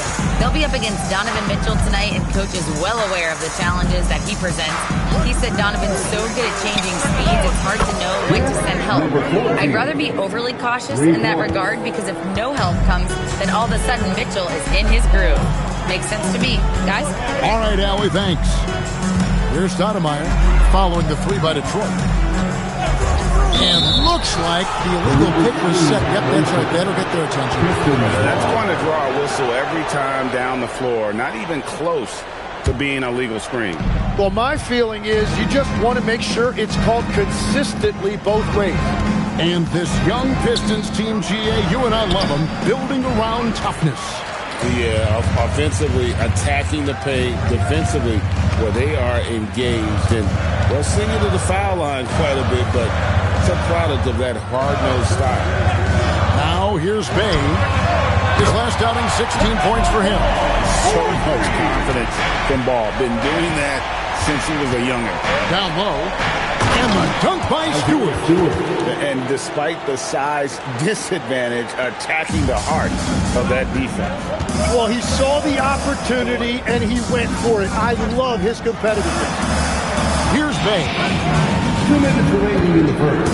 2 minutes. Pass to Neesmith. From outside the arc.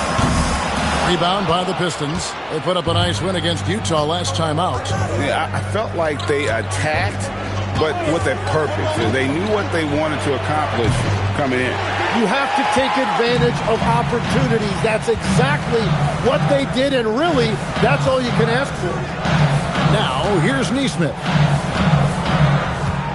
They get a hand on it.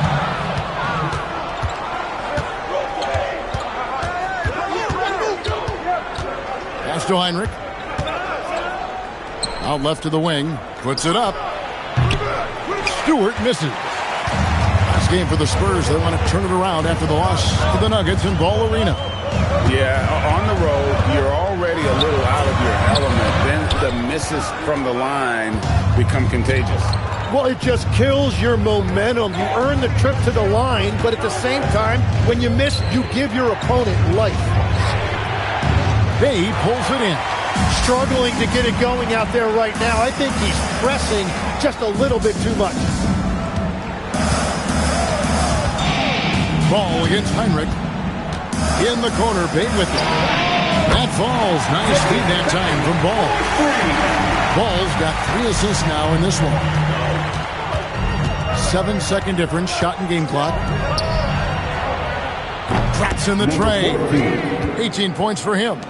Nice answer back there. Love to see the competitor. And when you give up a 3, there's always this instinct to try and get it back immediately. Ball feeling it out a bit. Pass to Stoudemire. Over Sarr. Got a hand on it. And he recovers it. That's the order of the day as the first quarter comes to a close. Pistons lead by 5. The second quarter coming up right after this break, so don't go anywhere.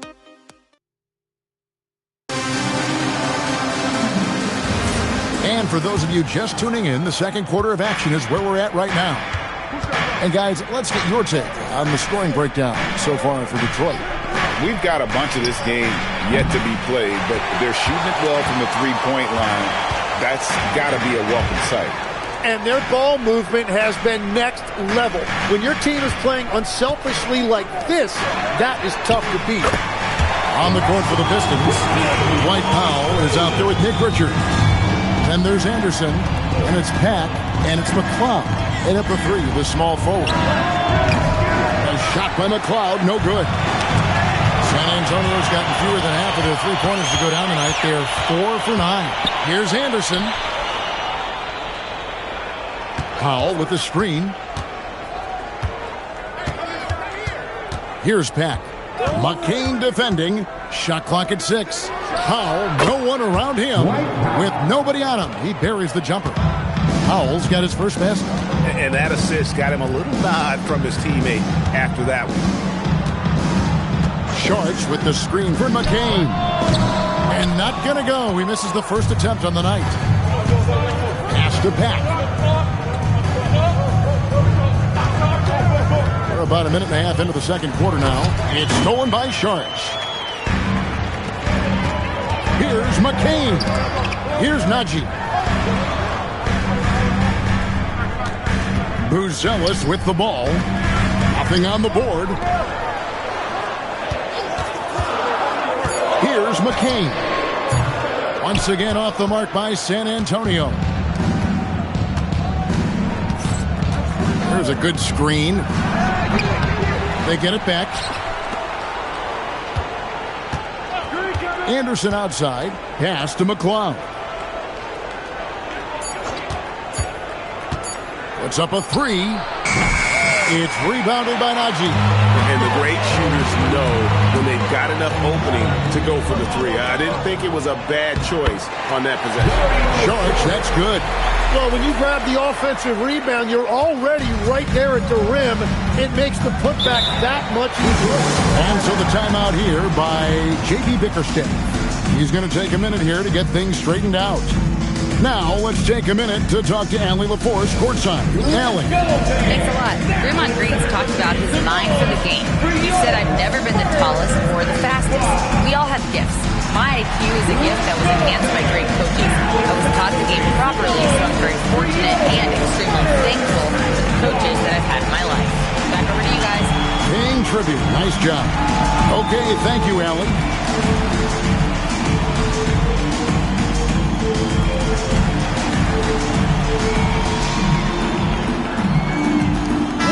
A moment now to check out who's leading in the All-Star voting. And a lot of fans and players interested to see how this thing all turns out. And you look at Ball. He's not quite there, but he's very close to his spot in the starting lineup for the West. And to have the great season he's having and still not crack the top five, that just tells you a lot about how terrific some of the other Western Conference players have been.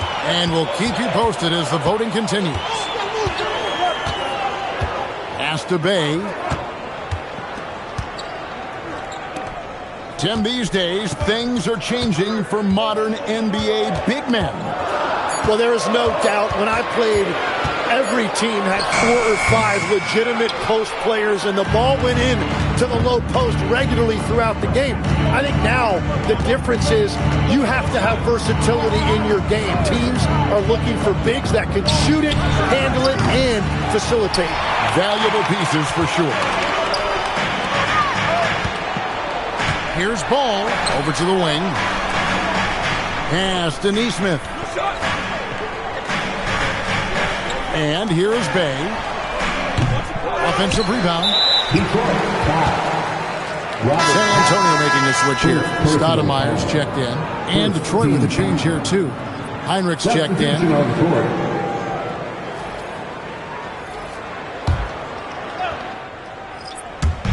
And almost 4 minutes gone here in the second quarter of play. Stoudemire setting the pick for Ball. Clock at 6. Over Heinrich. Again, the miss by the Spurs. That's a shot he's got to hit. You don't get many looks better from that range. To the wing right side. Drills the three-pointer. Number 14. 21 points in the game. Bottom line, you need shooters on your team who can space the floor. Yeah, that's how you create that spacing, and that will open up a lot of options offensively. Here's Stoudemire. He gets that one. Stoudemire's got 6. Looking like a monster inside. Stoudemire using that size and power to get the finish. You can be sure, GA, that as the Spurs build this team, there will be no shortcuts. Well, they're surely eyeing that group 8 hours north in OKC. Another young core that's not going anywhere. If the Spurs want to contend, the standard's been set. Now, Neesmith. Back to Stoudemire. Bay kicks the ball. Second shot opportunity, and the bank shot is good. Now just a 1-point Piston lead. And really, it's been a major aspect of their offense in the early stages here. Their success working the ball inside and getting points from close range. And so the timeout here by J.B. Bickerstaff. Coach is going to take a few minutes to regroup and go over the strategy. Let's get on up and make some noise for the Spurs Tack Squad.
And why don't we take a chance now to see which teams have been the NBA's highest scoring squads this month. Fifth on the list, the Pistons. I just love their offensive flow lately. I mean, this is a dominant team offensively because of that rhythm and pace.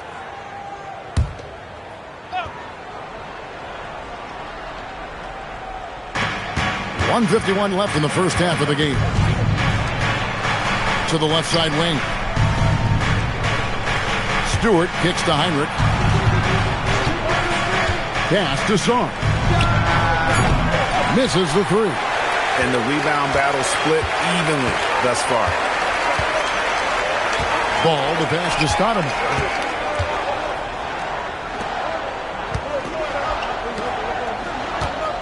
Over Sarr.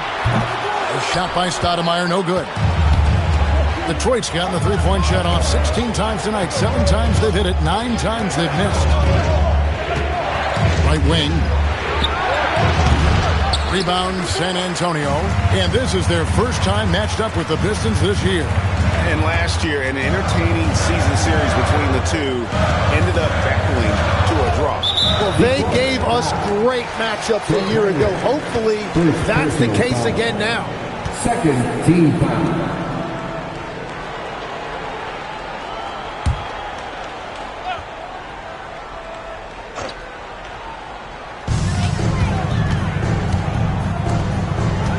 There's 45 seconds left to play here in the half. Ball, no good. We'll see if they want to trade 2 for 1 here. Got to time up that clock to do so. Going to the rack with energy, and the D afraid to cut him off. Yeah, got to chalk that one up to some shaky defending. Well, defensively, you can't allow that in a game this close. Pass to Neesmith. Offensive rebound. Boom, he jams it straight down. And look at that work inside. Recognized the mismatch and took advantage. Floats one up. Won't go in for the 6th time in 14 shots tonight. He's made 8. Outside, ball. And stolen by Song. And that'll do it for the first half of competitive game so far. Pistons ahead, up by 1. We'll see you back here after the break for 3rd quarter basketball.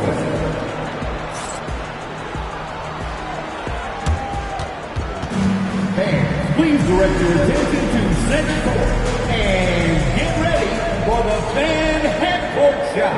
Drums. They're thinking about the shot.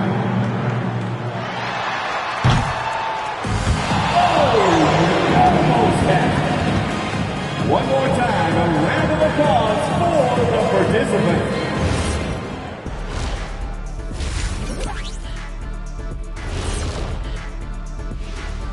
Halftime is here, and with the San Antonio Spurs in a neck-and-neck game, lots to talk about. As the half went on, you could see they were forcing shots, rushing things. You have to stay patient. And be unpredictable. Threaten the defense from all three levels. It's time now to take a look at how the All-Star voting is shaping up. I think we have a good idea of who's going to make it, but a couple of bubble dudes who have said they really want this either need to step up or they're getting left out. FOMO is powerful motivation.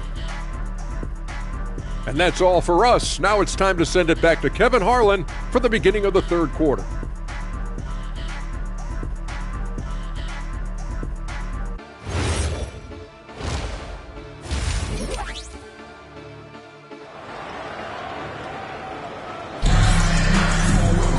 And if you're just joining us, we've played through the first half in a game that's been fairly even so far.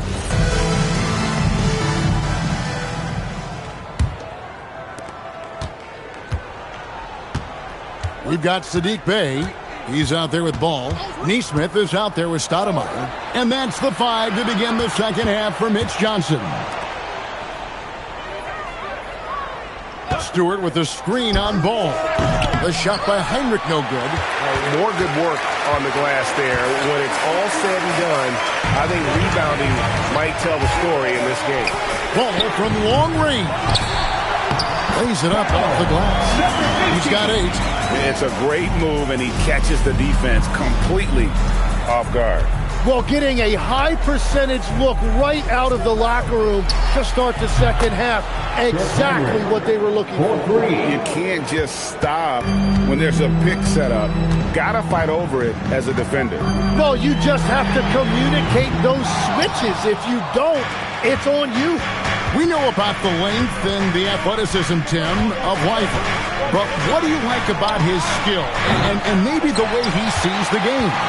Yeah, this league has seen a lot of guys with that type of athletic ability, but what sets him apart, he's got great instincts for where to get open, instincts how to rebound, where the ball is coming off, and then also, I just think his conditioning level is very high. The energy Stoudemire plays with, jumps out at, he just gets after it on the board. Fires the 3, hits it from three-point range. He's got 26. And obviously his momentum from the last game has carried over here tonight. When someone is rolling like this, just keep feeding him. That's just great coaching. If it goes, and the Piston lead is cut down to just 1 on the basket from Bey. Well, we've seen that movie a few times, haven't we? An easy bucket in the paint. Sarr sets the screen for Heinrich. Pass to Sarr. And Sarr throws it down. And at 7'1", Sarr makes dunking look easy. The defense has to push him further from the rim.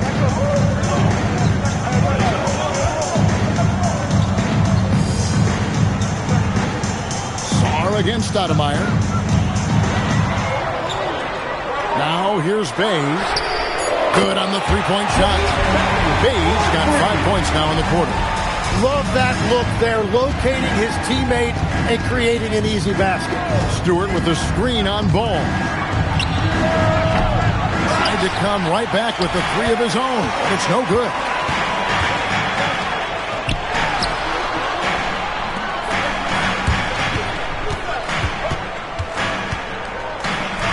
Fires the 3.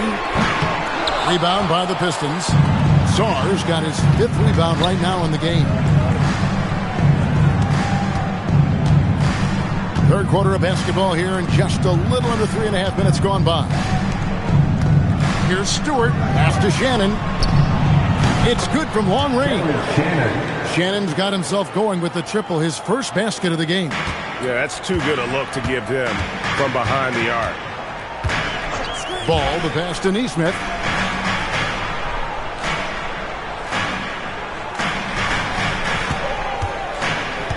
Guarded by Stewart. That's another one for him. His 5th in just 7 shots.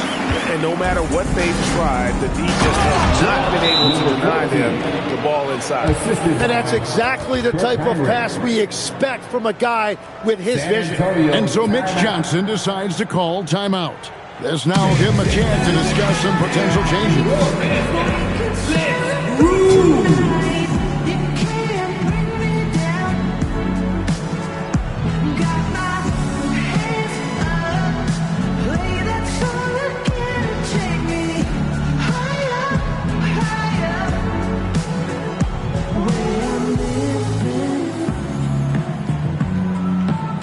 like it's the weekend.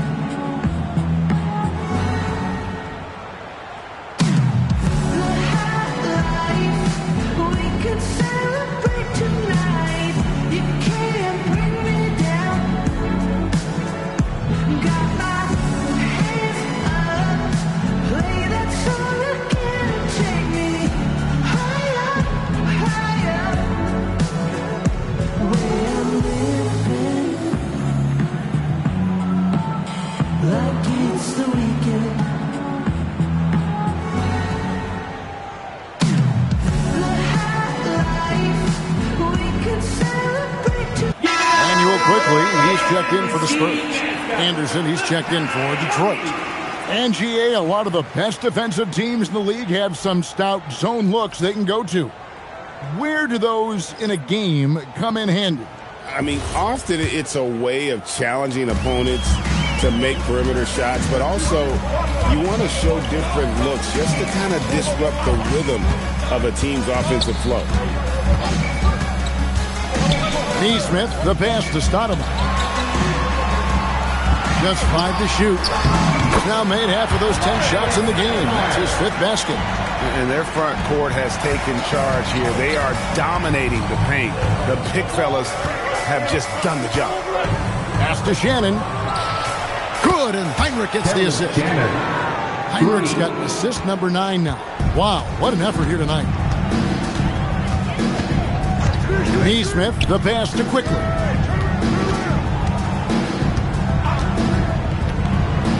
Back to Neesmith. And the Spurs scoring again.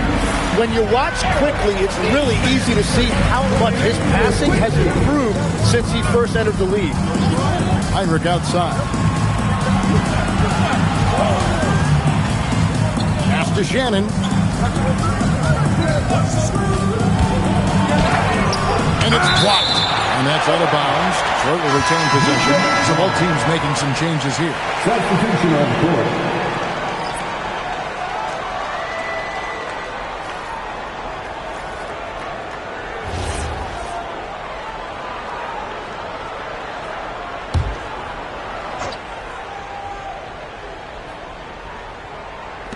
Clock at 4.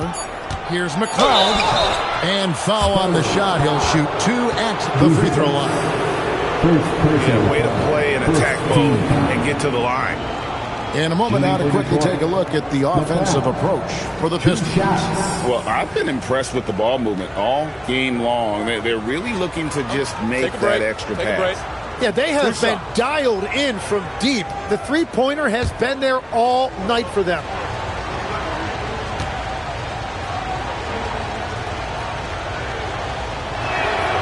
That free throw, no good. All right, Legs, follow me here. You look at the rise of teams like Detroit, there's a lot to be said for having young legs. Well played, Kevin, well played. And look, today's game exacts a physical toll. And if you think of it, that's especially true when you're playing a team like the Pistons. They play fast and they hit hard.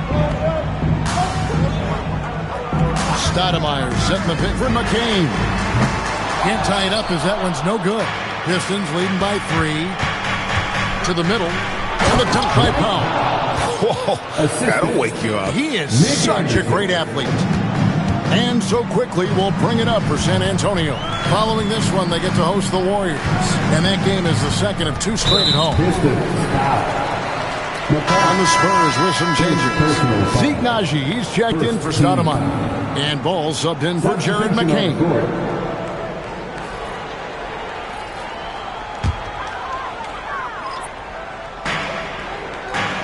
Outside, Ball. 5 on the clock. Here's Saric. They get the rebound. Spurs passing it around. Saric with the screen for Ball. Hits the three-point bomb. Ball's got his second bucket of the night.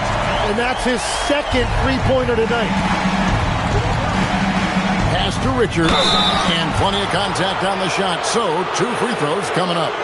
And from technical fouls, Tim, to flagrant fouls, it always seems like Draymond Green is walking that line and in the crosshairs. walking that line or stomping on that line. I don't know what, but it's where he seems to want to live. You love that competitive fire. You just have to make sure it doesn't cross the line where he hurts his team. But don't you think he knows exactly what he's doing at all times? He understands most officials don't want to give him that second technical, that's for sure.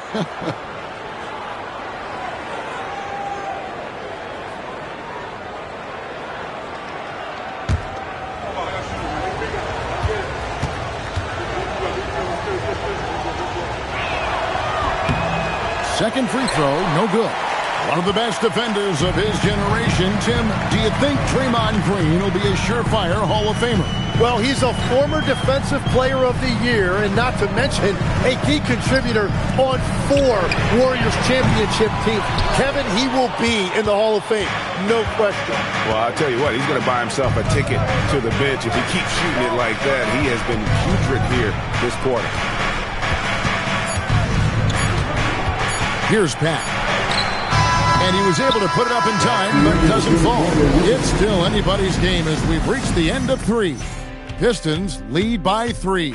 And time to step aside quickly, but we'll be back in no time with the start of the 4th quarter.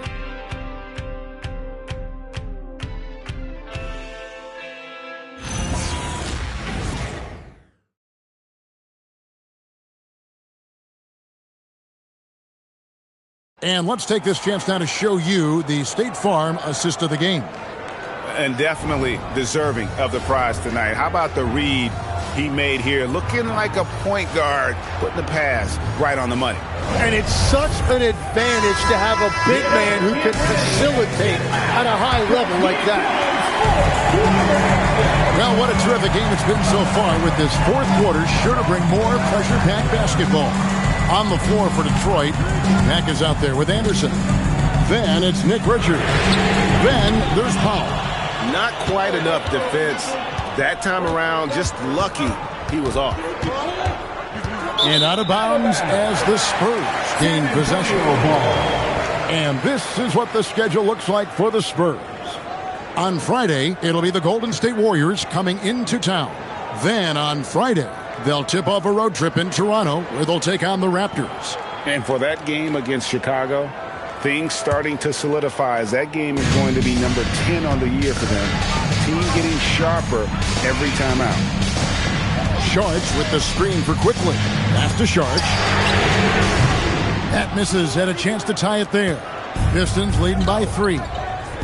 To the paint. And the layup is good after a nice lead pass. He has 30. And he has just been in a flow offensively. Terrific game. He has been the X factor. Ball, the pass to Sharch. That one good for 2. And the more experienced Ball gets, the more confident he gets in those situations. Great execution. Pass to Richards.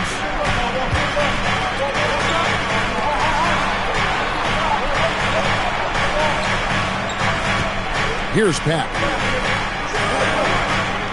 Powell with a screen on Ball. Pat passes to Powell. George grabs the board. And that was almost a block. Still did enough to alter the shot. He didn't quite get a hand on it, but he did enough to affect the miss. Tough to hit that shot when the D is all over you like that. Anderson passes to Powell. Rebounded by the Spurs. Yeah, if you get that close to the rim, you have to capitalize. Tough to see him come up short there. Pass to Quickly. Here's Najee. Defended by Richard. The kick out to Ball. No good. That would have tied it. And maybe, he thinks he can shoot himself out of the cold spell, but I don't think that's the case. Maybe somebody want to tell him to ease up off the threes. Richards passes to Pat. Powell with a screen on Ball. Pat.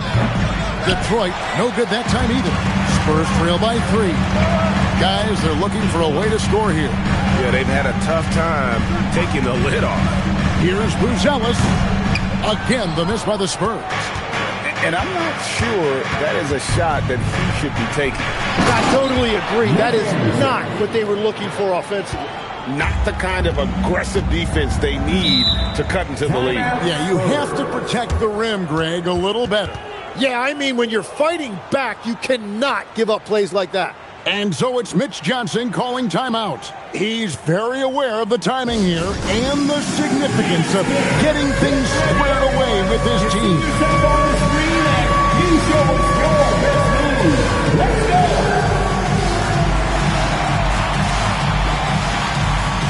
Look at those moves.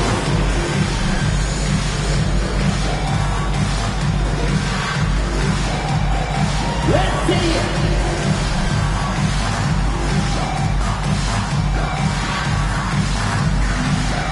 Oh, sit down.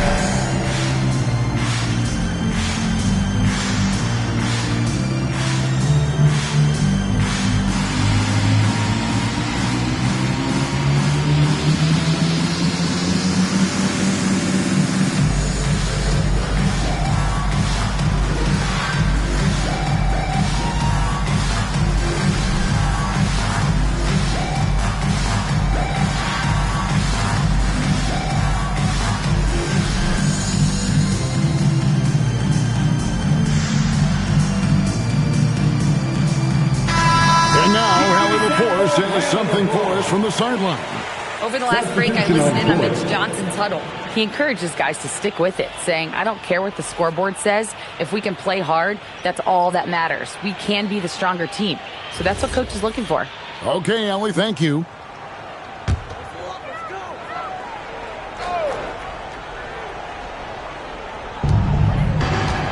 And it's ball in the corner. Nice ball movement by San Antonio. They get it again. And it's in. Basket number 6 for him thus far. He has only missed 2 shots from the floor. And boy, have they been hitting the backboard in this game or what? Kind of surprising. It's such a tight game. To the inside. Saar. Good. And Heinrich gets the assist.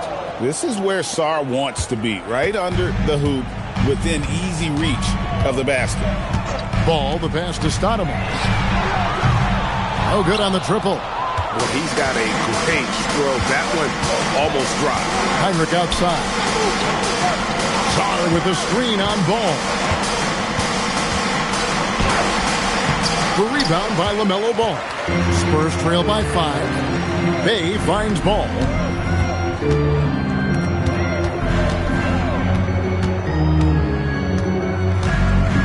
Now Bay. Heinrich with the steal. And he lays that one in off on the breakaway. And that couldn't have gone better for them right there. Forget about playing it safe. They're looking to finish this thing off in style. And stolen by Saar. Here's Shannon. Stewart, a screen for Heinrich. Misses the 3. Well, the defense should consider themselves lucky there because he's not usually one to miss those kinds of looks. That does not go. Yeah, I think he forced that a little bit there. Should have tried for a higher percentage look from the 3. Neesmith covering. Now Saar. Does not go in. The defense doing just enough there to affect that shot. Ball, a screen on Saar. The 19-foot shot.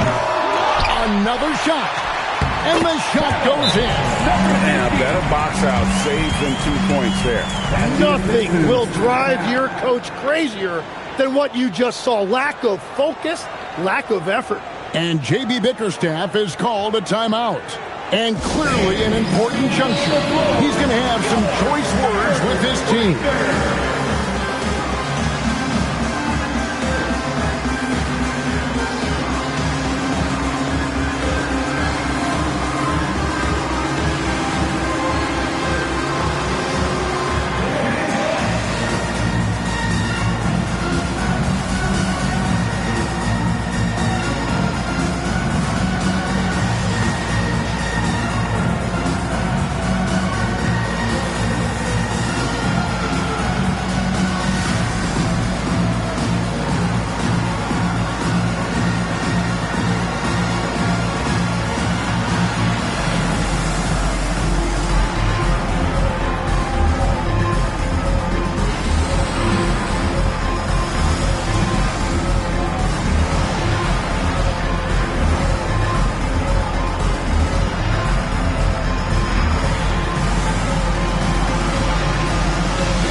Heinrich outside. Stewart, a screen for Heinrich. Three, good. And perimeter scoring, I have to imagine it was a topic of discussion at halftime. Well, they certainly have the shooters to do it. It's just about finding that rhythm. Cleared away by Stewart. Detroit leading by 8. Heinrich outside. Stewart with the screen on ball. Heinrich outside. Down to 5 on the shot clock. Jacks up a 3. It's off target. And it's Bay with the ball for San Antonio. Now, here's Neesmith. No good from 3. He's defended by Bay. And he does not hit. Guys, let's just go ahead and call this one. It's over. Yeah, anything they do at this point is going to be futile. Too little, too late. 5 seconds separating the shot and game clocks. And there's the 3. And now they decide to foul intentionally. Sadiq Bey. First personal foul. First team foul. And an intentional foul right there. Romero Ball. First personal foul. Second team foul. Shooting for Detroit. Kirk Heinrich taking 2 shots. Take a break. Take a break. 2 shots.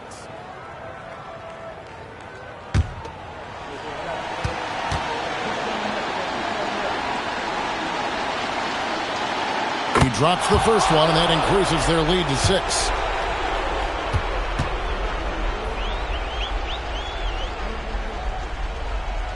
So he gets them both, and it's a 7-point game. And he adds to their lead with some very solid free throws. San Antonio calls timeout. They trail by 7. What's your take, guys? Trying to keep hope alive, but I don't see them making a comeback. I can't wait to see what they draw up here and who they decide to go to.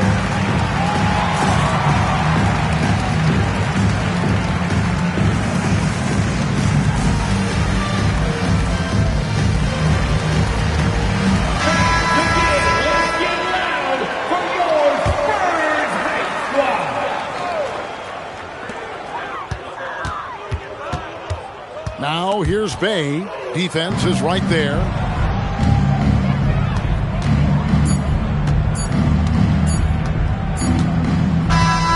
And so the Pistons take the win. They seem to relish their role as the bad guy here tonight. You know, Kevin, I sense that as well. I mean, they really did feed off all of that negative energy this crowd was directing at them. I mean, they turned it around and used it as motivation to close out a significant win. And that'll wrap it up, folks. For Tim Legler, Greg Anthony, and Allie LaForce, I'm Kevin Harlan. This is the NBA on 2K Sports. Now it's time for our player of the game.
This is a tough time of the season, Grant. A few months in with a few months to go. Yeah, B.A. You know, for the players, this is when they start to feel the grind of the regular season.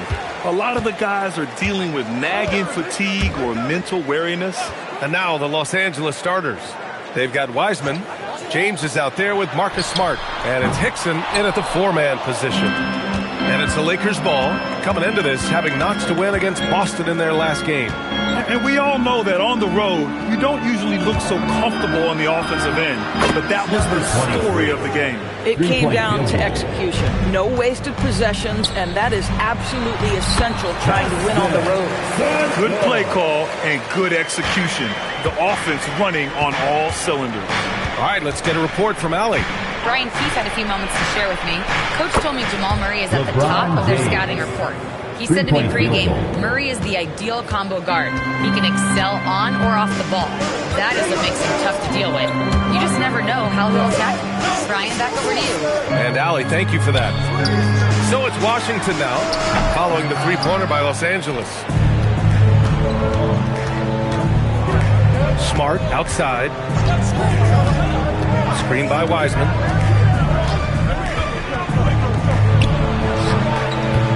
And the Lakers hit again from deep. I love this approach.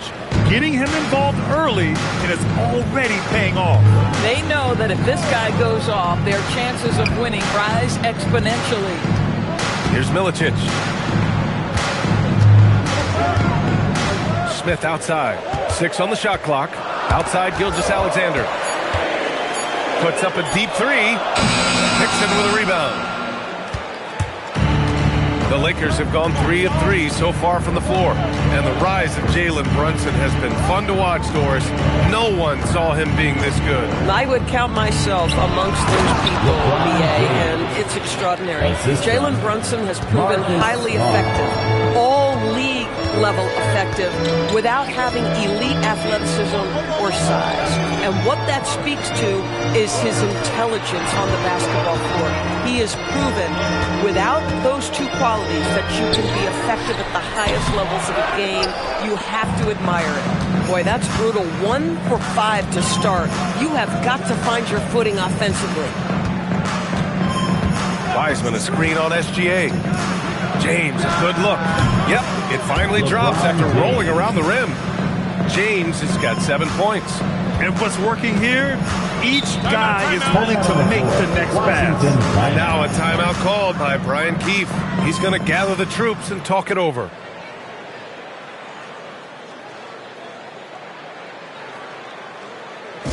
right, everybody, you know what time it is. A big round of applause for your Wizard Racers.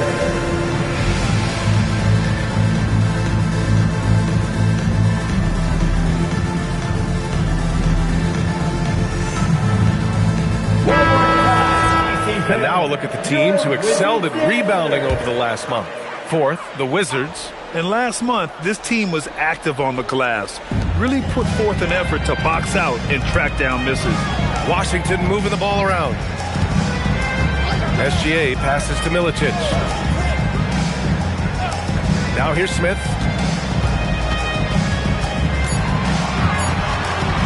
To win the drought. Here's Santos, and he makes no mistake. Slam dunk. And this is something he does all too well. Great position for the putback there. And I like how he doesn't think twice about passing it out. Just going right for the slam. No reason to do so there. He was going to lead, no doubt. Here's West. Still no points. SGA deciding where to go with it. Pass to West. Tries again. And it's good on the lay-in. 6 points for him. Pounding it inside early and often, setting a physical tone. Wiseman, a screen on Gilgeous-Alexander. James, outside. That's good. And it's Smart with the assist. Smart's got 5 assists in the game. The defense is nowhere to be found guarding the three-point shot. You can see the excitement with Shai Gilgeous-Alexander, so young and yet so gifted as a passer. And the Wizards last season with the worst record in the Eastern Conference. Grant second in losses only to Utah. Yeah, B.A., the course is clear. Development and youth. The losses can be tough to stomach, but they do have some intriguing up-and-coming players. Taking 2 shots.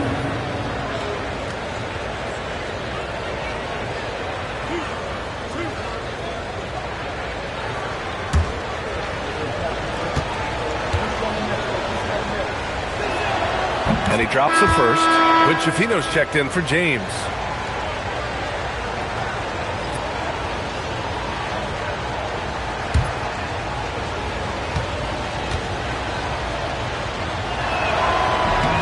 And that's good as he hits both shots. The Wizards trail by 10. SGA passes to Milicic. Here's West. Uncovered. And it's Wiseman with the rebound. A wasted trip down the floor. That's not a good shot at all. Well, missed opportunities, and they can certainly add up. You cannot afford to take that kind of shot. Now here's Gilgeous-Alexander. No made baskets yet. The 3, Smith. That shot is off. That makes him 0 for 5. Boy, they can't cut into this lead with him going stone cold and only so much time to turn it around. There's the triple. Drops in the 3. He's got 9. And the defense is really allowing them too much room on the perimeter. And now a timeout called by Brian Keefe. He's going to take a moment to give him a breather and talk things over.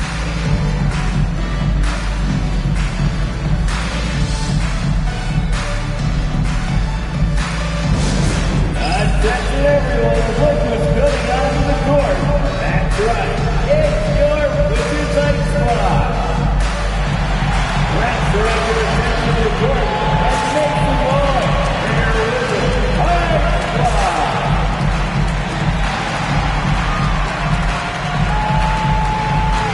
Martin, he's checked in for Washington. Armstrong comes in for Smith. The Lakers also with a sub. Connects checked in. Wizards trail by 13. Gilgeous-Alexander on the wing. Pass to Milicic. Here's Santos. 6 to shoot. They set a pick. Fires from the wing. Gilgeous-Alexander's shot is good. Gilgeous-Alexander becoming more and more reliable as a jump shooter. With everything else in his game, look out. Now here's Smart. Still without a bucket. Outside connect.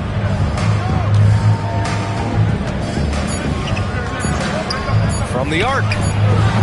Milicic grabs the board. Washington has gone 0 for 3 from downtown. Down low. Here's Santos. And that one is stuffed right through. Now that's how you rock the rim. Give him the 2 points and add a little style there as well. Ridiculous. Here's Schifino. That's it. Coming off an assist from Smart. And they've got the D reeling. A full 3-point attack right off the tip. Martin outside. Here's Armstrong. Defended by Smart. Back to Martin. He puts up a 3. They get the rebound. Santos. Then he paddles to the ball. Gets a second chance bucket. Santos has got 10 points in the game. From deep 3-point range, he got it up in time, but it would not fall for him.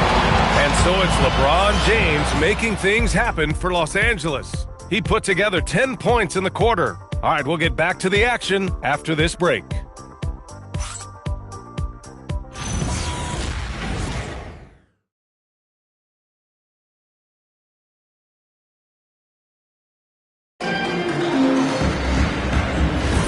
And so far through one quarter, it's been a lopsided game.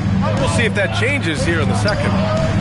And what do you guys think so far about the offensive approach for Los Angeles? Well, we're in the era of the 3-point basket.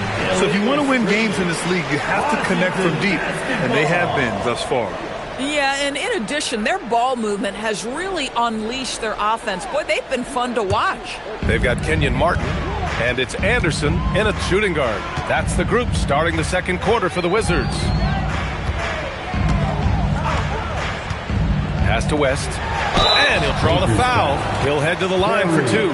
More teams are playing 5 out outdoors. So if you're coaching, is that a system you'd run? It is, BA, because so many players come into the league highly skilled. If you are a 3-tool player, meaning you can shoot it, deck it, and pass it, and you've got 5 guys like that, look out. It is so hard to guard.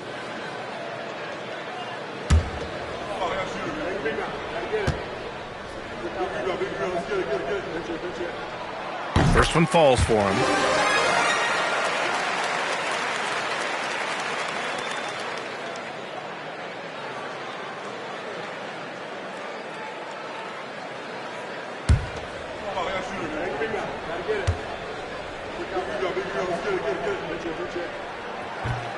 That one misses. The Lakers lead by 9. To the right side. There's a screen. Pass to Ashik. Soft touch off the glass. Ashik's got his first 2 points. He drops yet another dive, just facilitating this offense like a maestro. Martin, the pass to Anderson. Back to Martin. Over James. And it comes off the front of the rim. Los Angeles has gone 6 of 8 from the three-point line in this matchup. Pritchard, the pass to Ashik. Here's Hood-Schifino. Nice ball movement by Los Angeles. Pritchard fires away outside. Out to James. Takes the 3. Here's Ashik. Oh, and that one, no question, powered it down. And I just love how he's making the effort plays that everyone around him appreciates. It is certainly making an impact tonight. No doubt. On the scoreboard, in the body language of the players, you can tell which team is in complete command. Here's Hibbert. Nice start for him, sinking his first shot. That's been the story of their offense so far, getting a number of looks from point-blank range. And so now a timeout called by J.J. Redick. We might see him looking to make some tweaks to the strategy. They're getting their first look of the season at Washington in this one. And despite the difference in talent level, these teams were fairly evenly matched last year. All right, let's make some noise for your Wizards answer.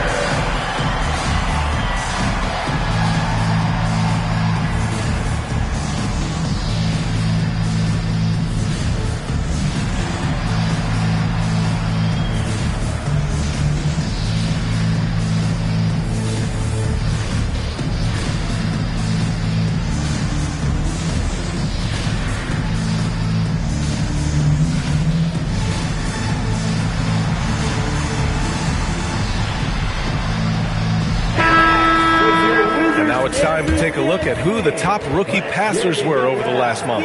Marcus Smart, 3rd. I really like how he sees the floor. A selfless distributor who enjoys hitting those guys in their spots.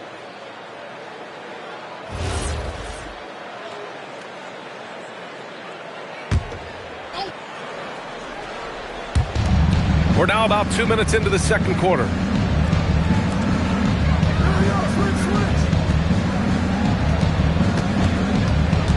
Covered by Smith. Just 5 on the clock. Screen by James. Here's Hickson. Washington with a rebound. Coming off a win against the Blazers. And I'll tell you, that was not an easy environment to play in. It was a hostile crowd on the road, but it didn't bother them at all. Well, the best way to silence a crowd is with your offensive game. Those fans got quiet in a hurry when the buckets started raining down. Here's West. Had a chance there to cut it to single digits, but it's off target. The Lakers lead by 11. To the middle. Hickson can't hit. He's as surprised as we are. Most nights, that bucket is automatic. Here's Armstrong. No points yet. Smith outside.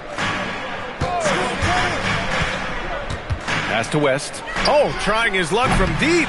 The Lakers with a rebound. Hickson's got 4 rebounds now. Ooh, stolen by Smith. And in the second quarter, a little under 3.5 minutes played already. That's his shot, and one I'm sure he wants back. Grant, looking at Cooper Flagg, his versatility is what makes him such a highly touted prospect. Yeah, B.A. Cooper can do a little of everything offensively. He also covers a lot of ground defensively at 6'9". And on top of his balanced skill set, his intangibles are just elite. A moment to hear from Allie LaForce. Thanks a lot. The Lakers are always thinking title. Coach J.J. Redick said, everything I've ever done in this sport has been crystallized into how can I win a championship. I got close as a college player and as an NBA player. My hope and goal is to bring the Lakers their 18th NBA championship as head coach. Back over to you, Brian. Eyes on the prize. Okay, Allie, good stuff. 4 on the clock. Here's Armstrong. Here's Santos. Oh, and makes it with the kiss. Santos has got 4 points in the quarter. That'll drive your coach crazy, failing to box out. To me, this is a common theme that's running through the league right now. Guys looking to leak out rather than box out. The Wizards trail by 10. Here's Armstrong. He's scoreless. Smith outside. The 3 is up. Sinks it from distance. Gotta fight harder to get over those screens. You know, we see this all the time. You're basically, as a defender, hoping the man misses rather than putting in the work to get over screens. Adds to their lead. They've been able to rely on him all night. And now a timeout called by Brian Keefe. Coach taking this moment to speak to his guys, maybe alter some of the game plan. Pritchard's checked in for Los Angeles. And a look now at the breakdown between 3s and 2s for Los Angeles. They've done a great job spreading out their offensive efforts, shooting from range and in close. That keeps the defense totally off balance. And Marcus Smart picks up the foul. That's his first foul of the game. Second team foul.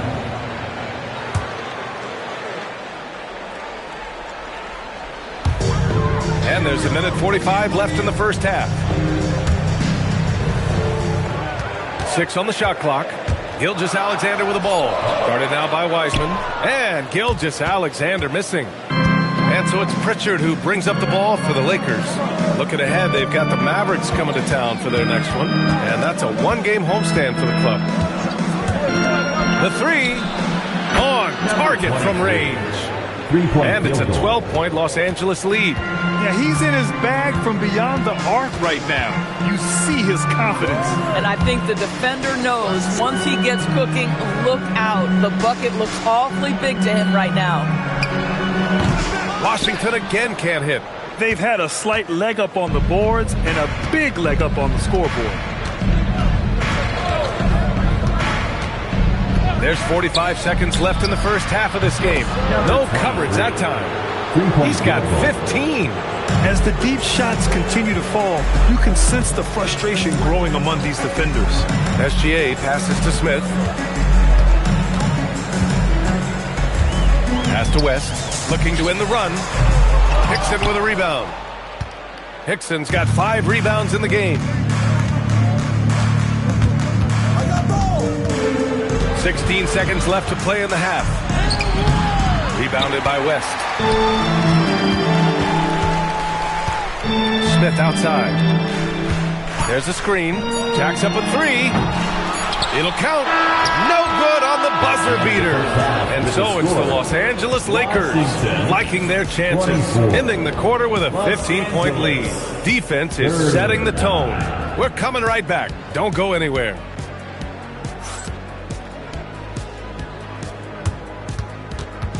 And now, please direct your attention to center court and get ready for the fan half-court shot from. There's thinking about the shot. Nice try. It's all good. One more time. A round of applause for our participants.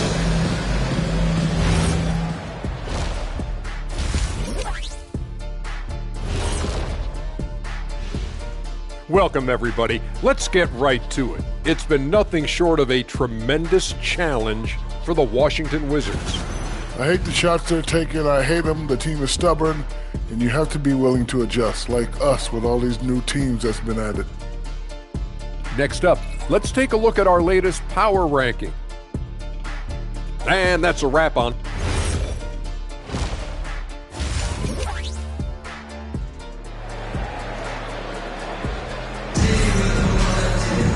And there wasn't too much drama in the first half, but maybe things will tighten up here in the second. Los Angeles leading by 15. On the court for the Lakers, we've got Marcus Smart. James Wiseman is out there with LeBron James. And it's Hickson in at the 4. It's James on the wing. To the wing, right side. 5 to shoot. The Lakers got to get one up. Late clock. Pass to Santos. Washington moving the ball around. Here's Milicic. And here's Smith. Here he goes. Good. Smith's got 5 points. Probably a play they drew up in the locker room at half. Well, there is nothing better than catching a rhythm as early as possible, and boy, that's a terrific start right there. Outside, SGA. Pass to Milicic. Here's West.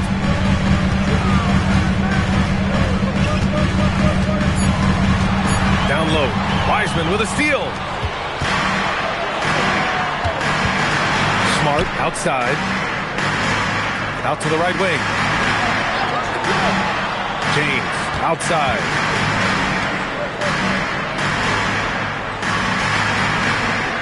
Screen by Wiseman.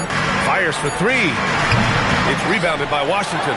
Santos has got double-digit rebounds now in the game. Now SGA. Here's Milicic. Hickson with a rebound. Hickson's got his 6th rebound on the night. Pass to Smart. James outside. Now Wiseman. Santos pulls it in.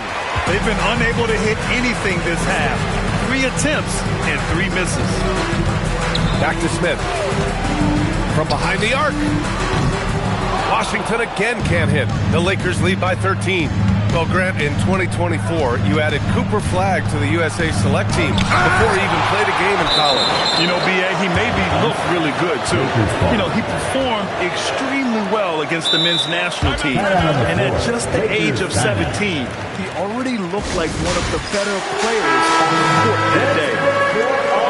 Over the last month, these are the highest scoring teams in the NBA. The Lakers, 3rd. This team has really found a great offensive rhythm lately. Running smart plays, sharing the ball, and racking up points.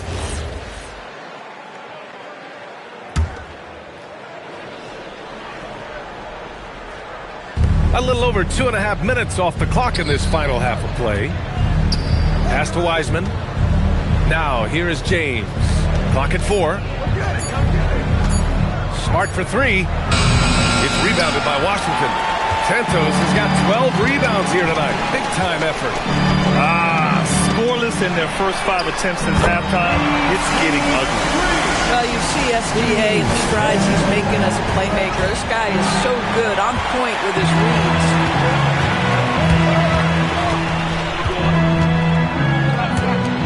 For 3, Smith. The Lakers with a rebound. The biggest lead of the game, 15 points. Boy, he's trying to give this team a spark, but the buckets simply will not go down. James, a screen on Gilgeous-Alexander. To end the cold spell. And slam dunk by James. Assisted by Vintage LeBron James. He's cooking, and this guy may be the best to have ever done it. Wizards timeout. Now is the time. Get loud and welcome your Wizards Breakers.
change here. Let's give him a big hand for that jaw-dropping performance. Just over 3.5 minutes through the third. Hibbert passes to SGA. Here's Milicic.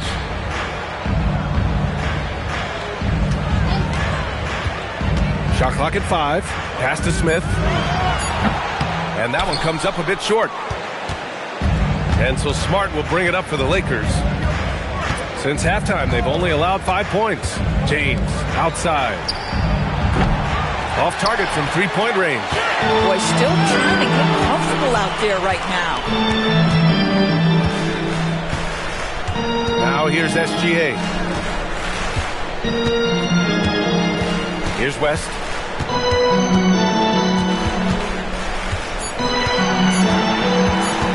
Over James. Washington again can't hit. You kind of wonder where his head's at.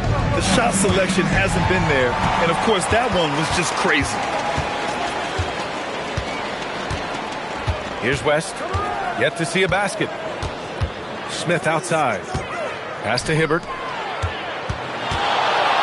The 11-footer. Count it. Smart with the ball. Here's Hickson. And he throws it down. What a terrific lead pass. And just shredding apart the defense with his passing. He's helping to pace this offense so well. And I think they count on him for that. He is a tone setter, extremely unselfish. Back to Smith. Shot clock at 6. Here's Gilgeous-Alexander. It's rebounded by Los Angeles. Listen, that's a good shot for him. He just couldn't connect. And there's the lob. Pass to Hickson. And he's going to the line for 2. The official saw contact while he was going up. A chance to catch up on some numbers here. The scoring breakdown for the Lakers. Yeah, what stood out to me was their passing. They moved the ball effortlessly and have been able to find those holes in the defense.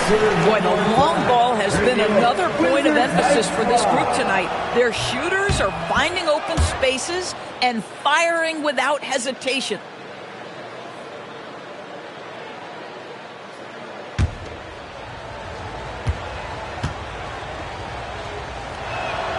He's perfect from the line this time. The Wizards trail by 14. Offensively, it's been a struggle for them. Yeah, they need to string together some shots to have any kind of chance. Martin outside. Pass to Armstrong. Pocket 6. Martin with a screen on Pritchard. Armstrong with a bucket. The three-point shooting has been on point here in the second half. Los Angeles leading by 11. Here's Wiseman. The rebound by Hibbert. The Wizards have gotten only 4 of 10 shots to fall so far in the third. The fader. It's rebounded by Los Angeles. The biggest lead of the game, 15 points. Pritchard, the pass to Smart. Back to Pritchard. 6 to shoot. For 3. And it's Martin with the rebound. Washington has gotten 2 of 4 threes to fall here in this third quarter. Pass to Hibbert. Here's Armstrong. Martin right side. And with that one, the deficit trimmed to single digits. That lack of defensive intensity is not going to stop a player of his caliber from scoring. And so it's the Los Angeles Lakers. They have a nice 9-point cushion at the end of the quarter, appearing in control. And now we have a moment to reveal our State Farm assist of the game. You know, I'm kind of stoked that this was a choice because I love this pass. A remarkable find. He put his court vision on full display. Well, making the game easy for your teammates. All about putting them in a position to score. That's pretty. And this is it. Glad to have you along for this fourth quarter. They've got Kyle Anderson, and it's Armstrong in at the point guard position. That's the group for Washington right now. Offline from the high post. This guy does not love to operate in the mid-range, and it showed right there. Oh, got that one up quick. And the Lakers lead by 12. Woo! That man is laser focused. Now, that's bad defense for a team that has a long way to go to catch up. Well, credit the offense, though. If you're going to come with casual defensive effort, this team's responsibility is to... Wow! Did he just do that? With authority! Wow! LeBron James, ever the showman, with an exceptional slam there. One of the best dunkers in the history of the game. Washington moving the ball around. Here's Armstrong. Here's Santos. And Hood-Schifino pulls it down. That's a breakdown defensively right there, folks. He just could not make them pay. Yes, it's good. Ferry's gotten his first points in this one. That's a finish for the purists out there. The lightest of touches on the finger roll.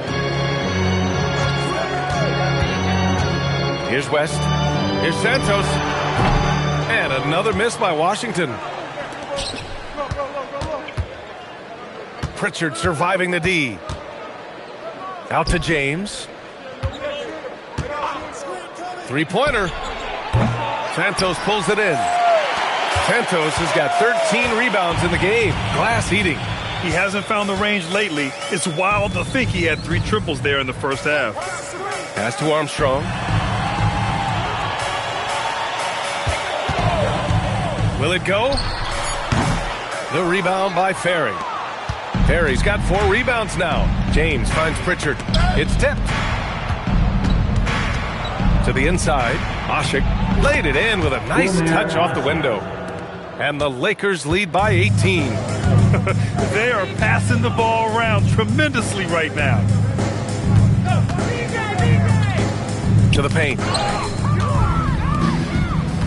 Inside. Fast break. Here come the Lakers. Lots of room. And out of bounds, the Wizards will take it. Substitution on the court. We're in the final quarter play here. 3 minutes in. Outside, Anderson. Pass to Armstrong. And here's Martin. He tries for 3. Washington again can't hit. Here's James. And he banks in the layup.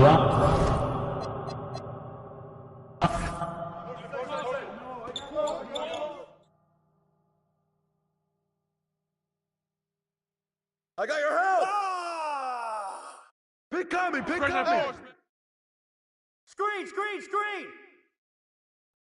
Pick! Get it!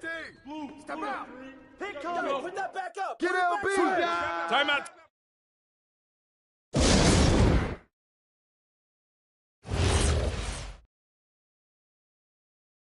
Don't leave Smith open on the wing! Get Braun!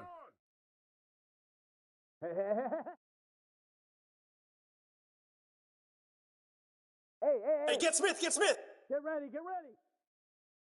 There you go! Who got Braun? Get that! Rashad!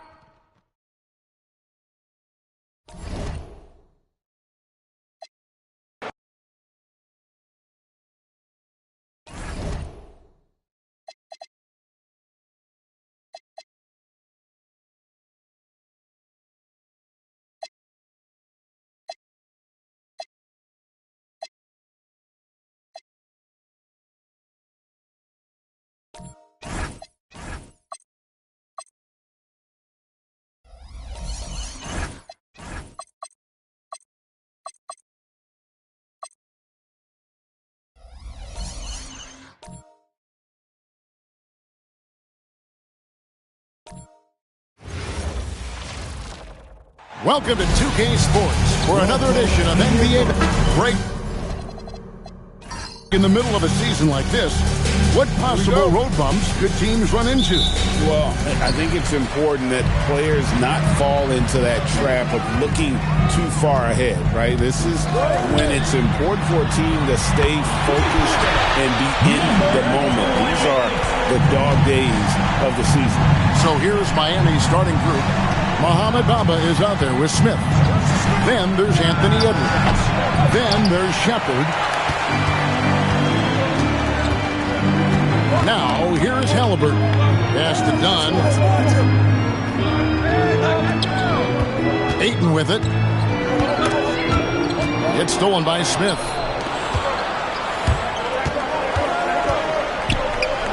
Not wasting any time and taking the shot and knocking it down. Well, he can beat you in a lot of ways. Very challenging to defend. Three-pointer. Rebound by the Heat. They come into this one following a loss to the Thunder. And missing your free throws usually changes the complexion of a game. Certainly did in that one.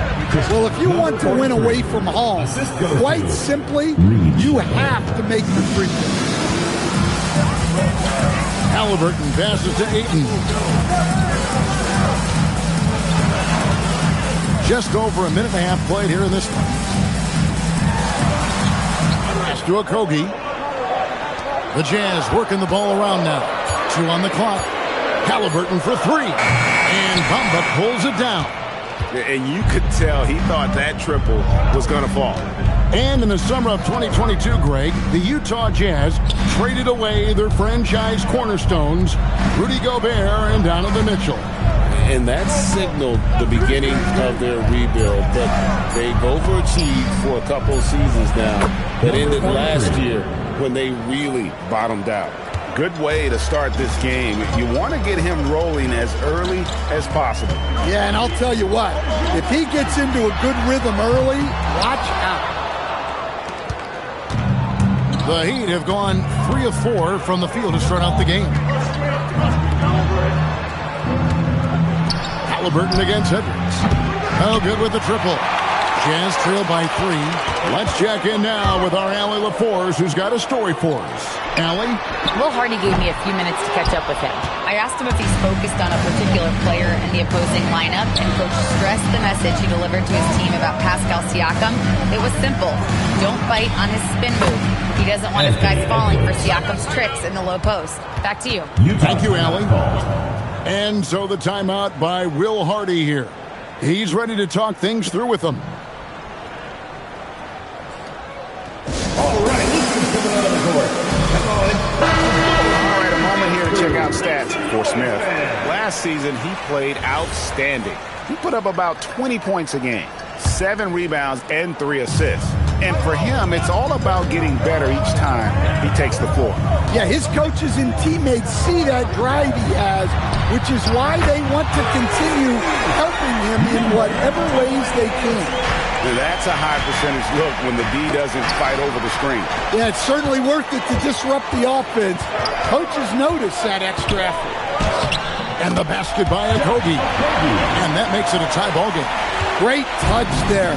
It's just so tough to defend a floater like that. Smith with a screen on Halliburton. Launches a 3. Up and in for the basket. Number 4. That makes him 4 for 5 now. Utah's gotten just 2 of 6 to fall from three-point range so far in the first. To the left wing. Lets it go with the 3. Drains it from beyond the arc.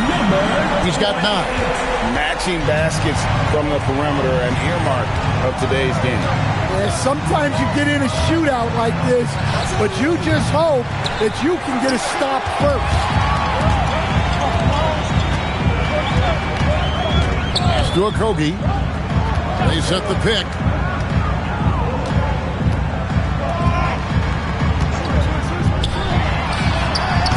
That doesn't go in. Had a chance, though, to take the lead.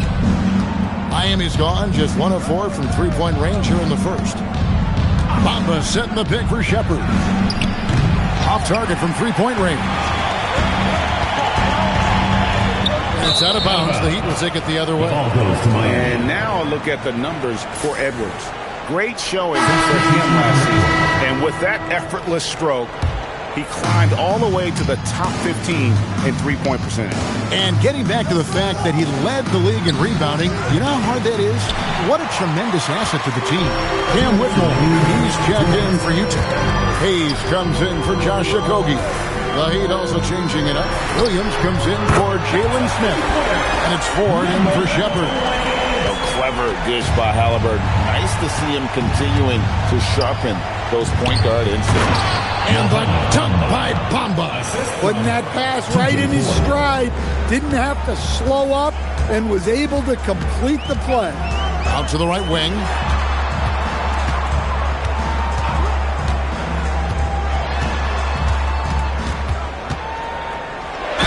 Count the bucket, and he's got a free throw coming up as well. Well, he's just dominating right now. If his teammates are smart, they'll keep getting him the ball. And what do you guys think so far about the offensive approach for Utah? Well, the coaching staff's game plan is very clear. Move the ball on the perimeter and shoot the shots with no hesitation. And also have to bring up their passing game. They've been moving the ball with great precision so far and creating great looks for their teammates. The Heat trail by 4. We've got 1:13 left to play in the first.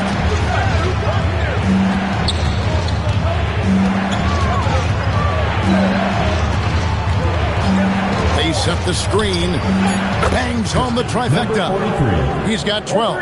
Shots are just flowing for him right now, having a really strong quarter. Inside, here's Whitmore. And Whitmore throws it down. Oh, man, when Cam Whitmore throws it down, you feel bad for the rim. Pass to Ford. Outside Williams. That three off the mark. It's 9 seconds separating the shot clock and game. Hayes, bounce pass. Off target from outside. The Heat trail by 3. Pass to Edwards.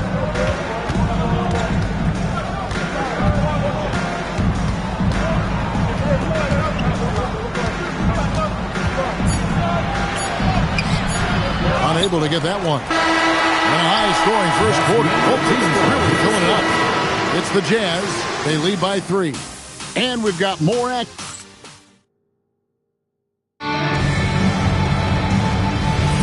And this has been a fairly close game through the first quarter, and we'll see what happens here in the second. And guys, from what we've been watching with the Jazz, what are you guys seeing out there? Just stretching out the floor that first. They had the defense scrambling. Yeah, and when you're hitting threes early, that opens up the floor and really helps your offense. He's out there with Howard. Then it's Robinson. Then there's Maxi Kleber. And it's Whitmore in at the 3 spot. That's the group for Utah getting going here in the second. Here's Williams. And Williams with the stuff. That's a stomach punch, guys.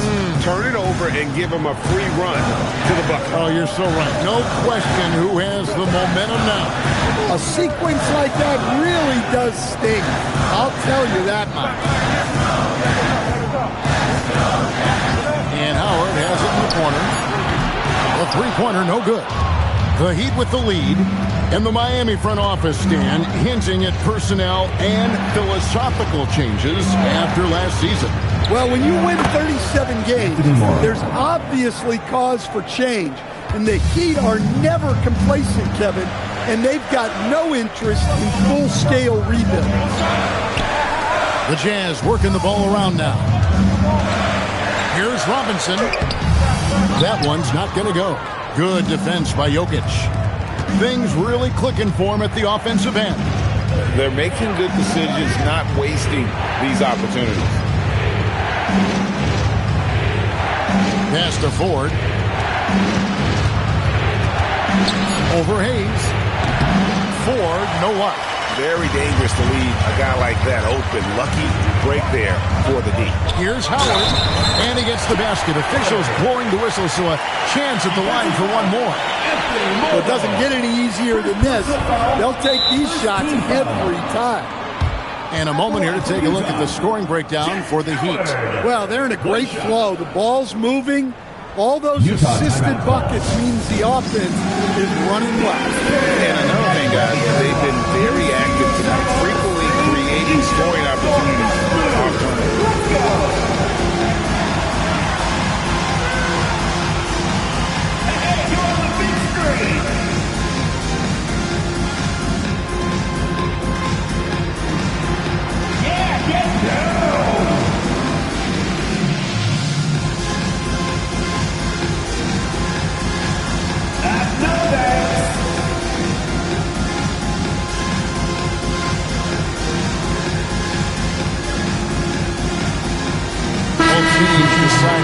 change it up. These players have excelled at setting up their teammates this month. The 2K leaderboard shows us the recent assist leaders. Second is Reed Shepherd. Really been in sync with his teammates over that period. I mean, his passing has been phenomenal. Pass to Jokic. Here's Morrow. Really struggled in the loss against Oklahoma City.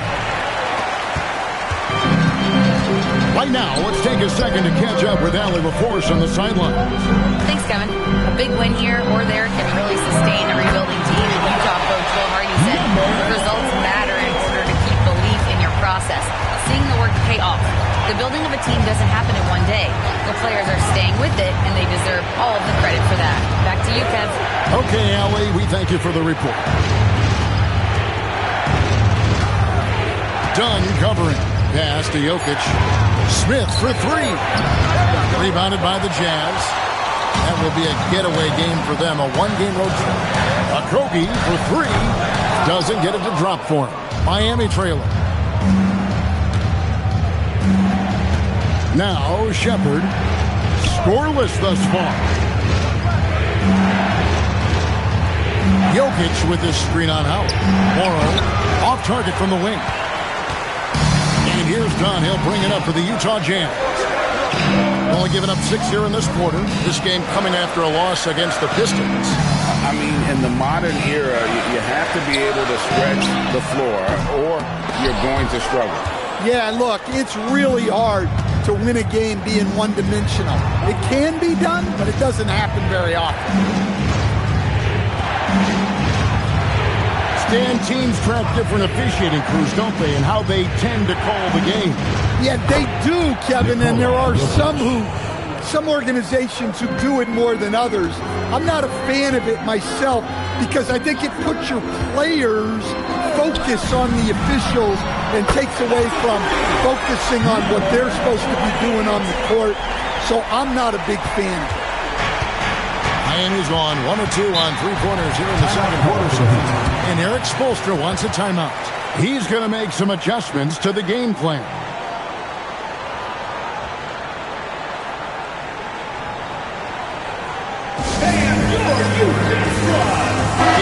He's checked in for the Jazz. Halliburton comes in for Howard.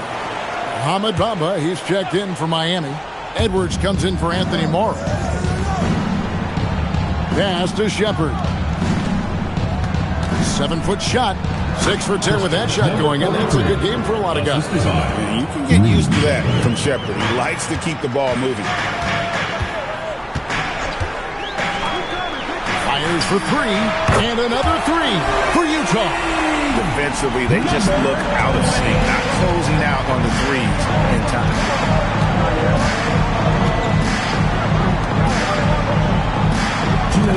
For 3, Edwards. And it's Ayton with the rebound. Ayton's got 6 rebounds in the game. Down low. And he stops him. What a pass to set him up. Not the kind of aggressive defense they need to cut to the lead. Yeah, you have to protect the rim, Greg, a little better. Yeah, I'd consider calling timeout right away after that one. The defense has to be better there. For Utah, they have gone 1 for 2 on the night so far from the line.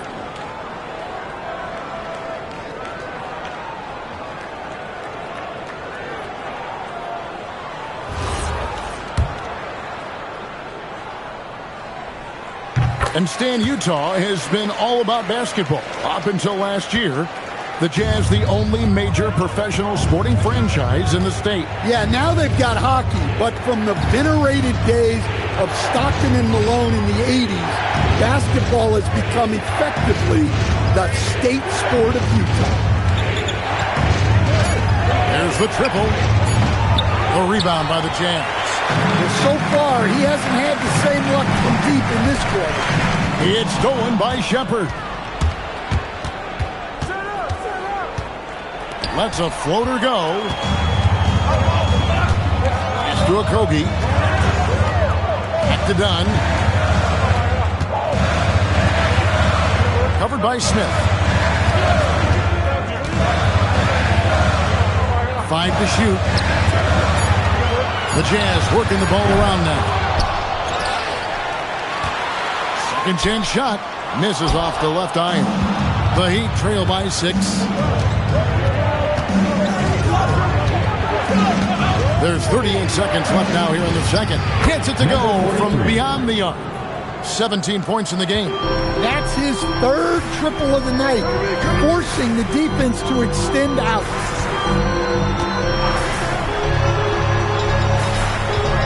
Ayton a screen on Smith.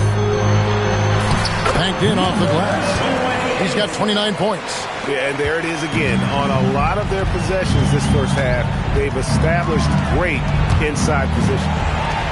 And now Utah, fast break. Here's a Kogi.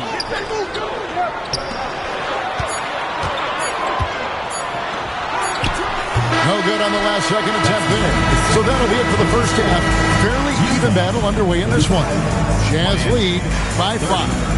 Stay with us, folks. We'll get back just after halftime to start the third quarter.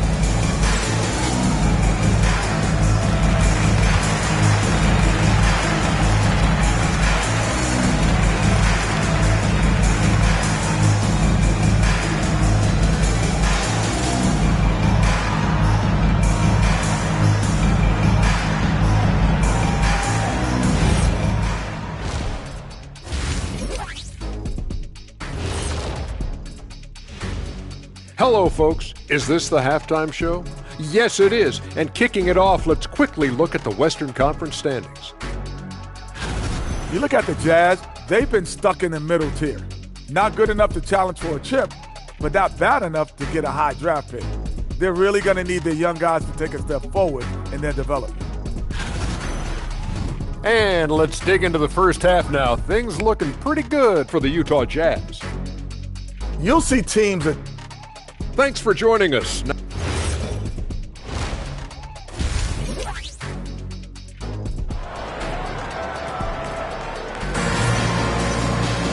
And after a fairly even first couple of quarters, the second half could turn out to be a great one as both teams try to gain an edge. Here's who Eric Spoelstra is starting the second half with. Edwards is out there with Shepard. Then it's Jalen Smith. Then it's Bamba. To the paint, and stolen by Ayton.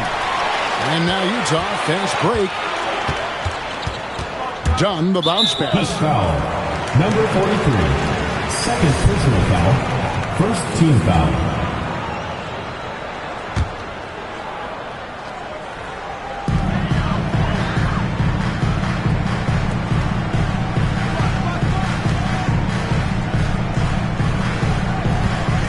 Just 5 on the clock. And the rejection by Smith. When Smith is out there, that is what this team needs from him. Rim protection. And the 3 ball is good. Yeah, that's 2 straight 3-pointers they've allowed. Halliburton outside. Out to the right wing.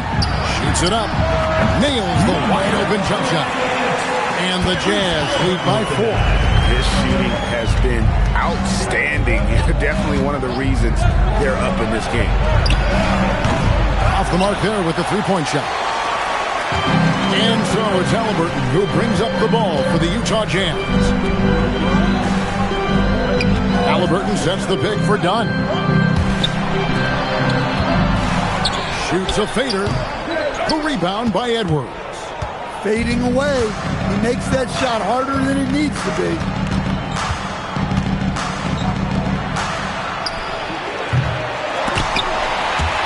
Off target with his 3. And the great shooters know when they've got enough opening to go for the 3. I didn't think it was a bad choice on that possession.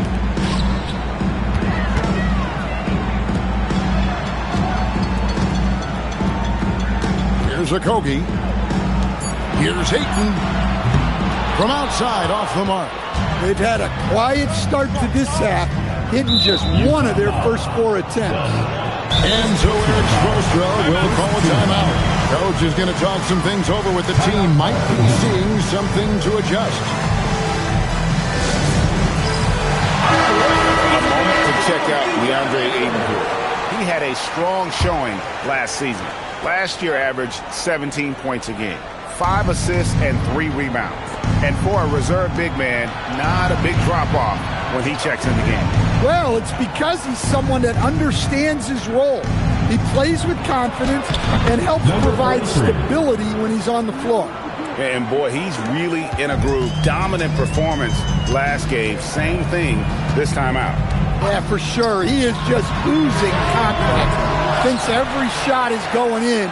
They should just keep running sets for him. Look, you've got to convert those. Come on.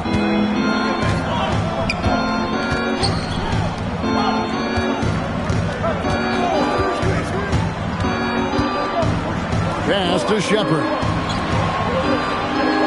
Some nice ball movement here by the Heat. Edwards can't hit. Jazz have gone only 1 of 6 from the field in the third quarter. Not how they pictured the half started. Halliburton for 3. Sinks the three-pointer. Halliburton's got himself on the board with 3 there.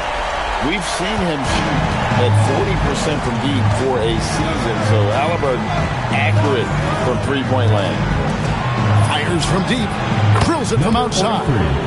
Matching baskets from the perimeter, an earmark of today's game. Yeah, sometimes you get in a shootout like this, but you just hope that you can get a stop first. It's time to send it over now to our reporter, Allie LaForce. Hey guys, Denny Avdia, the son of a 6'8 Serbian sharpshooter who played for the Yugoslavian national team, then moved to Israel and met Denny's mom. Denny said he had the same mentality, fire in the eyes. Every night playing to win. That's how I've always been. That passion is a part of my culture. Kevin, back to you. Thanks a lot, Allie. Maxi Kleber, he's checked in for Utah. Williams, he's checked in for Miami. Pass to Smith. And foul on the shot, so he'll get a chance at the line. And despite all the accolades, GA, is it possible that Pascal Siakam is underrated? Absolutely. Spicy P is one of the best two-way players in the league. Exceptionally versatile, and his impact goes beyond his impressive stat line.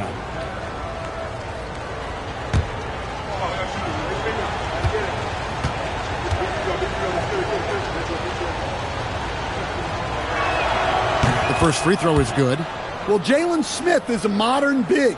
He can protect the rim, guard the perimeter, and offensively he's shown the ability to be both a rim runner and a spot-up shooter.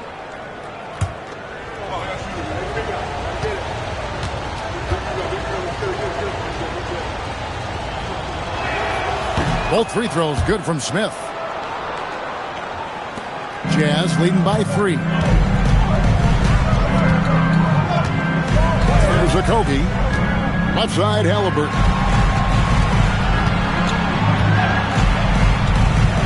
Oh, Ayton in position. It's stolen by Shepard.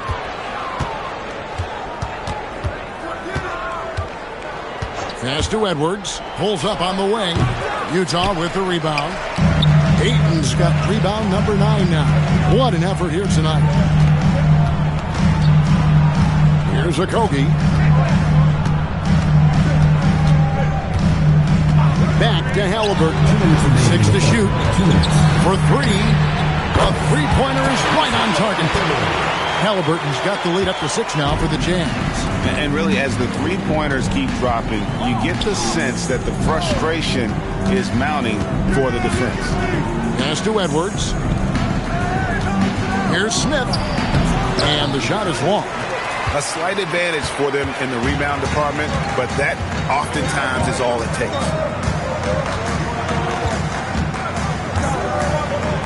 1:25 left in the third. Now, here's Halliburton. And it's off from three-point range. Shepard with the ball. Still scoreless. Here's Smith. Miami no good on that time either. Well, when you get that kind of look inside, you have to capitalize. Halliburton outside. Kleber, the pass to Dunn. Halliburton outside. That doesn't go either for Halliburton. The Heat trail by 6. Pass to Shepard. It's Edwards on the wing. Here's Bamba. Rebound, Utah. That's not a bad shot at all. It just didn't go in. Sometimes the process is right, and you still get a bad result. Just 1 second between the shot clock and game clock. And here's Halliburton. He's got 6. Here's Ayton. And it comes off the front of the rim. And so it's the Utah Jazz with their lead standing at 6 points here at the end of the quarter. Looking good at this point, but wanting more. We've got more in store for you right after this.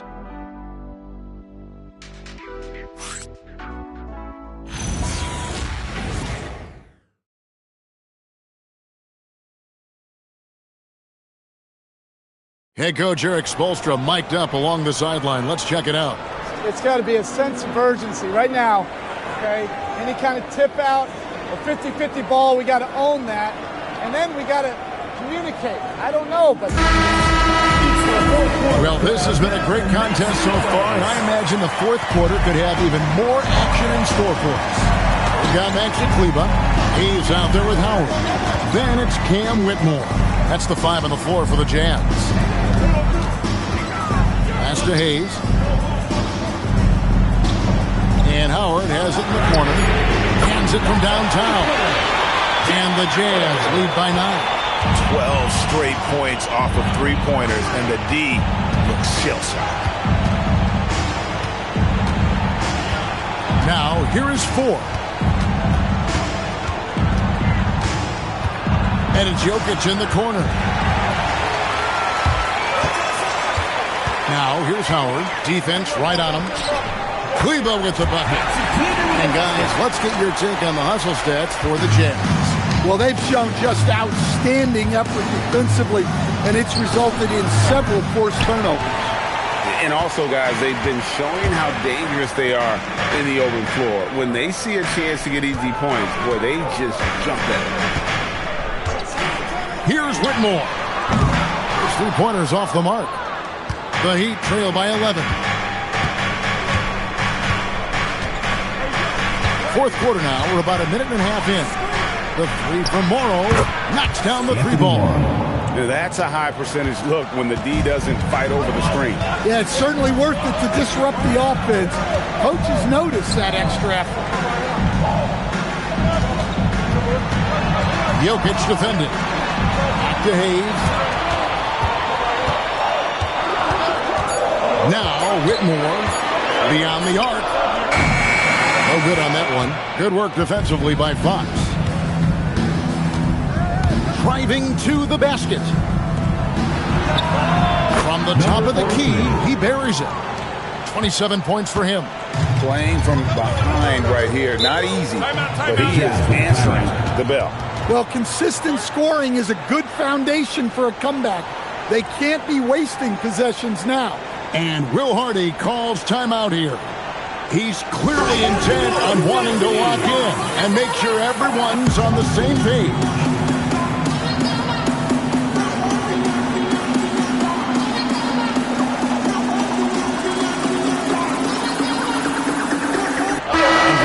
Checked in for Maxi Kleber.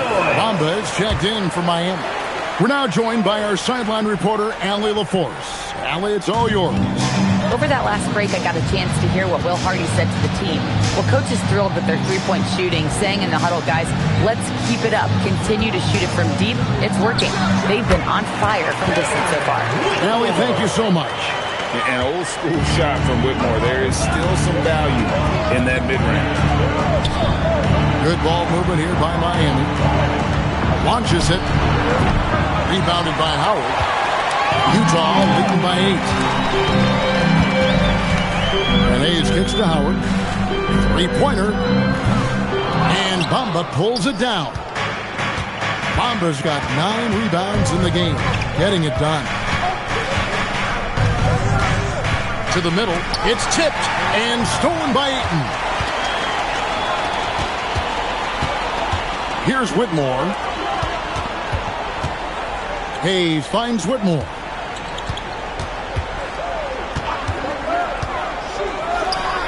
Again, the Jazz score. The Heat trail by 10. Ford passes to Fox. Pass to Bamba. Over to the left wing. Shot clock at 5. Here's Ford. Again, the miss by the Heat. Utah's gotten just 1 of 4 3-pointers to go down for them here in the fourth. Jacks up a 3. Fox with the rebound. Yeah, not at his most efficient this quarter. He's got to work on finding high percentage shots.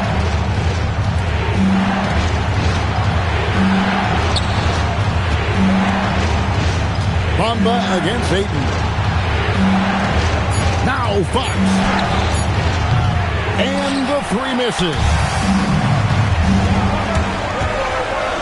Here's Whitmore. Headed by Fox. Off the glass. What a fighter. Whitmore was determined to get that to go. And Will Hardy is called timeout. Wants to make sure everybody's coordinated and intent on different look for Utah. Kobe's checked in for Howard. Halliburton subbed in for Hayes. And then for Miami, Smith checked in for Fox. Edwards comes in for Anthony Morrow. And Shepard subbed in for TJ Ford. Officiating is always a hot topic among fans, Greg. That's never going to go away. And some people think the game is called too closely now. Be careful, Kevin. We don't need any fines over here. Fans are bound to get frustrated with certain calls, but overall, I think our officials do a great job, and the game is about as fair as it can be. Oh, it's good! What a move! Man, just adding insult to injury. He just waltzes inside and extends this lead. Well, it's not going to get any easier if they can't improve their defensive intensity. They got to show some fight. No good, unable to end this run. Halliburton with it. Bamba picks him up. Here's a Kobe. Here's Ayton. Does not go. And when you can't get anything to fall, it definitely gets in your head. Yeah, they might want to draw something up here to get him something at the rim or get him to the free throw line. Sometimes that's all it takes to snap a culture. Doing his job on the glass and doing it with force. And Greg, it's not everybody in the league who can make those kinds of plays. Well, he gets paid to be a factor on the glass. That's a nice dunk to finish it off. And the Jazz making a change here. Dunn's checked in. And Bamba no good on that one. The raw talent Bamba has, just so impressive. A shot-blocking specialist who also makes an impact on the offensive end. And he gets it to go! And guys, what we saw here tonight is one side having everything going for them. Huge margin of victory for the Jazz. They found a great rhythm from long range. Yeah, Kevin, every time they left a man open deep, he'd get a good shot at the basket. Didn't hesitate, and that aggression paid off. And during the long NBA season, each contest important here tonight. Tonight's win will give them 4 on the season.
Horford with the ball.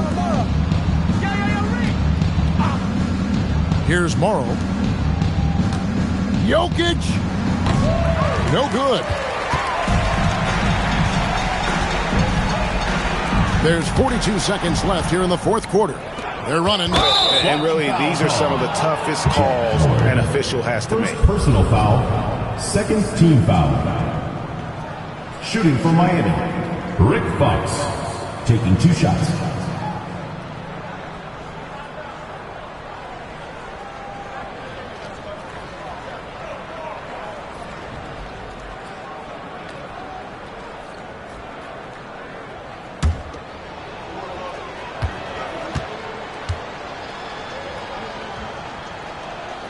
And the first one at the line is good.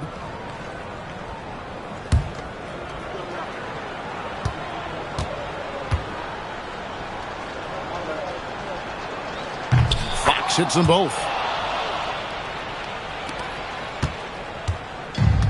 35 seconds left to play here in the fourth. Now Robinson. And get the 3. Fox against Howard. Now, here is 4.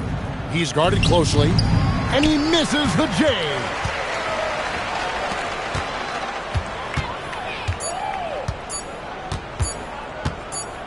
And so it's Utah easily grabbing the win. A confident win and one where they clearly showed the greater effort. Yeah, I mean, it was a solid performance, particularly here at home. I think they built off that edge of being here and played with just a little more confidence than their opponent. Thank you for joining us. That'll do it for now. For Greg Anthony, Allie LaForce, and Stan Van Gundy, this is Kevin Harlan. Thanks so much for joining us here tonight.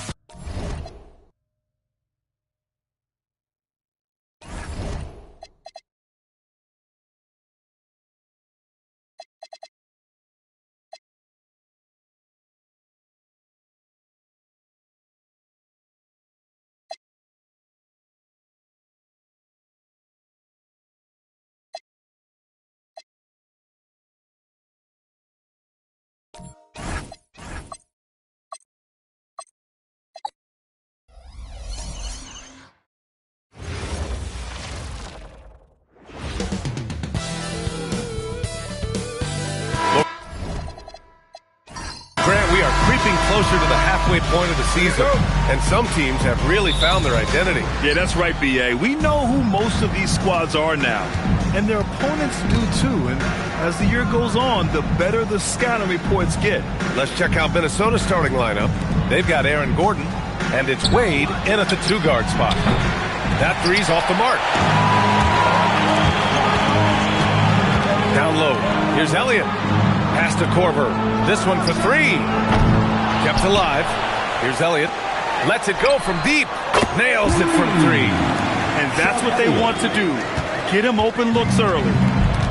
All right, let's check in with Allie LaForce. Well, I spoke with the head coach of the Pacers. We talked about the challenges the defense faces when dealing with Shai Gilgeous-Alexander. He said once Shai gets under the arc, it's impossible to prevent a shot. He's too shifty. So we need to be ready to help off on the wings early and try and bump him out to the perimeter. Not easy to control the movements of Shai. Back over to you. As always, Allie, we thank you. Fires in the triple. That's how you up the ante. Come right back at him. A little back and forth from long range. I love it. That's a terrific answer there. Now here's Peyton. Here's Wade. And he can't answer back. The 3-pointer offline. Over to the left wing. And just around a minute and a half into this first quarter. Korver passes to Elliott. Here's Battle. 6 on the shot clock. And it's Elliott missing. For Minnesota, they've gone 1 for 3 so far. The 2025 playoffs had some incredible comebacks, Clark. Indiana had some all-timers. That was absolutely unreal. The excitement, the drama, the close finishes. I mean, unbelievable. How about these wins for the Pacers? Down by 7 with less than 40 seconds against the Bucks. Got it done. Also trailed by 7 with under a minute versus the Cavs won that one. And losing by 9 in the last minute against the Knicks and came through again with a win. And even in the finals, they made some miraculous comeback wins against OKC. Had at least one miraculous comeback win. So an amazing clutch playoff performance by the Indiana Pacers. Here's Wade. Embiid covers. And Gordon with the big finish. Nice setup. Excellent team basketball. Pass to Elliott. Takes a three. And so far in this one, 2 for 4. Pick works well there, but the defense left a lot to be desired. Yeah, that's not the defense you need. You got to be tougher defensively. Now here's Payton. Here's Wade. To the middle. Then a shot is good. Hey, he'll take as many high percentage looks as you can get. Indiana has gone 3 of 6 shooting from beyond the arc. Pass to Korver. The three is up. Gordon pulls it in. And Gordon has got the ball here for the T-Wolves. This their first chance to take a look at Indiana this season.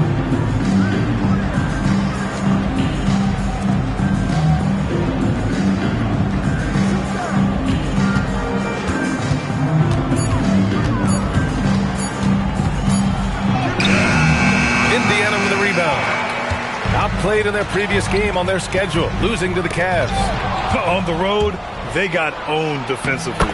They just couldn't match the activity level of their opponent. And you know what, guys? It just seemed like they never really had the kind of energy necessary. They just weren't comfortable on the defensive end. So it's the Pacers now, following the score by Minnesota. Sends it home from three-point land. 6 points for him. When you can simply shoot over the defender, you've got it made. These teams have really gone back and forth. Yeah, 5 lead changes already. This one's going to be a battle for sure.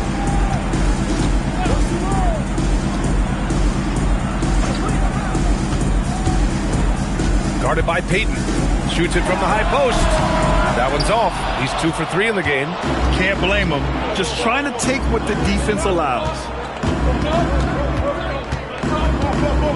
Here's Wade, coming in off 12 points in his last outing. Indiana foul, number 50. Brown, he's checked in for the Timberwolves. Augustine comes in for Payton. Substitution on the court.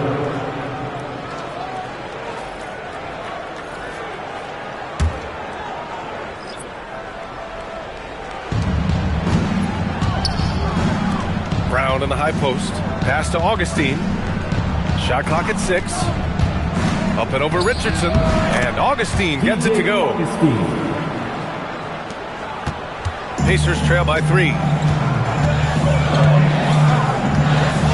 Outside Richardson. 1:49 left now in the first quarter. And it's going to be a 3-second call.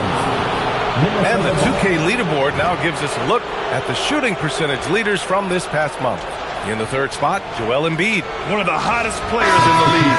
He's been really sharp from the field recently. Porter Jr., he's checked in for Indiana. The Timberwolves also with a sub. Brown's checked in. The Timberwolves lead by 3. And here's Augustine. On the wing, Wade.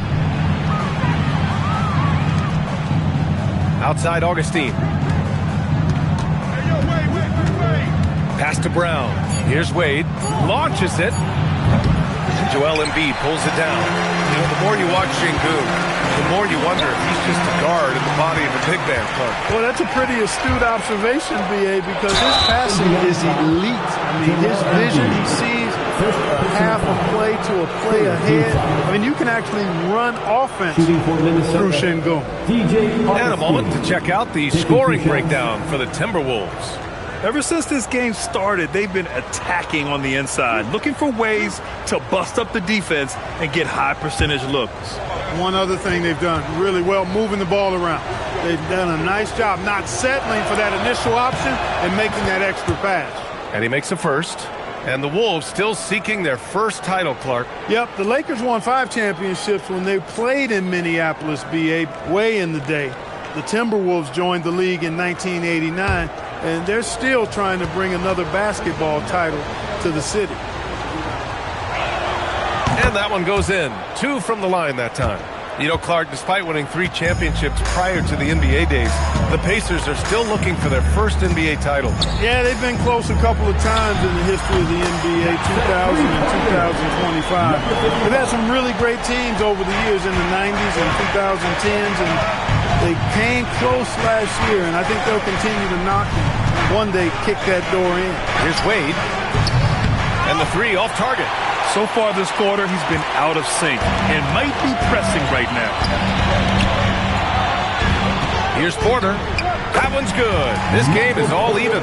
Willing passers, unselfish play. You have to appreciate this kind of offense. Outside Augustine. Oh, stolen by Embiid. 1 second separating the shot clock and the game clock. Defended by Brown. Porter with it. Embiid, a screen on Gordon. Indiana needs to get a shot off. And no good. Had a chance to take the lead. It's a tie game in Indiana. Quarter number 2 coming up right after this break. Don't go anywhere.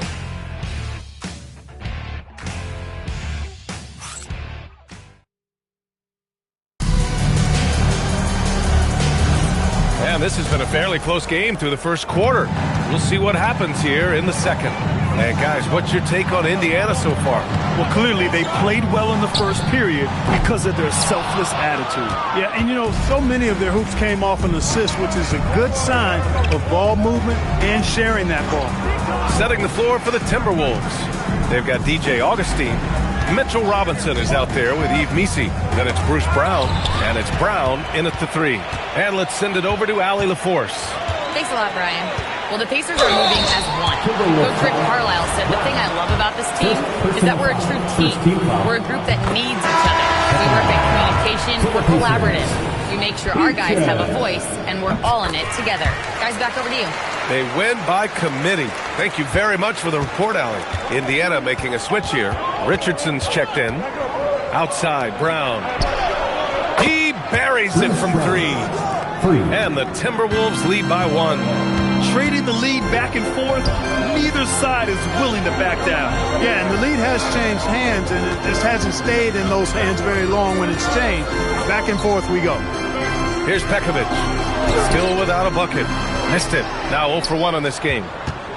And we played just over a minute of basketball in the second quarter. Outside Augustine. The 3. Pekovic grabs the board. Indiana's gotten 5 of 11 threes to drop so far in this game. A deep 3. And so he draws the foul, headed to the line to shoot a pair. And a look now at Minnesota's upcoming schedule. On Thursday, they're off to Boston to face off with the Celtics. And then Friday, they'll go up against the Magic in Orlando. And you know, for that matchup with Charlotte, that's number 9 on the season for them. They should start feeling in the full swing of things by then. 2 shots.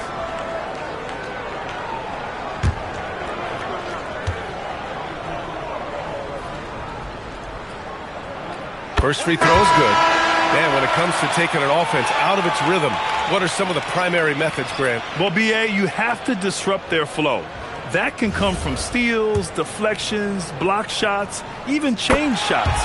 Anything that makes them feel uncomfortable. The Timberwolves making it to their 2nd straight Western Conference Finals last year, Clark. Yeah, you know, what impressed me the most, I think, was making it last year as a 6th seed, gelling down the stretch of the season. They struggled for a good part of the season, but the last third or so of the season, they really came together. Just did not have quite enough to make it to the final. Here's Korver. The Timberwolves getting their last shot to go.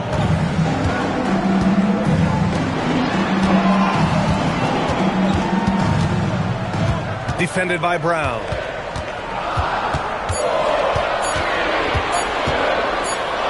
And it's going to be a 24-second violation. They turn it over. Minnesota ball. Let's go to the 2K leaderboard. We look at the last month's premier teams on the fast break. The Pacers 4th. This team has been playing at a fast pace offensively, and it's worked out for them during this last month. Indiana making a switch here. Richardson's checked in. Minnesota's gone 1 for 3 from downtown here in the second. Pass to Wade. Lets the three fly. No luck on that one. You know, his touch just has not been there tonight. You wonder how big their lead would be if he was hot. Outside Richardson.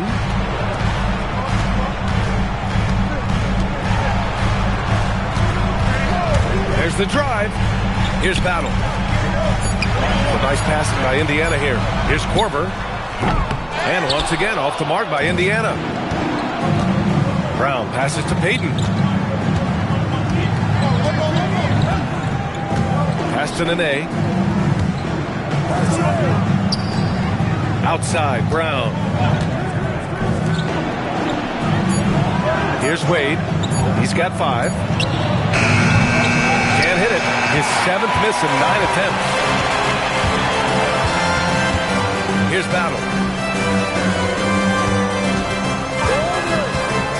Back to Richardson.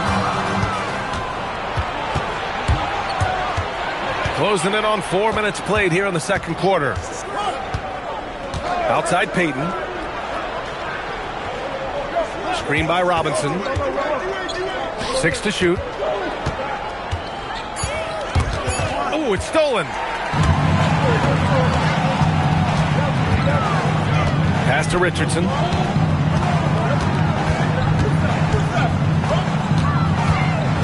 Here's Battle, guarded by Payton. Clock at 6. To snap the cold streak. Gets a hand on it. Controls the rebound and the putback.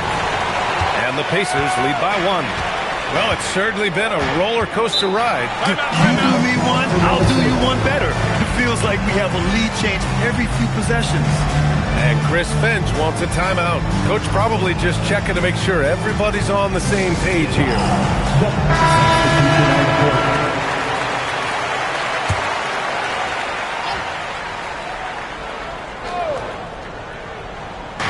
And Minnesota with possession here. They've only given up 6 here in this quarter.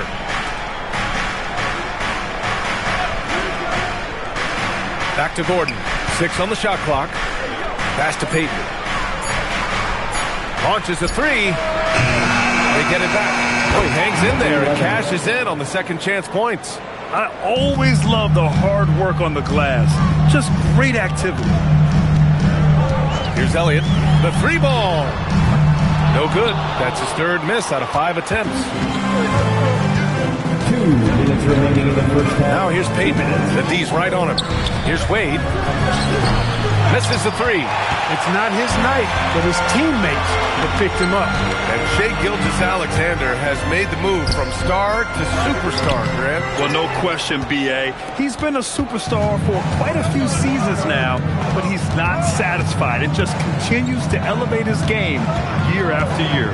Pass to Payton. 3-pointer. Here's the second effort, and that's 2 points on the layup. And it's a 3-point Timberwolves lead.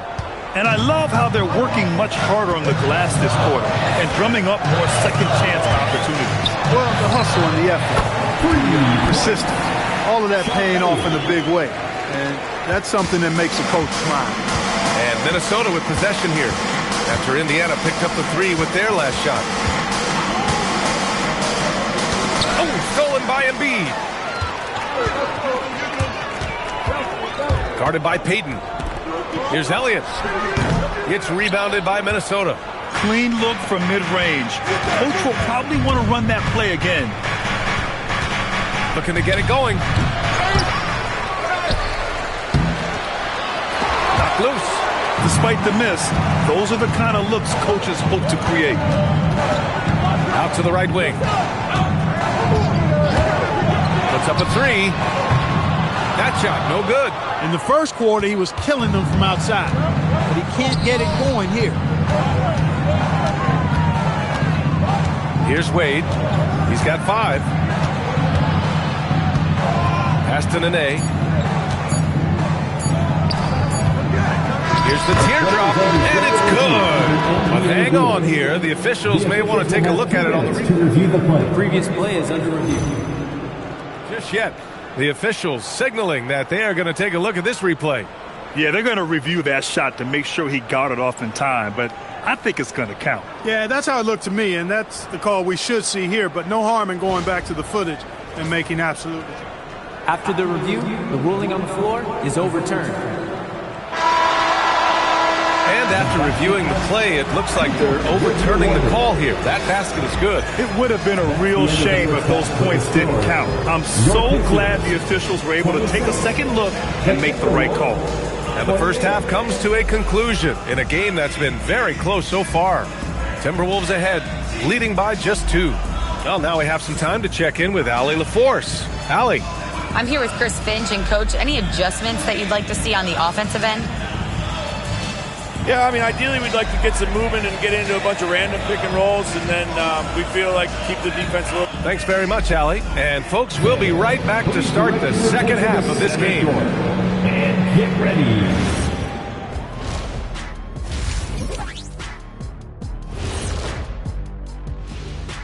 We're back again. Welcome. It's that time again to take some powerful stuff going on there. Guys, where would you rank us against the other halftime shows? Wait, there's other halftime shows?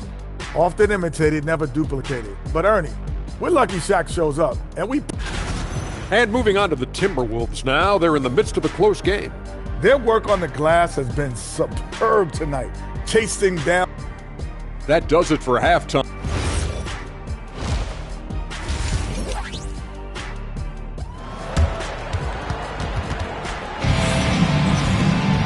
And we're halfway through this one. Plenty of basketball left in a game that's been a fairly even one. Indiana trailing here. They've got Joel Embiid. And it's Elliott in at the 4. That's the group for Rick Carlisle getting going here in the second half. Paddle's shot is good. He drops yet another dive. Just facilitating this offense like a maestro. Well, when you look at the assist totals, heck, they've been clearly the better team. Embiid covers.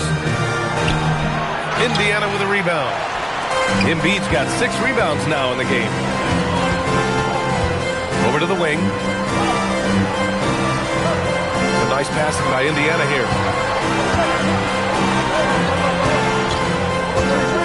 Down to 5 on the shot clock. Let's go with a 3. Sinks the tray. And now a 4-point Indiana lead. Love to see that kind of activity. He just makes things happen.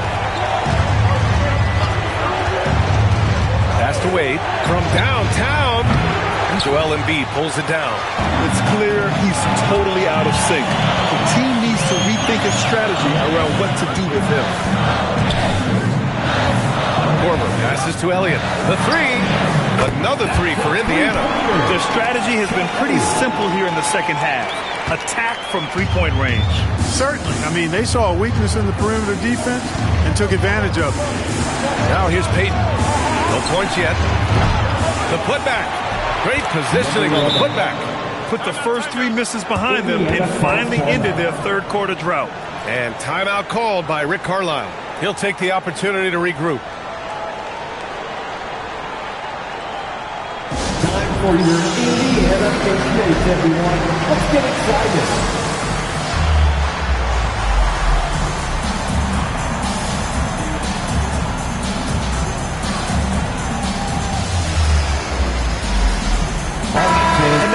The top 10 for opponent field goal percentage.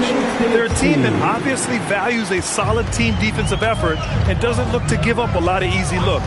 And as you were saying, they were great beyond the arc, stretching out opposing defenses, giving opponents headaches. Yeah, he's in his bag from beyond the arc right now. You see his confidence. Yeah, I'd be confident too. As a matter of fact, I mean, if you're stacking up threes the way he is, I mean, he's doing all this work from behind the arc. Here's Wade. He's got 5. They set the pick. No good that time. Well, he's kind of deflating their chances, and I know he really wants to help the team, but this is not the way to go about it. And that's their first miss after hitting 4 in a row to start the half. One thing about Andrew Nembhard, you appreciate the passion he plays with. Yeah, I love his toughness. I mean, he just is unflappable. He's persistent at the defensive end, plays at his own pace, unafraid of the big moments, makes big plays and shots. I mean, you can see and feel his fire, even though he's not overly demonstrative in how he does what he does. And Chris Finch wants a timeout. He's going to talk it over with his guys.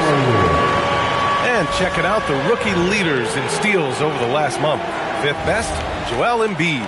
And simply put, over the last month, he's been fantastic. Active hands leading to a lot of steals. Well, he's a premier pickpocket last month among rookies. You can't afford to get lazy around him because he'll leave you empty-handed for sure. Now here's Payton. No made baskets yet. And what an aggressive move to the rim. He's really trying to fire up his teammates right now. Boy, it's not hard to feel inspired after a teammate makes that kind of finish. You know, when you're looking to close the gap, you need guys who will take it upon themselves to step up, take the initiative, and make something happen. Pass to Nene. Here's Wade. Here's Gordon. Korver grabs the board. Here's Indiana. They're on a 12-4 run. Out left to the wing.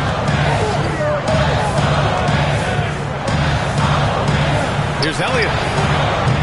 And Indiana misses again. Timberwolves trail by 6. In transition, here come the Pacers. Guarded by Payton. Pass to Elliott. Fires the 3. Got a hand on it. Here's Wade. 5 points in the game. Got it. 16 points for him. Keeping pace here. That's an excellent move inside. Korver passes to Elliott.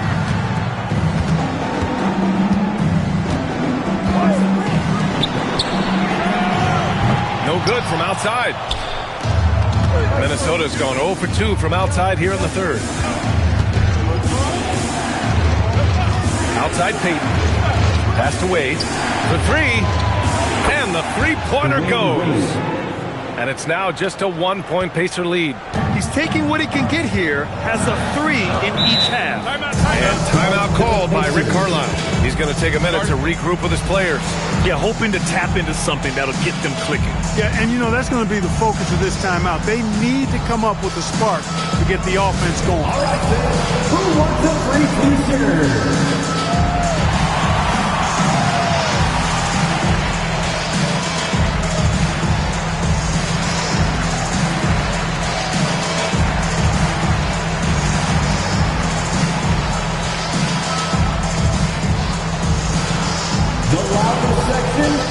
Brown, he's checked in for the Timberwolves.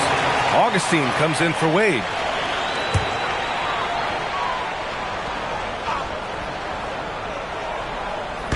And here's Indiana now. They lead by 1. Pass to Korver.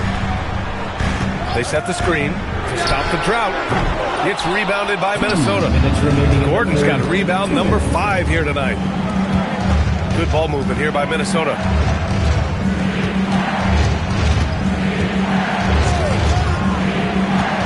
Here's Nene. And he takes it in for the layup off a very nice feed. Nene's got 6 points. I just love the ball. Here's Pekovic. Banked it in off the glass. And the Pacers lead by 1. These teams just keep trading the lead. Yeah, you wonder what it's going to take for someone to pull away. Payton passes to Gordon.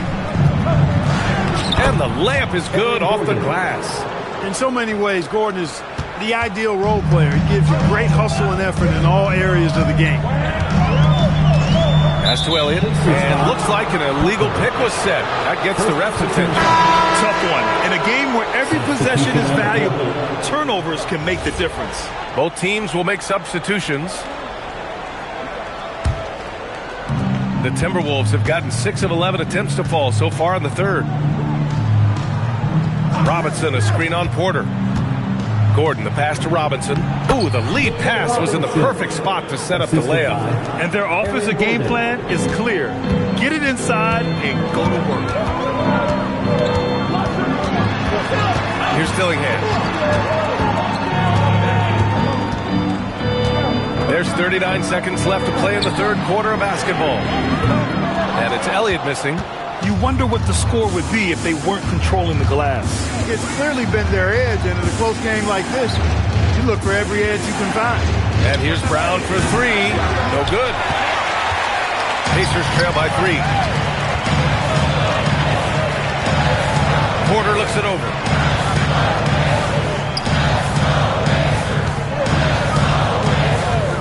Lets it go from deep. It's not going to go for him.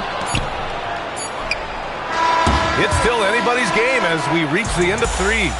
It's Minnesota. They lead by 3. And a moment now as we take a look at our State Farm assist of the game. And just a selfless decision from your 2-guard, showing his ability to get his teammates good looks. Yeah, and as a 2-guard, he's typically not a reluctant shooter, so it's really nice to see him orchestrating for a teammate instead. Well, what a terrific game it's been so far. With this fourth quarter sure to bring more pressure-packed basketball. On the court for the Timberwolves, they've got Bruce Brown. DJ Augustine is out there with Mitchell Robinson, and it's Wade in at the 2. Boy, you want to talk about a man-child to deal with, a monster inside. Look no further than Mitchell Robinson. He is a dominant two-way center. Good heads-up basketball. Sees an opening and capitalizes. Pass to Brown. Outside, Brown launches it. Pekovic grabs the board. Pekovic has got his 6th rebound on the night. Here's Petrus. Uses the glass on the layup. And the Pacers lead by 1. Oh, this one has turned into an absolute nail-biter. Yeah, at this point, you almost expect it to come down to the last possession. Now Brown. There's the triple. Knocks down the long J. Cool, calm, and collected at a critical juncture in this game. Pass to Pekovic. Outside Porter. To the paint. Pekovic, that's good. With a tough road ahead, they worked hard to get a good shot. Minnesota's gone 1 of 2 from deep in this quarter. They set the pick. Pass to Brown. Outside Augustine. 5 to shoot. There's the steal. Milton with it. Picked up by Augustine. And here's Porter. Back to Milton.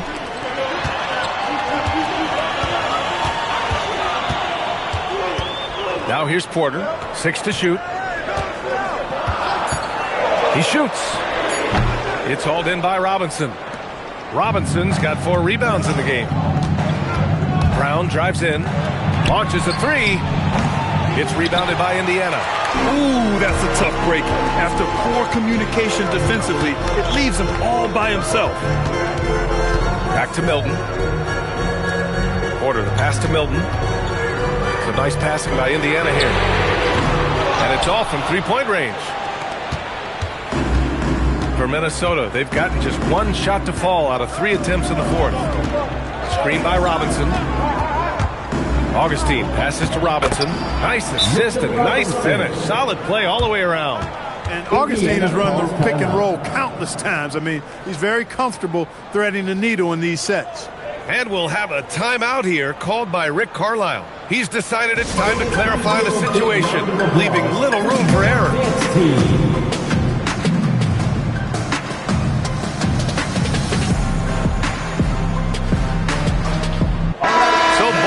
Changing it up here. And from the sideline, let's catch up with Allie. Hey guys, during that last break, I heard Rick Carlisle as he talked with the team.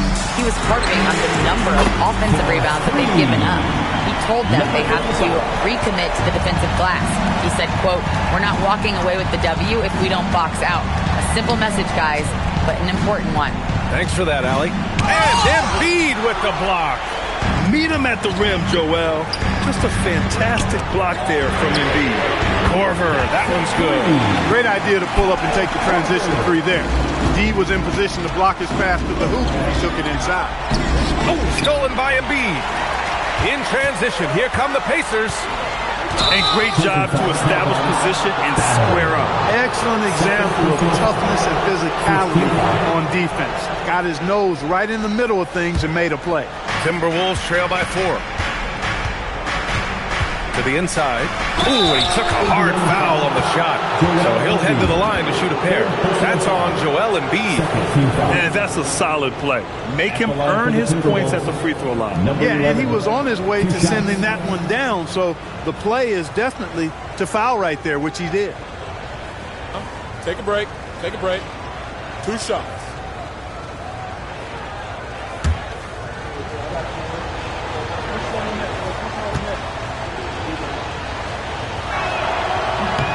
First one falls.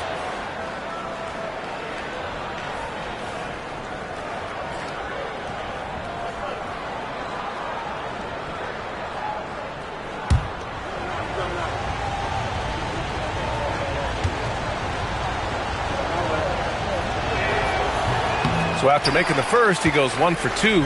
Indiana leading by 3. Inside. Shot is up.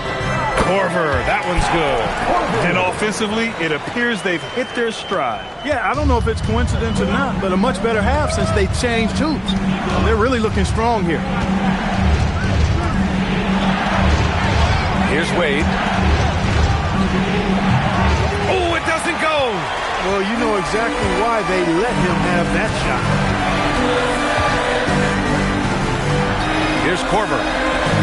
Beyond the arc. Buries it from outside. Boy, he's had a solid performance at the offensive end. Rock solid, providing that stability. Ooh, he leaves no question. Win or lose, this is the fight you want to see from your players. Yeah, you know what? I agree. I mean, they're showing a bunch of fortitude here, keeping this game tight. Fires the 3. The 3 ball is down. And their strategy is obvious. Manufacture looks from outside the arc. You know, that's exactly their plan here in the fourth. Work to find space behind the arc and then bury some threes. Timberwolves trail by 9. 2 minutes remaining in the game. Here's Wade. There's 1:54 left to play in the fourth.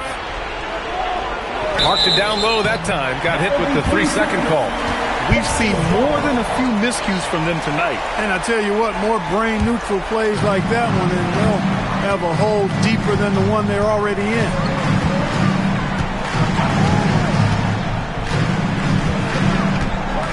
Embiid, a screen on Payton. It's money from Payton.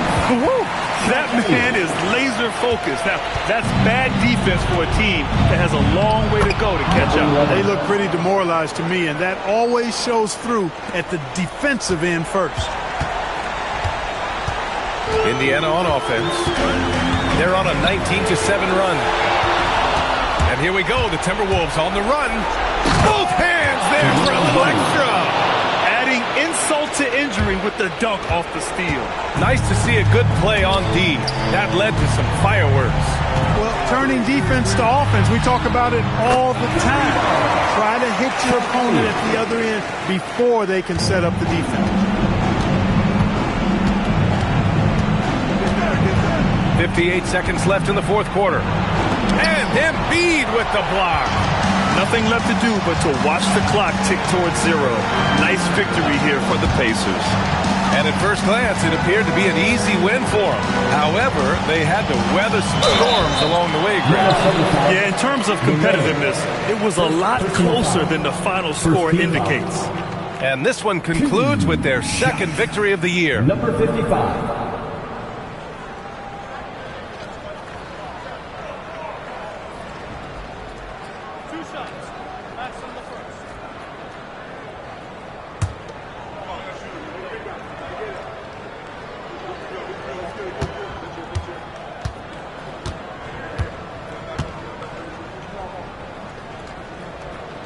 No good on the free throw.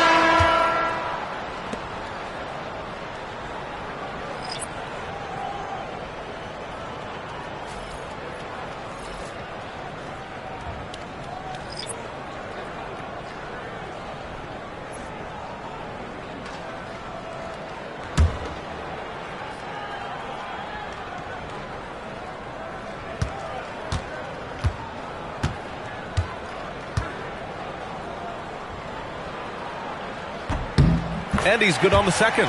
He might not have made them all, but he made enough to put this one out of reach.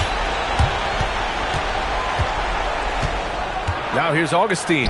Quick two. Oh, net. Well, Grant, this game looks just about over. BA, all they really need to do is just work that clock, don't turn it over, and this game is a wrap. I hate to say it, but I'm pretty sure we can close the book on this one. Yeah, I agree with you. Chalk it up. W in the bag. And the shooter had very little space on that attempt. And, guys, that's exactly the kind of high-impact defense they want to see out of him.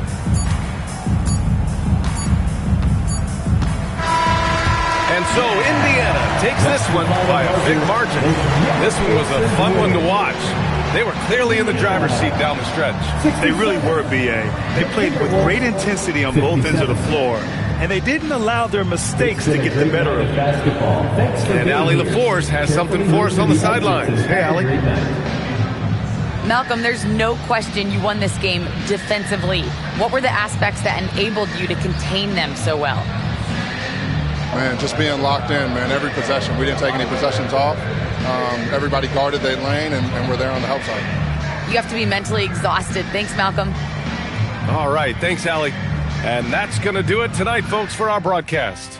For Grant Hill, Allie LaForce, and Clark Kellogg, this is Brian Anderson thanking you all for tuning in tonight. And time now for our Player of the Game.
Starting at small forward,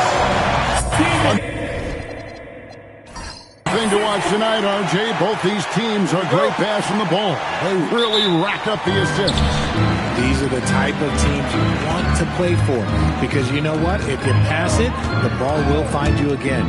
Now, look at Dallas' starting lineup.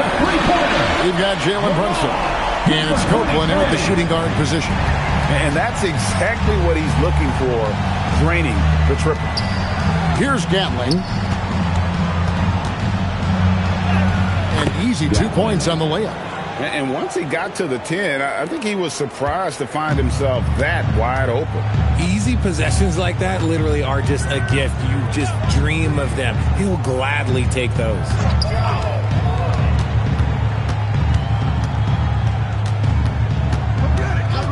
6 on the shot clock. Jordan, and it's blocked. And it's out of bounds. The Cavaliers able to retain possession here.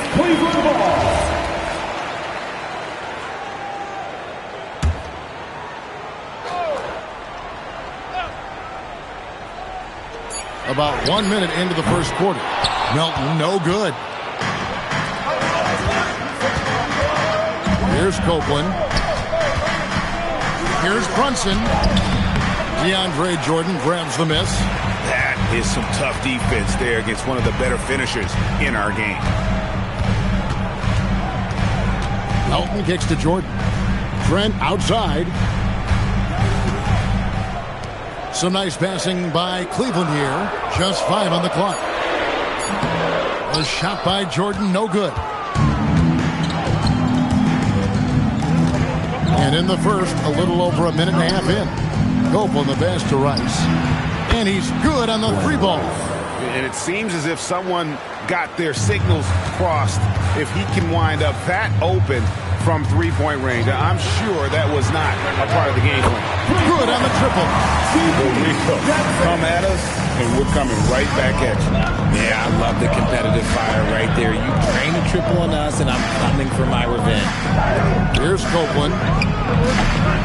And off target as he starts the game 0 for 1. Trent finds Melton.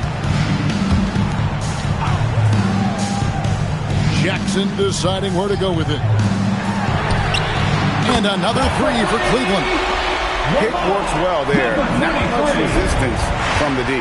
Yeah, that just comes down to a lack of effort. The defender has to do a better job fighting through the screen. Here's Copeland. Cruz guarded by Jordan. And it's Jordan with the rebound. And not allowing the shooter even an inch of breathing room on that one. I'm sure they'll think twice about shooting against him next time. Fires away from outside. An absolute bomb from 3-point range. Well, he is looking confident. Love how they're using him so far. Yeah, when he gets engaged this early in the game, it's bad news for the defense. He can roll this start throughout the rest of the game. Yep, and that one clearly a foul. Gets the whistle and 2 shots coming up. It's going to be on DeAndre Jordan. Yeah, the defender all over. And a closer look here at the scoring breakdown for the Cavaliers. Well, so far, their long-range shooting has been the story, doing damage from deep. And I've really liked how they've moved the ball tonight. Because of this selfless approach, they are piling up the assists. And the first one drops. That one misses, so he goes 1 for 2. Ranked last season, the Cavaliers with 64 wins. That's the 3rd most in franchise history. But crushing disappointment, then losing in the second round. They knew they'd be criticized and acknowledged they need to be tougher mentally. So it's the Mavericks now, following the score by Cleveland. Cruz, guarded by Jordan. It's rebounded by Cleveland. Trent kicks to Melton. Jackson has the open look, and the Cavaliers with another 3. All these threes they're giving up have really been the driving force on this run. Pass to Copeland, to the inside. Here's Gatling, and he uses the glass on the layup. Gatling's got 5 now. Nice job getting inside for the layup. Got the deep thinking jump shot, gave a little pump fake, and then off to the races. Their play on both ends has been superb. We'll see if they can maintain the momentum. They came out and bum rushed them. Huge difference in activity level from both teams tonight. Here's Copeland. He has yet to score. Dallas needs to get off a shot. The three. Gatling's shot is off. And even with good coverage defensively that time, he has confidence to drill the three. Gets it to go. That one good for Melton. And their offense already in a flow. Some stellar shooting to jump out to this lead. And so now a timeout called by Jason Kidd. Looking for a breather and maybe adjusting a thing or two.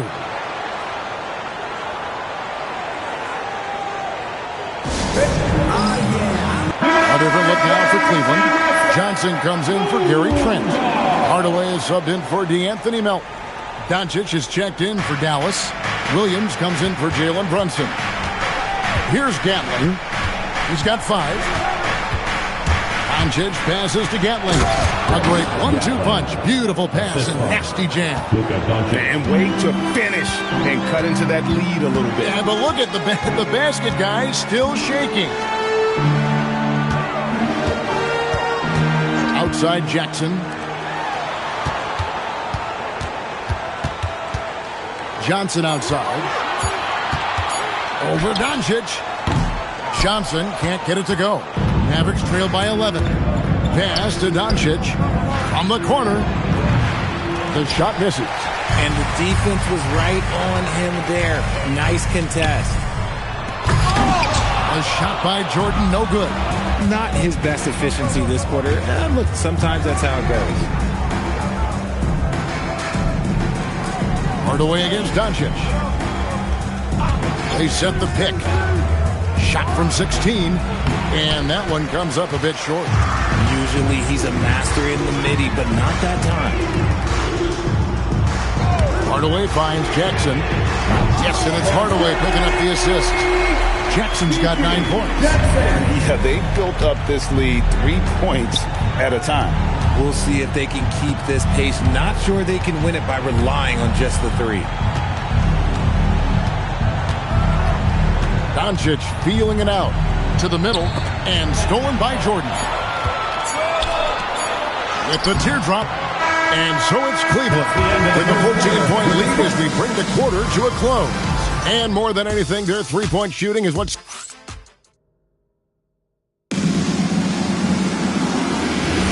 And if you're just tuning in, we've got a wide margin on the scoreboard, but plenty of time left for a comeback. And looking at what we've seen, Cavaliers pretty much in control here, it would appear. What we saw in that first quarter, they won their matchups defensively. Making it as difficult as possible for the offense to find clean looks. Great stuff. We've got Haslam. Tim Hardaway is out there with Johnson. Then it's Longley. And it's Sensabaugh in at the 3 spot. That's the group for Cleveland going right now here in the second. And despite the size disadvantage, attacking the heart of that defense. Really unfazed. Throw his height right out the window there. Lopez a screen on Johnson. And here's Doncic from the arc. Gets that one to fall after missing his first 2. 1 for 3 from the field. Electric rookie. Doncic proving to be something else. Williams with the block. Doncic passes to Tate. Doncic dishes to Williams. Puts up a deep 3. And with that shot, the Cleveland lead is cut down to 10 and the bucket from Doncic. He was inside his own head in that first quarter. You could see it. Now he's doing a much better job of letting the game come to him. Hardaway for 3. And it's Hardaway again missing. The Mavericks have gone 2 of 3 from the field here to open the second quarter. Williams kicks to Doncic. Lopez sets a screen for Doncic. That doesn't go either for Doncic. The Cavaliers leading by 10. Right, we see a lot of change in the NBA, but Nikola Jokic always seems to stay in the MVP conversation. And not just in it. at the top of it. His ability to affect the game is basically unmatched. He dominates in just about every single aspect. Lopez, a screen on Johnson. Pulls from the top of the key. Longley grabs the miss. For Cleveland, their last game, a win against Indiana. I felt like they attacked, but with a purpose. They knew what they wanted to accomplish coming in. The coaching staff has been happy with how well they've executed the game plan. They operated as a cohesive unit. And so now a timeout called by Jason Kidd. Coach needs a moment to talk things over.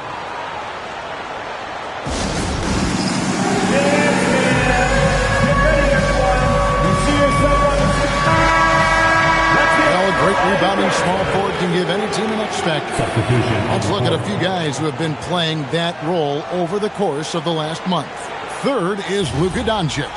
And maybe they're not the biggest or strongest players in the front court, but that hasn't limited their ability to get in there and mix it up and come up with a lot of rebounds night in and night out. One word you always hear used to describe these guys is active. They don't leave it to just the bigs to do the rebounding. They get in there and do the dirty work themselves.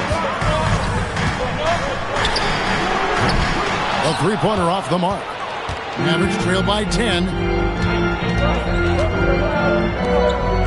Here's Copeland. No scoring in this one.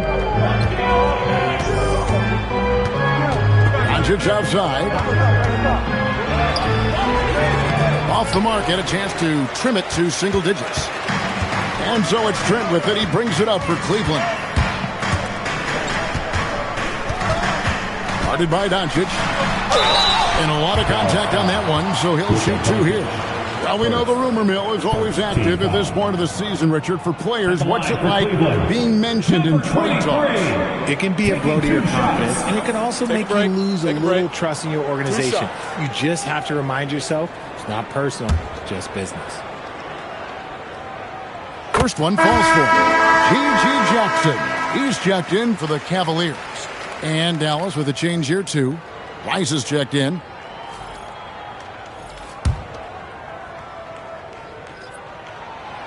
That one misses. And as the NBA gets more involved in global basketball, Richard, you and I were just talking about this. Commissioner Silver wondering about shortening games to 40 minutes. What are your thoughts? Well, in the game of 2K, I think the sweet spot is about a 5-minute quarter. But in real life, if you change 48 minutes, there will be a revolt. I got yours. Melton kicks to Jackson. Sinks the triple. Jackson's got 12.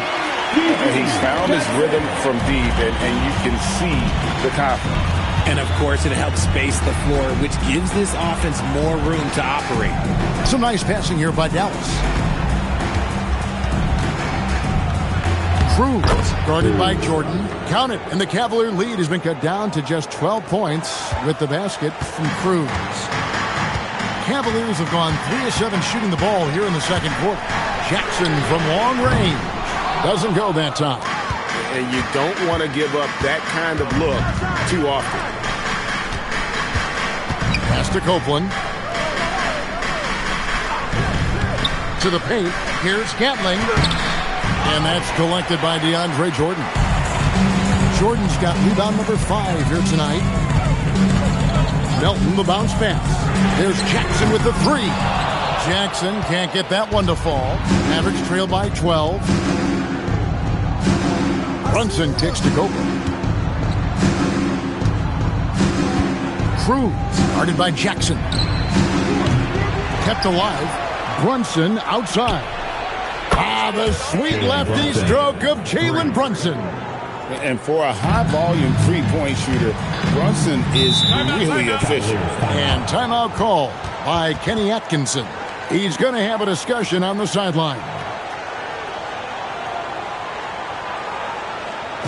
Okay, crowd, here comes your Cleveland Cavaliers Dream Team.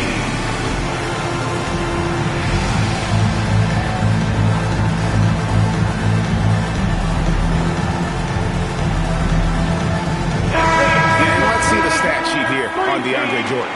Some last season stats for him. Averaged about 11 points a game, 4 assists, and 2 rebounds. And what a force he is on the glass. Just inhales rebound. And he can go around his opponent, over his opponent, through his opponent. A true triple threat. To the right side. Screen by Jordan. Fades away and sinks the tough shot. 12 points for him. And when they've gone to him, he has come through big time. You got to keep getting him touchdowns. And so now a timeout called by Jason Kidd. He's going to take a few moments here to check in with his team and regroup.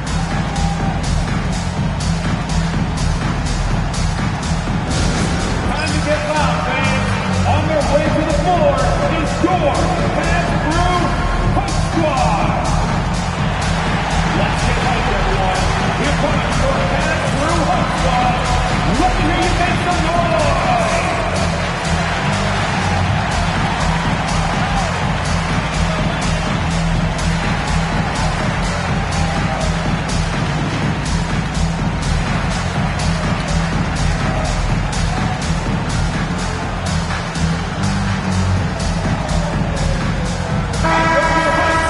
And now let's go to the 2K leaderboard. What a month it's been for these teams defensively. Second, the Cavaliers. The energy that they're playing with on D has been tremendous the past month. Challenging every shot, making things hard on every opponent. And the lack of effort to fight over the screen there makes that an easy shot. Yeah, as soon as these guys feel contact, they are just disappearing like they're not even there. You got to show some fire and keep defending. And with the lead, I like the strategy here. Continue to get the ball to guys who can do something with it. This is when good players really get after it. He can sense that they're reeling, and he's going to put his foot on the pedal. And no doubt, they'd love to see him get a lot more of those opportunities. And that deficit will go away quickly if he does, Greg. Takes the three. It's rebounded by Dallas, coming off that loss against the Timberwolves. Bad outing offensively. You break that game down, their issues were pretty clear. Won't win games in this league with an offensive night like that. They've got some things to figure out. Gatling good. That's their 3rd straight make off an assist. The Cavaliers leading by 7.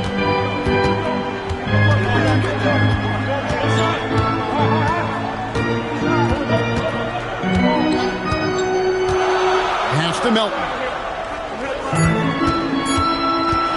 And DeAnthony Melton picks up the foul. That's his first foul. Yeah, really good defensive play to cut him off there and square up. And so it's the Cleveland Cavaliers bringing the quarter to a close with a 7-point lead. Their lead is where it is because they've gotten good shots. A lot of good shots. And we'll be back with you shortly. Wrap it up and get ready for your opponent fight. Arena Entertainment.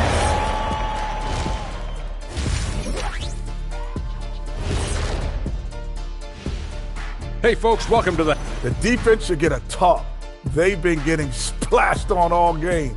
And I'm just sitting back watching the show. And let's move on and see the top vote getters in this year's All-Star race.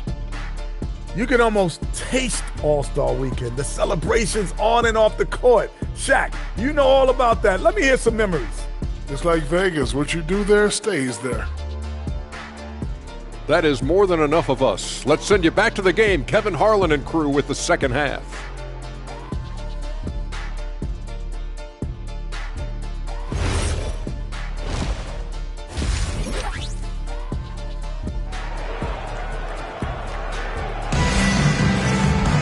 And we've got third quarter of basketball for you. 2 quarters in the books. And here's Brunson. He'll bring it up for the Dallas Mavericks. They trail by 7. Next up will be a home game matched up against the Pacers. That game will be a quick pit stop before hitting the road again. On the court for the Mavericks, we've got Jalen Brunson. And it's Copeland in at the 2. Now, here's Melton.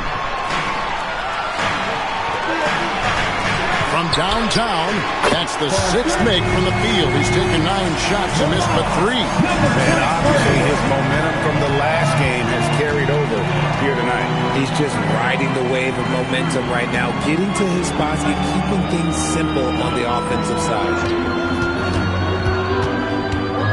6 to shoot. Hope on the pass to Rice. It's deflected, and it's out of bounds. Last touch by Melton. And he made the right read on that play, but just couldn't secure the steal.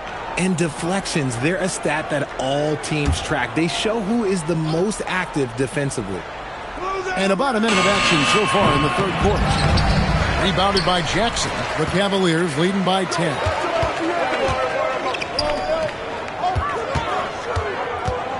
There's the drive. Here's Rice. The shot, no good. Great D that time from Jordan. Melton, the bounce pass. And the 3 off target. And I think that one could have easily have fallen for him. Here's Cruz. Dallas again missing. That's a big donut, folks, here to start the second half. 4 straight they've missed. So Jabari Smith has shown he can be a contributor. But, Richard, it is a process. And you know he's still young. And for a lot of players, especially the taller ones, it takes a couple of years to find your game. On the wing, Melton. Brunson covering. Melton kicks to Jackson. Shot clock at 6. Inside. Here's Jordan. And DeAndre Jordan throws it down. Yeah, I mean, maybe could have tried for a more memorable dunk than that one. And we know he's capable of those memorable ones. Melton passes to Jackson.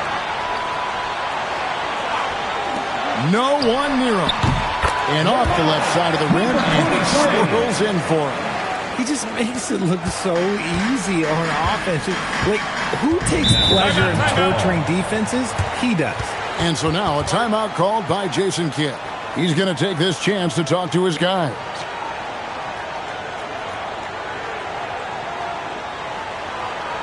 Dip and dip loud. Please welcome to the floor your Cavs powerhouse dance team.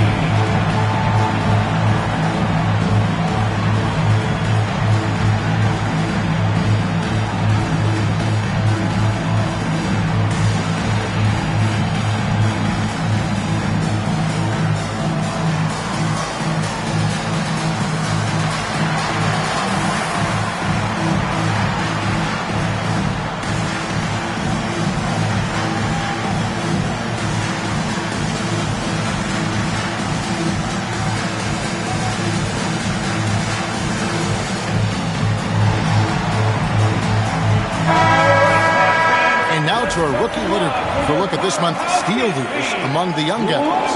Andre Jordan is second. And if those numbers show us anything, it's how good he is at picking up on ball handlers' tendencies and knowing when to make his move.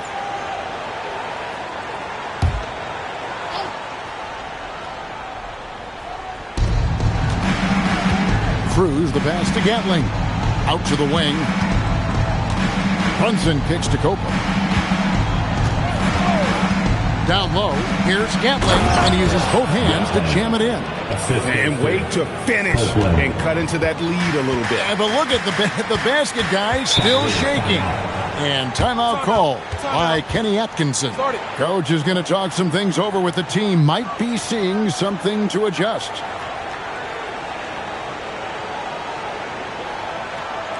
Fans, get up and start moving with your mascots. Let's dance.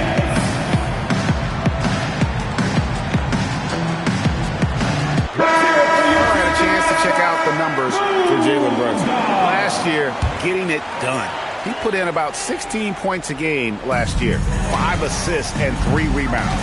And he continues to hone his game. I think the potential is there. Oh, you can see the potential, but it's raw. He needs to keep refining that skill set.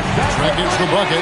The ball movement on this run has been fantastic and is a big part of why they've been able to get these good looks. Pass to Gatling.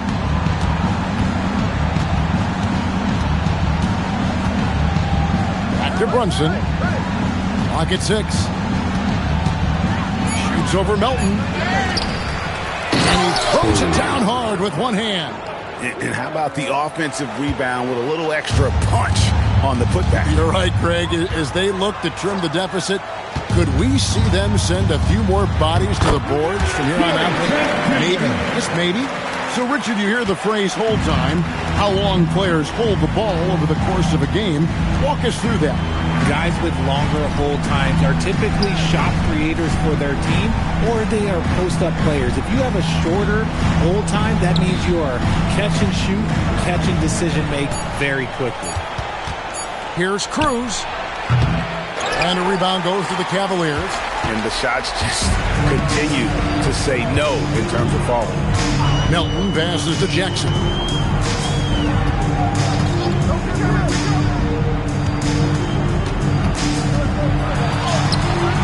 No bucket, and that miss is number 6.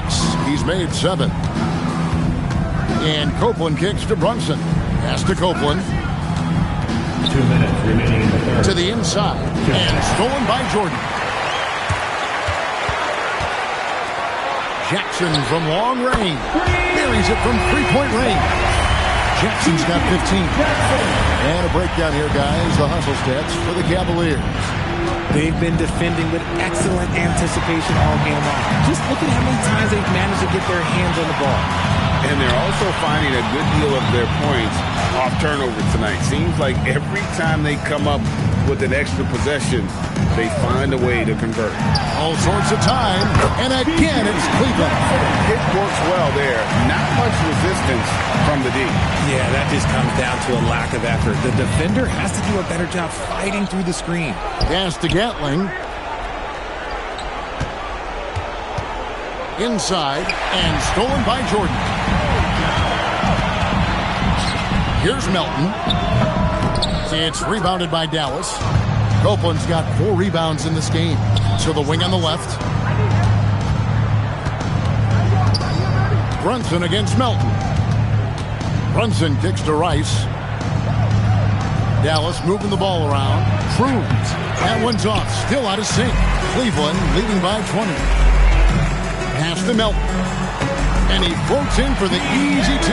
Credit the assist on that one. The assist totals, Kevin, just continue to grow. They're way ahead in that category. Ball movement has been flawless. Here's Rice. To the paint. Runs in the pass to Gatling.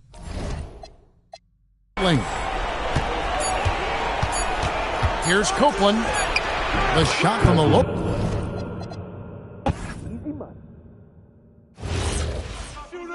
Go over it. Go low. What the fuck? Way to go, baby. I'm open. Help me out. Jump ball. Come on. Stay there. Get to the block. Screen. Coming. Corner. Match up Hardaway. You got him. Pick. Timeout.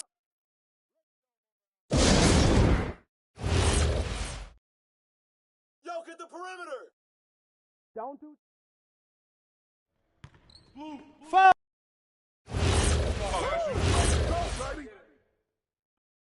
Grab that. Switch. Yeah.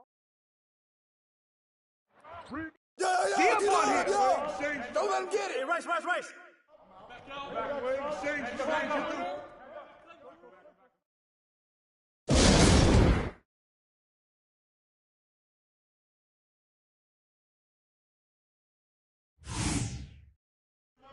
Get on Jalen.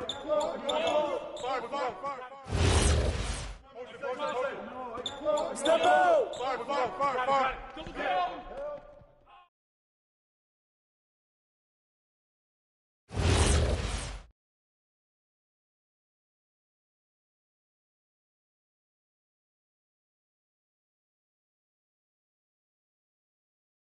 Don't wait. Yo, check Doncic.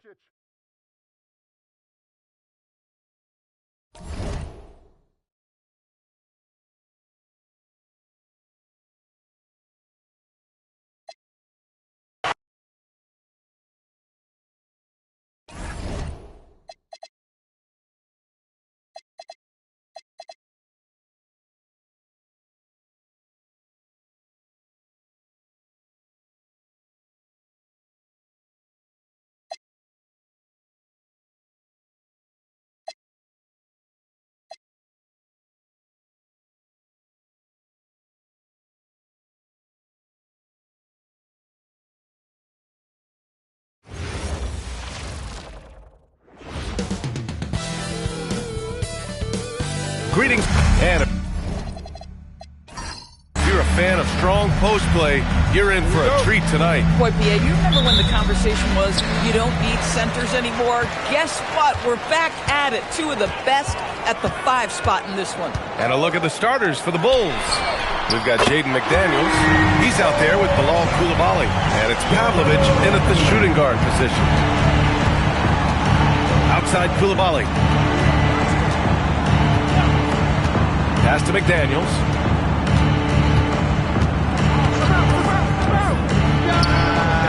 And that one off the back of the rim and in. Here are the Clippers. And this game, the first chance they've had to see Chicago.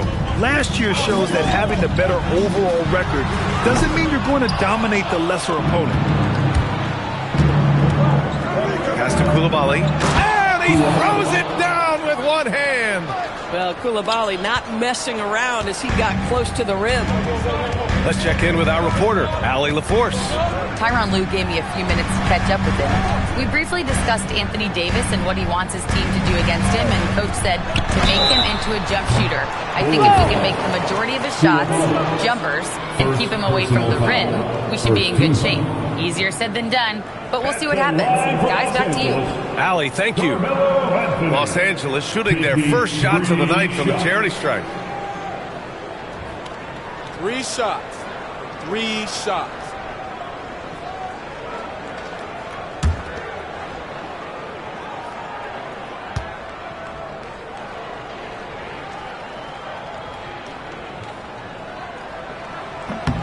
And he hits the first of 3. And Doris, when you have a veteran roster with some of the injury history of these Clippers, load management becomes a big consideration. And B.A., how impressive is the resiliency of this team in the face of all that injury history they have? Credit the front office for the depth they have developed and the coaching staff for their incredible adaptability. It is nothing short of remarkable. All right, on the line, we've got our insider, Shams Charania. What do you have for us, Shams? Thanks. Well, it took a while this summer, but the Bulls were finally able to get an extension done with their bright young point guard, Josh Giddey. In a buyer's market, they could afford to bargain for a team-friendly deal, and after some overreaches in the past, their disciplined approach stands out. A good strategy. Thank you, Shams. And he nails the third. Well, Grant, you look at the Bulls, middling on both ends. What's their biggest need? You know, B.A., I think it's length and athleticism. You can't have enough of those type of players in today's game. You look at their activity stats, the steals, offensive rebounds, very much in need of a boost. Now here's George. From outside, off the mark. Now Batum, pass to Black. Here's Anthony, takes the 3, and that one's good. That makes him 2 for 3. You know, guys, look at Noah's career. He turned into a much better three-point shooter in the latter stages of his career. Outside Coulibaly. George sets a screen.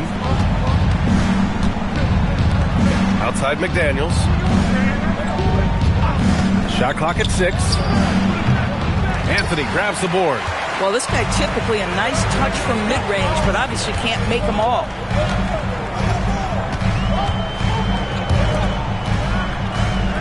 Back to Black. Carter, a screen on George. Oh, and another 3 for the Clippers. Offensively, they've been pretty sharp. 3 for 4 so far. Outside Coulibaly. George, a screen on Anthony. Pass to Pavlovich. Here's McDaniels. And again, Chicago, no good. Let's be honest. That's not a shot he should be taking. Well, it's hard to imagine that the play was designed to go in that direction. Boy, I'd be surprised if we see that again. Outstanding long-range shooting here early. They already have hit multiple shots from downtown. And out of bounds, Los Angeles will have it. While we have a moment, let's check out the highest scoring teams in the league last season. 5th on the list, Chicago. And last year, I liked watching this team operate on the offensive end. The ball movement, the patience, the confidence. You love seeing all that come together. The Clippers lead by 11. There's the 3. No, he's made 3, missed 2 now. And here's George. He'll bring it up for the Bulls.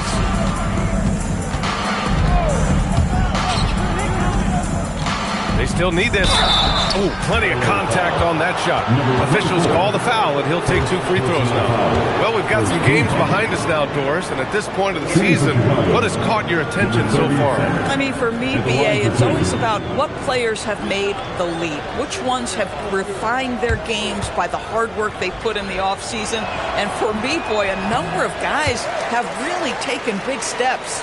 And Doris, the Clippers coach Ty Lue, considered to be one of the master tacticians on the NBA sidelines. And BA, a lot goes into that. It's not just the adjustments in game or the play calling in late game situations.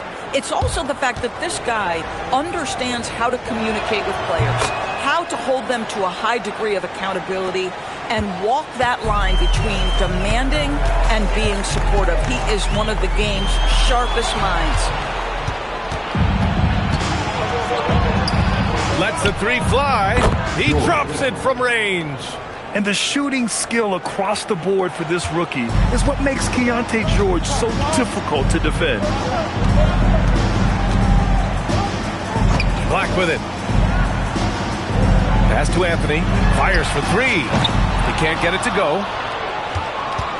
The Bulls trail by 7. Now George. Here's Pavlovic, guarded by Batum. Pavlovic can't hit. Right, sometimes you just lose that little bit of focus, and this is what happens. Black outside. Back to Anthony from outside the arc. That shot missing. The Bulls have gone just 3 for 7 here at the start. Pass to George. Here's Pavlovic. Ooh, solid defense from Anthony.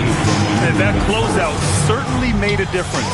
Well, no question. He altered that shot, and most of the time, that's just as good as blocking it. Oh, not the defensive effort they need to cut into the lead. Well, good call. You have to at least try to protect the rim. It's just too slow to react. You can't afford to sleepwalk through possessions. What's going on out there? And so Billy Donovan calls timeout. He's going to gather the troops and talk it over.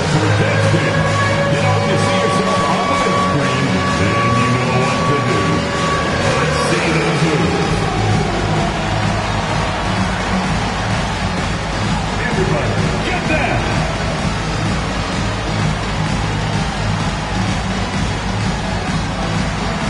Let's see those moves.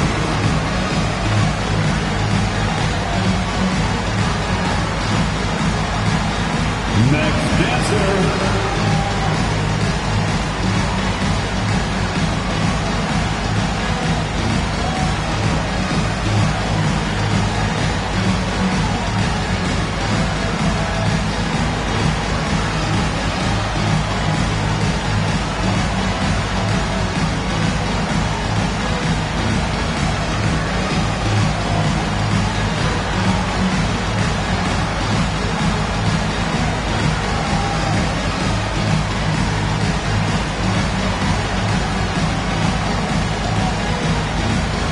For the Clippers, it comes in for Batum, and Anthony Simons subbed in for Black. Substitution on the court.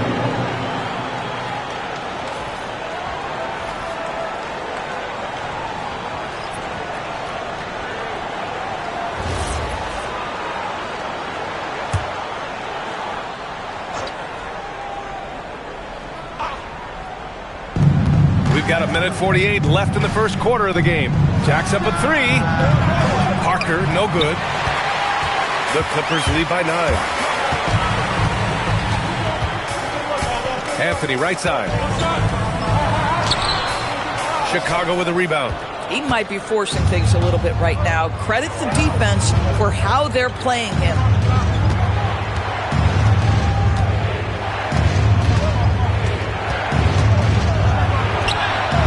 That one, no good. Oh, gritty defense. Protecting the rim at all costs against a guy who has all sorts of ways to finish. Simons outside. Pass to Anthony. 18 feet out. Basket counts. Anthony's got 14 points. And this defense needs to turn the screws and ramp up the intensity. They're looking a little loose out there right now. McDaniels up top. Beasley outside. McDaniels, a screen on Anthony. Beasley, the pass to McDaniels. 4 on the clock. Chicago shooting their third and fourth free throw shots of the night. He's off on the first. Grant, the Clippers were finally healthy in the playoffs last season, but it still wasn't quite enough. Yeah, but they gave us a dramatic 7-game series against the Nuggets, who then went on to push OKC to 7 games. So even if it wasn't the outcome the Clips wanted, still a heck of a season. Looking at who's out there now for Chicago. Jeffries checked in for McDaniels. And Stevens subbed in for George. Pass to Salah. 24 seconds left in the first. Dick finds Simons. From the top of the key, count it. And the Clippers lead by 12. And early on, they've been on a tear, just getting whatever they want offensively. Well, what I love is the game plan has been solid from the opening tip, and guys are making their shots. That's critical. A big-time effort for Carmelo Anthony, providing a lot of energy for the Clippers. Absolutely can't.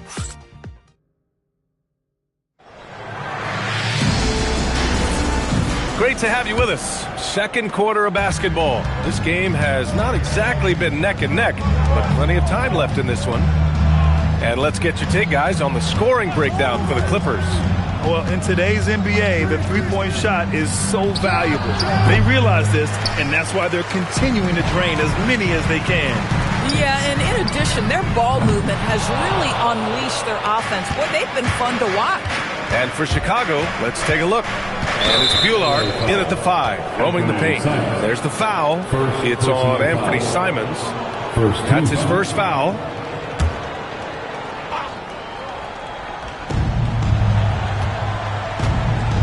Here's Parker. No points so far. Beasley with a screen on Simons. Parker. No good on the triple. Los Angeles leading by 12. A chance here to catch up with Allie from the sideline. Thanks. Stephen Curry is nearing the finish line. He said every year there's some new style, new energy coming through that challenges you. And seeing these young dudes come up and understanding how much talent there is, this is not going to be around forever. So enjoy every moment of it. Back to you. Thanks a lot, Allie. Simons outside. Tipped away. Stolen by Parker. Beasley outside. Back to Parker.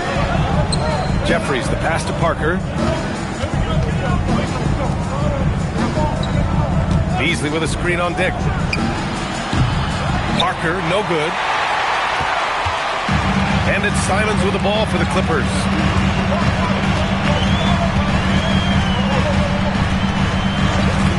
And the officials will call the illegal screen here. They've done a lot of good things today, but one area they need to improve is their ball security. So for the Clippers, Anthony's checked in for Dick. Batum comes in for Carrington, and Black subbed in for Simons. Bulls trail by 10. And so Billy Donovan calls timeout. I think right now he might be looking at some adjustments. And one thing about this game, Grant, on any given night, you can see an upset. Yeah, I mean, BA, it just shows how hard it is to be consistent night in and night out. Every team in the league has quality players. So if you're off your game even just a little, that could be enough to lose it for you.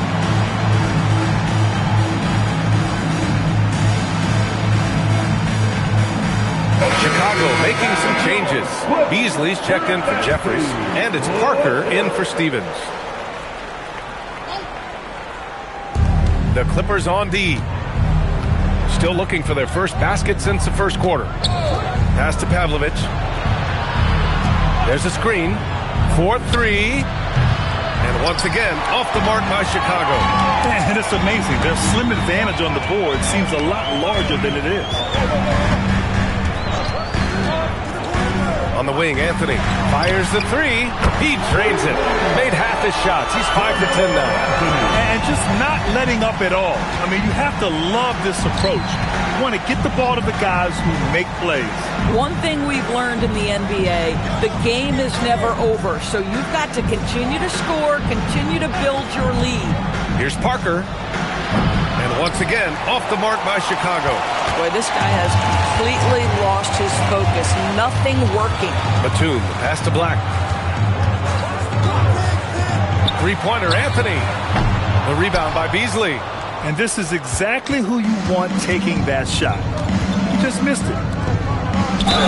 And it's good. Fought through contact. Hit the shot and will go to the line.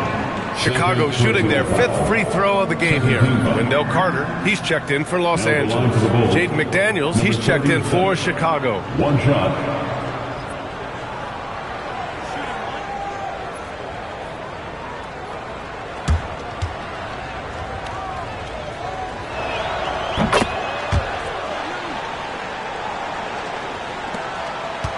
Los Angeles leading by 10.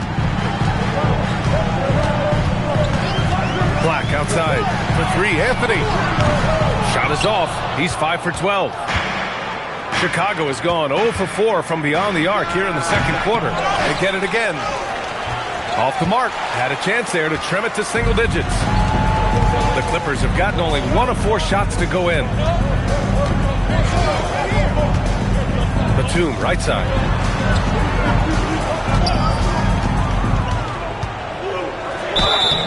And a foul called on the way up.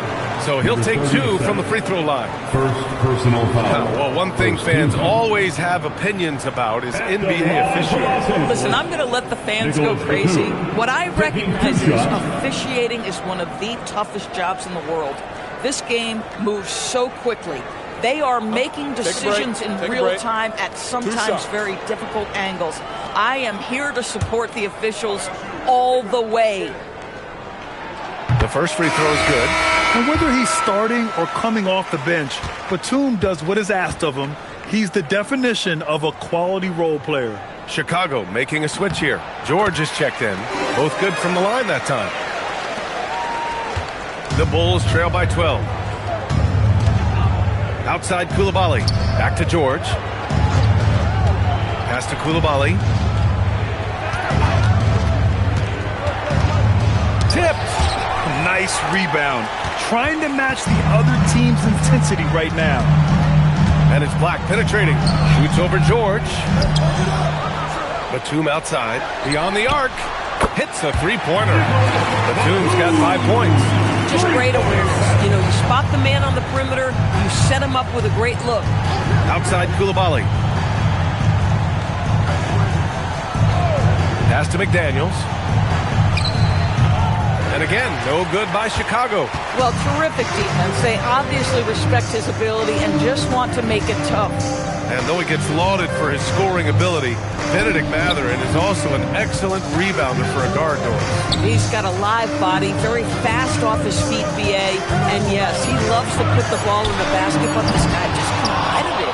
He likes to get after things on the basketball floor. Boy, if he ever finds his footing, they'll be in even better shape. Right now, his teammates carrying him. George outside. Clock at 6. Here's the three. Connects from downtown. He's got 6. And there's a nice rhythm to his three-point shot. You know, George has a confident stroke. And so Ty Lue calls a timeout. He'll take the opportunity to regroup.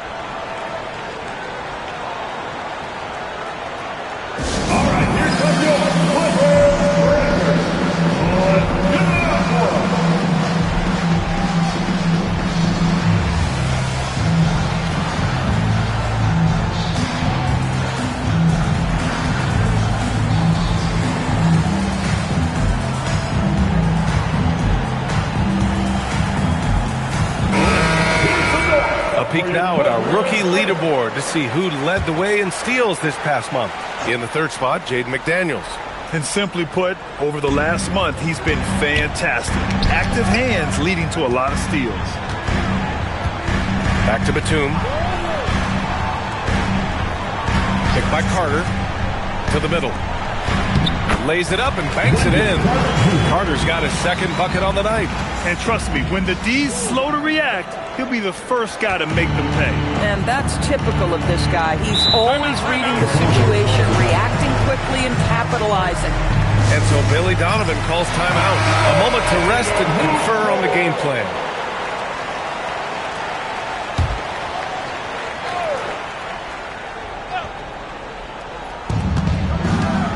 George passes to McDaniels.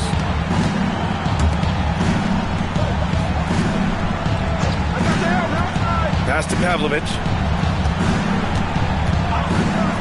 Shot clock at 5. They grab their own miss. Another missed shot. He's 1 of 5, looking shaky out there. I'll tell you what, they've rebounded the ball tremendously well. Anthony, left side. This one for 3. Nails it from beyond the arc. Anthony's got 6 in the quarter. That's been typical of their performance today. They're sharing the ball and creating good shots. Pass to Pavlovich. Chicago passing it around.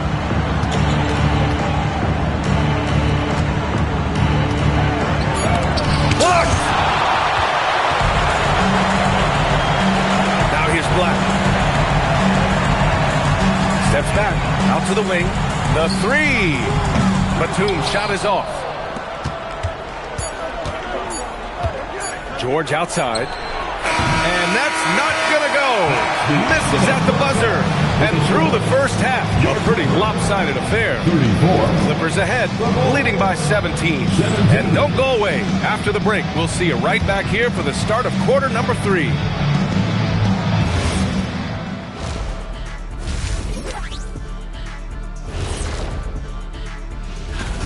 I've got to admit, even when these guys are covered, they make the shots. Yeah, you like to say close out. Let's shift gears now, and that is going to do it for us. Let's get back to some.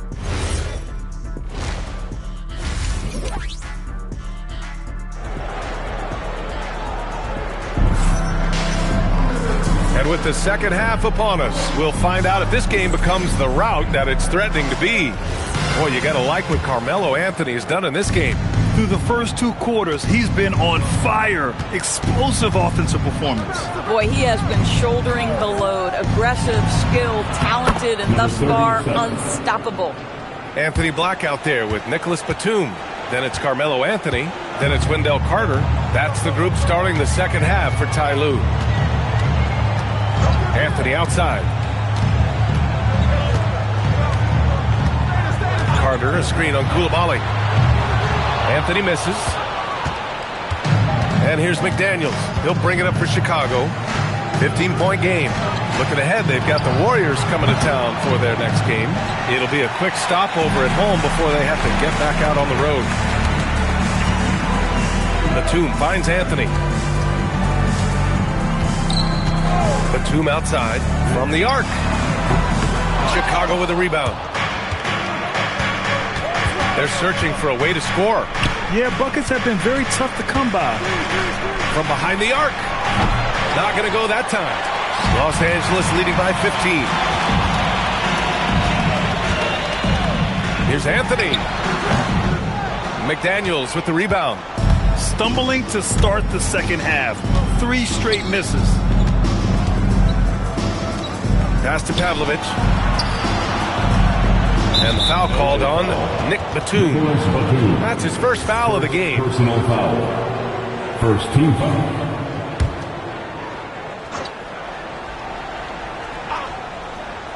Over a minute and a half now into this third quarter action. For 3, George. Shot clock at 6. Here's Pavlovich, started by Batum. This is frustrating. You come out to start the second half, you've made 1 of your first 4 shots. Gives us a chance to catch up with Allie LaForce. Hey, it's always exciting to see a player with the hot hand.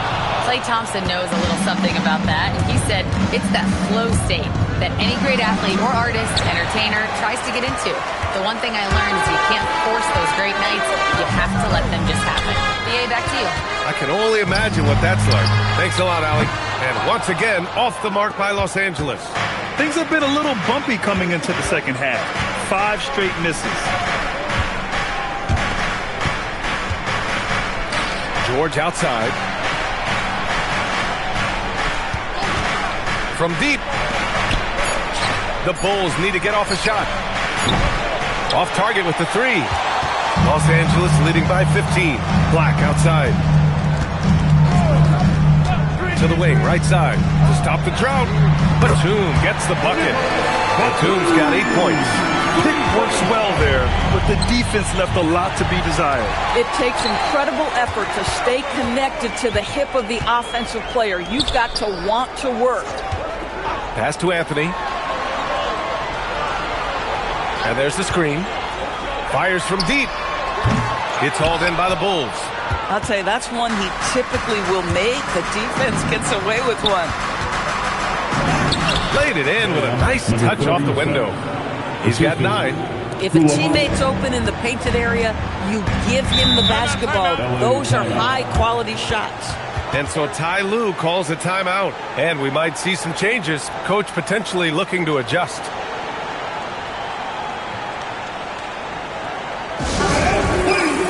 And Los Angeles making a change here. Dick's checked in. Jeffries checked in for Chicago.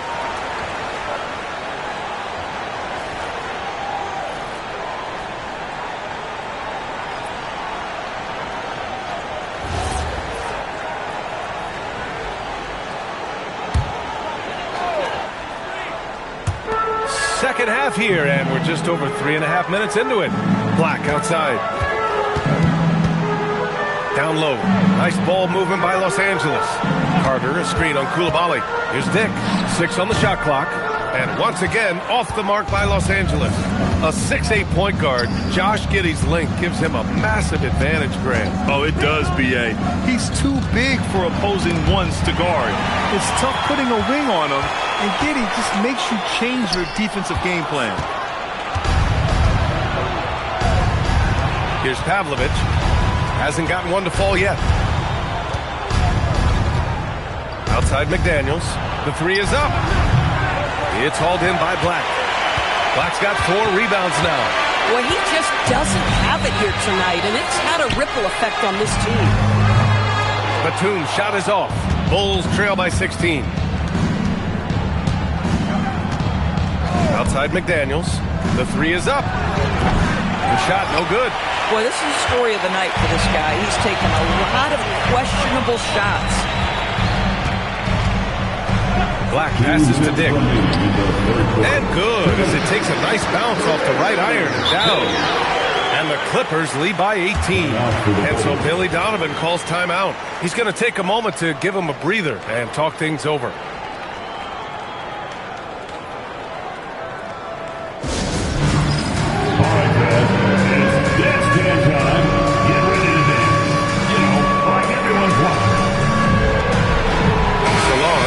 Checked in for Carter. And a change for the Bulls. Stevens is checked in for McDaniels. Pass to Stevens. Here's Pavlovich. And here's Coulibaly. Here's Pavlovich. Still no points. George, his shot is good. Well orchestrated. And then the pass is right on the money.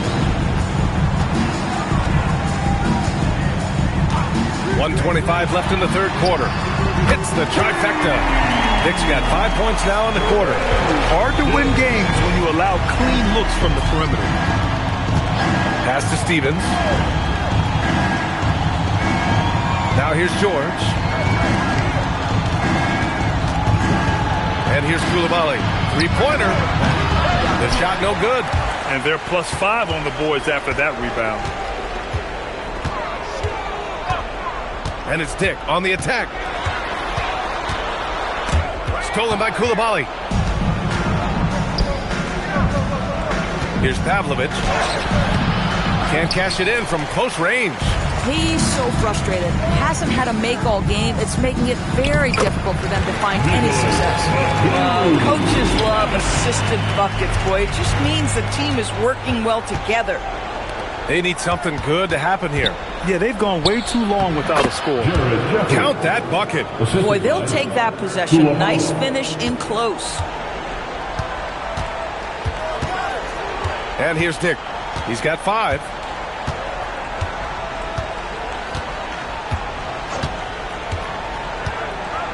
Black outside. Shoots over George. And so it's the Los Angeles Clippers up 19 points as the quarter comes to a close. Their defensive efforts have paid off, effectively shutting down the opposing offense. And more NBA action on 2K Sports coming your way right after this.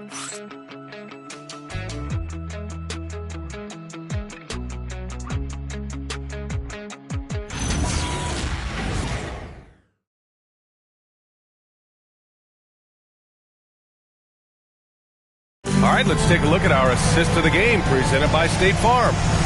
Ooh, I'm fired up to see this dish one more time. It's always great to see your two guards share the wealth. You love the unselfishness, finding the best look, and it doesn't matter who's taking it. Well, there may not be a lot of drama down the stretch as we head into the fourth quarter, but stranger things have happened. On the court for Chicago. And it's Parker in at the 1. In the first half, he was on fire from range, but he hasn't knocked one down since. Oh, what a perfect pass to set that up. Hey, the feed might have been pretty, but the finish, that was angry. Pass to Clowney. Here's Dick. And a miss there on the triple. The Bulls trail by 17. Here's Stevens. Back to Beasley. Here's Parker.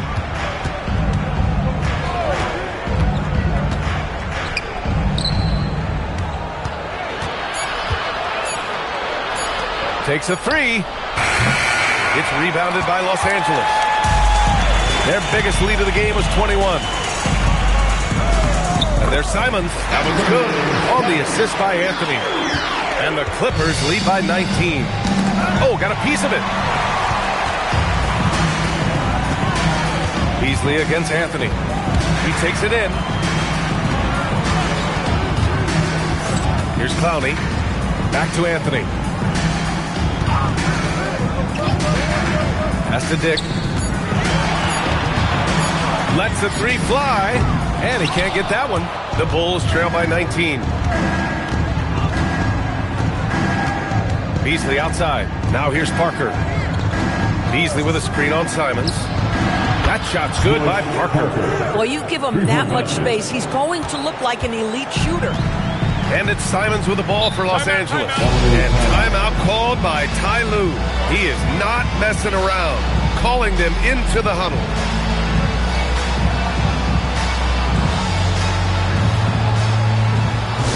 Who wants a preseason honor? Get louder.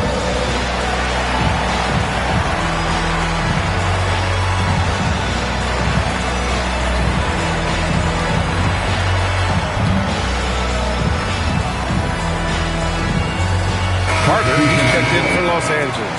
And the Bulls also making a change. McDaniels checked in.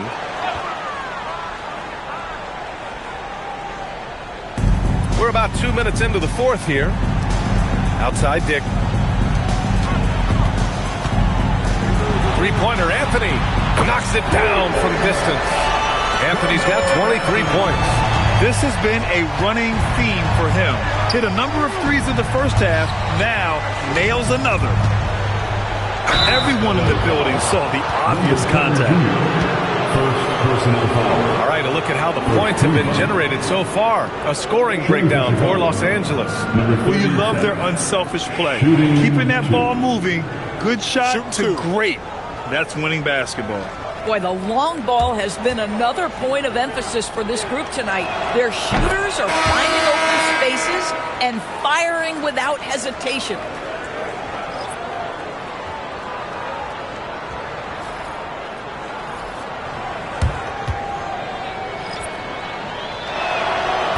That misses, so he splits the free throws. Los Angeles leading by 18. Batum outside from deep. The offensive rebound. Controls the rebound and the putback. They really have a commanding lead, not just in points, but in rebounds as well. Doors for teams looking to trade away a big money player. It seems the landscape is getting more challenging. BA, to me, roster construction is one of the single most difficult things in this league. First and foremost, there are rules in place that restrict salary acquisition. The other piece of this is there are now second aprons in place. So it's not just roster construction, it's sustaining a quality roster over time and keeping that continuity. Success in this league is tough. Pavlovic, and he lays it up and in. Another shot right in the lane. That's been their MO this evening. Batum, pass to Black. Three-pointer, Anthony. Some solid defense from Koulibaly. Bulls trail by 18. On the take, kicks it to George. Black outside. Carter, a screen on George. Batum outside.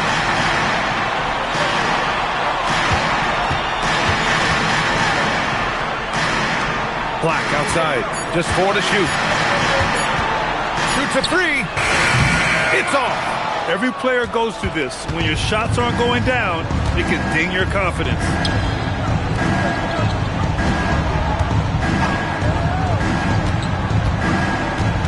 Here's Pavlovic.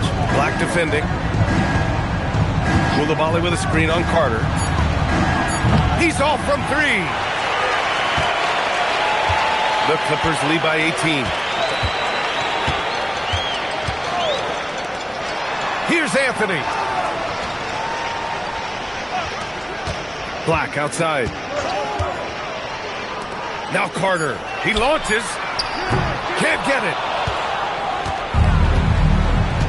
Now McDaniels. Carter rips down the board.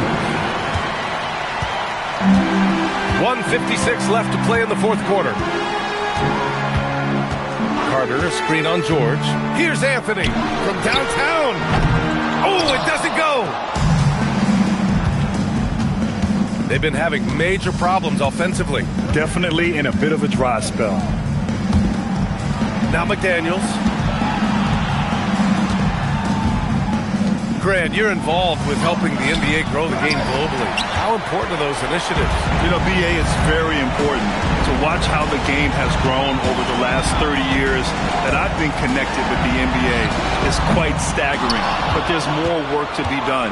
So every initiative, every appearance, every camp, every game is so vitally important as we continue to spread the game of basketball all over the world. They have really been in control of this one. You don't want to get complacent here. And the distance between the point totals for these teams tells the whole story. Just a fantastic effort, and you have to give it up for the Clippers. Offensively, they made the most of their trips. They found multiple ways to score consistently, and a little luck doesn't hurt them either. They also got some nice bounces off the rim tonight, too. And they pick up their 4th win of the year. Every victory so sweet in the association. And he's easily led the way on the boards tonight. He's competed for every missed shot. Feels like he's quicker to the basketball than anyone else out there. 5-second differential between the shot clock and game clock. That shot off the mark. Pass to George.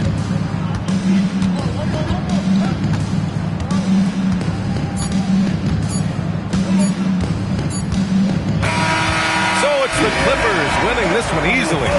They didn't have too many problems tonight. They didn't. Just a tremendous team effort. Once they had that big lead, they were not going to let the visitors back into the game. Well, folks, that's going to do it for now. For Doris Burke, Allie LaForce, and Grant Hill, and all of our crew, this is Brian Anderson thanking you for watching this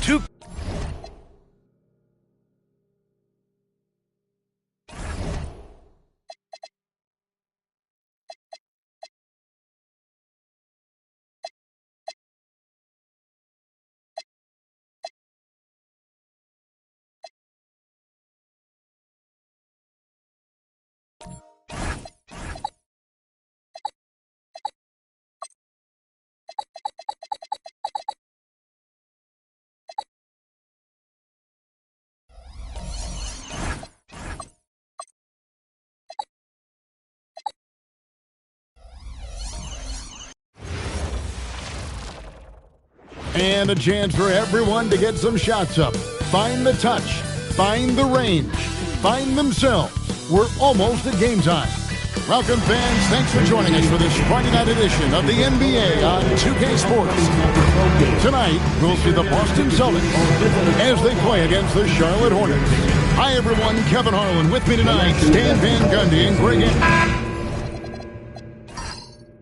Possessions can't end until somebody grabs a rebound. Greg, two of the best on the boards are facing off tonight. They prioritize rebounding. And getting those extra possessions can really break a team's will. When excellent rebounding teams play, everyone has to work a little harder to secure the ball. And a look at the starters for the Hornets. Colin Sexton is out there with Dante Exum. Then it's Bagley. Then it's Andrew Wiggins. That's the Jackson. Here's Owens. It's good. The assist this time from Jackson. Owens has got the game going with this first points of the game for Boston. And here's Sexton. A three-pointer. Wiggins. That one's in. His first shot this game. Matching baskets from the perimeter, an earmark of today's game. Yeah, sometimes you get in a shootout like this, but you just hope that you can get a stop first. The bounds. Charlotte takes possession.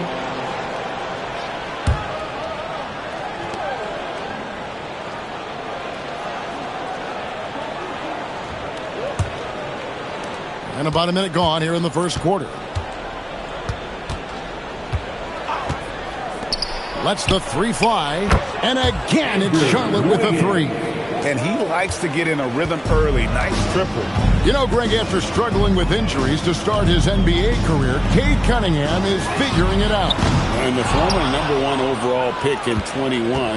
Last season, his first All-Star appearance, and he's only getting started. From deep.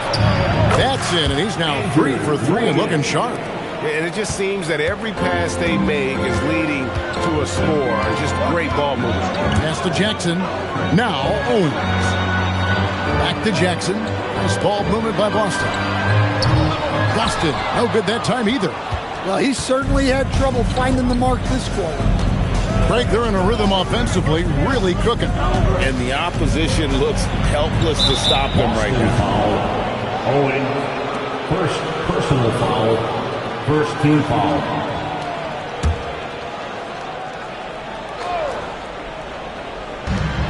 Sexton, the pass to Bagley. The three. Exum's shot is off. For Boston, they've gone just 1 of 4 to get this game started. Owens, pass to Jackson. And Owens with the basket on the assist from Jackson. Owens has got his second basket of the night. Sexton deciding where to go with it. Now Exum. Lets it go from deep. And Boston with the rebound. They couldn't put the pieces together, losing the last matchup with the Lakers. Really a disappointing effort. That game could have and should have been closer than it was. Yeah, look, that's not the kind of performance they would have liked. But the one good thing about this league, the next game's always right around the corner. Shot clock at 2. And it's Risa Shea missing. And it's Exum with the ball, who will bring it up for the Charlotte Hornets. Last game matched up with the Magic. A tough loss there. Yeah, a snowball effect in that one. One thing would go wrong, and then another. Really the story of the game.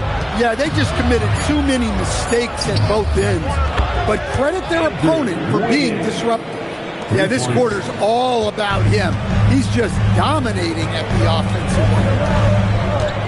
Pass to Jackson. Takes a three. Owens, no good. Hornets leading by 7. And let's go to the sideline. Here's Allen. Well, I had a chance to talk with head coach Joe Mazzulla. I asked him what his thoughts were on Cade Cunningham, and he said Cade is extremely talented. He's got great size. He plays under control. He's one of those guys that makes his teammates better. It's easy to see why he initiates so much of their offense. Guys, back over to you. And Allie, thanks so much. Right wing. The shot. Wiggins with the rebound. And they need his offense right now. But his shot is just not call. Hey, Stan, how about the Boston Celtics? Back-to-back 60-win seasons. Well, Kevin, winning 50 is a great season. 60 wins is simply incredible. We have lots of regular seasons where no team wins. Credit Joe Mazzulla, his staff, and players for keeping this thing rolling.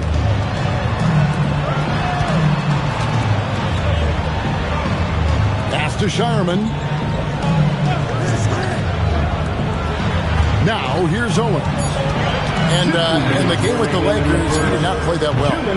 Again, the miss by the Celtics. Hornets leading by 12. Wiggins dishes to Sexton. Now, Exum. Outside, Bagley. And a miss there on the triple. Boston's gone a meager 1 of 6 from three-point land since we got started tonight. Jackson passes to Owens. Here's Shireman. Pass to Rizashea. Connects from three-point range. Rizashea's got it back down to single digits for Boston. Now Wiggins from past the arc. The basket good off the assist from Sexton. Sexton's got 3 assists in the game. And so the timeout by Joe Mazzulla here. He's ready to talk things through with them. And the Hornets playoff drought continuing. Greg, their last postseason appearance, 2016. Yeah, the rebuild grinds on, and last season, their worst record in over a decade. They're hoping these new additions can help. It's time for Dance Dance. If you see yourself on the big screen, then you know what to do. Show us your moves.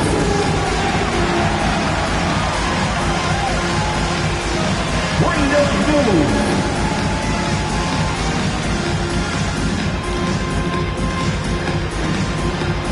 We have a dancer.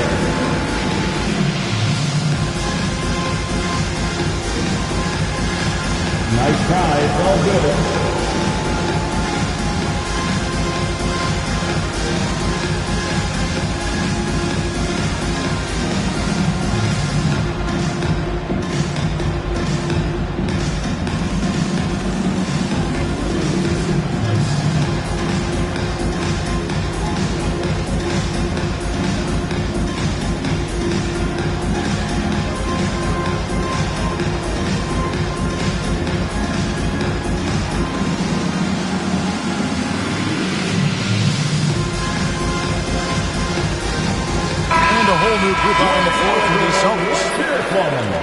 No one had more success at the foul line last season than this group of players. Fifth on the list, Isaac Okoro. He was locked and loaded from the free throw line all season. Never suffered through any real lulls in that department. 59 seconds left here in the opening quarter. And Mbamute kicks to Okoro. Carter with the three. And that's collected by Butler. Yeah, they got that one, but early on, it's really been a struggle for them to secure that defensive backboard. And stolen by Murray. Wilson against Butler. Bounce pass from Okoro. And the call is going to be, yes, it is, an illegal screen. Beyond the leaning, you could see his feet weren't set on that screen. Easy call. Look, you can get away with a lot in terms of screens today. But you can't make it that out. Bonner, he's checked in for the Hornets. Shot and game clock separated by 5. Pass to Shepard. Top of the key, Butler. Picked by Pachulia. Butler passes to Shepard. No good on the three. Carter looking around. Here's Okoro. Boston. No good that time either. And a double-digit lead on the scoreboard as we end the first quarter of play. Hornets on top. They lead by 12. And we'll be back shortly for the start of the second quarter.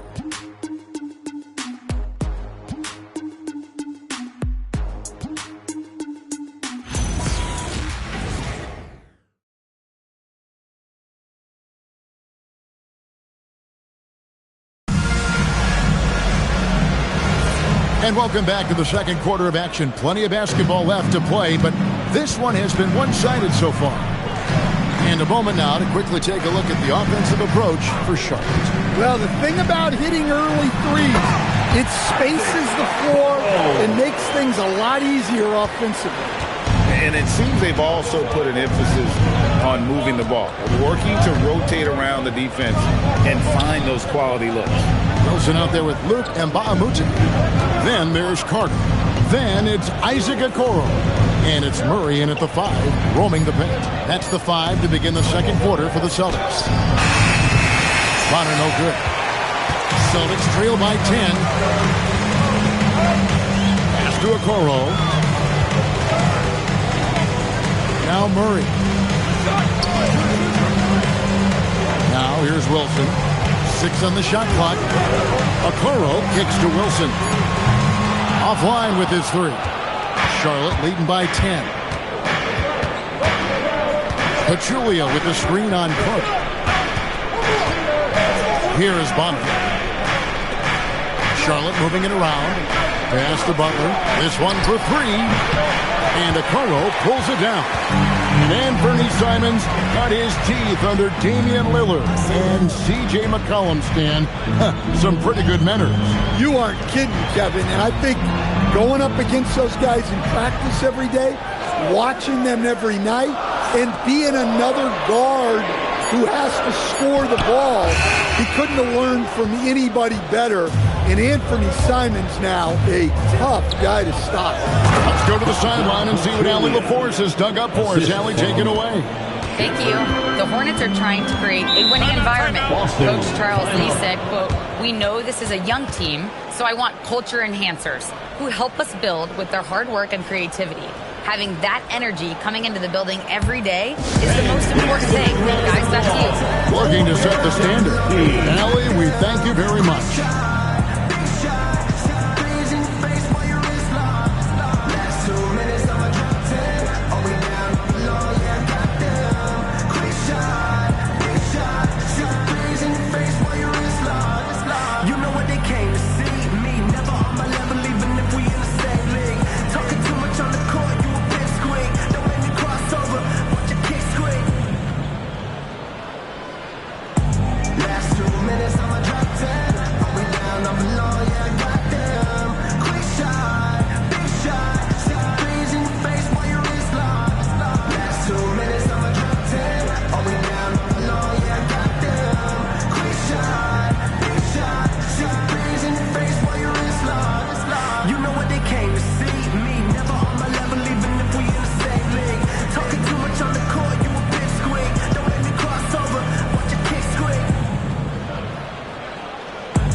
Checked in for Butler. Dante Exum comes in for Shepard. And it's Sexton in for Collier.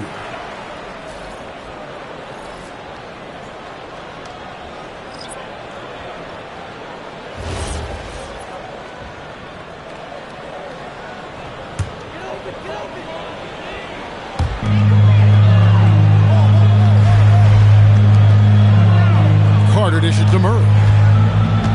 Back to Carter. Pass to Shireman. Murray outside. 5 to shoot. Here's Ricochet. Again, the miss by the Celtics. A slight rebound advantage for them. One more column in their favor, and it's all adding up. And a wide open look here for Wiggins. No good from outside. Celtics trail by 12. Carter with the bounce pass.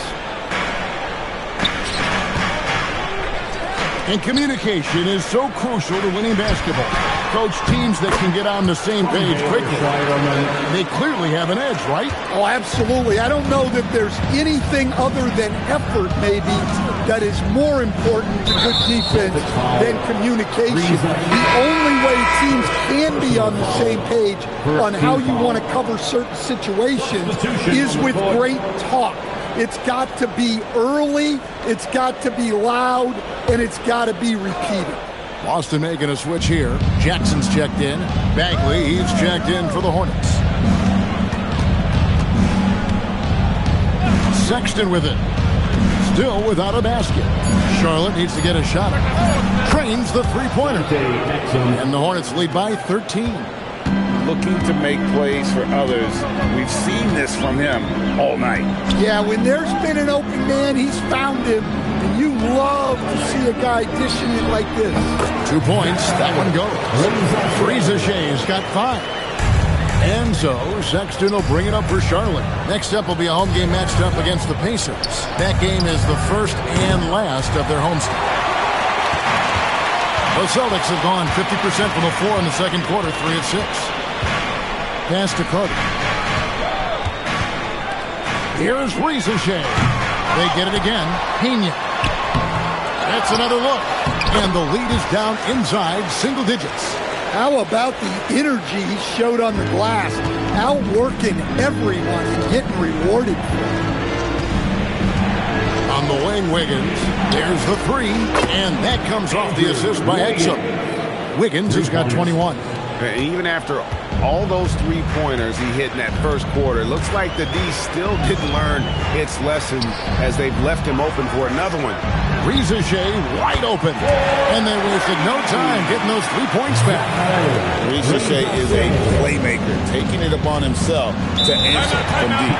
And staying on defense, the Celtics content to play the percentages. Yeah, look, the Celtics want to deny threes, free throws, and layups. If you beat them shooting 2-point jump shots, they'll live with it. But can they force more turnovers?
Making a switch here.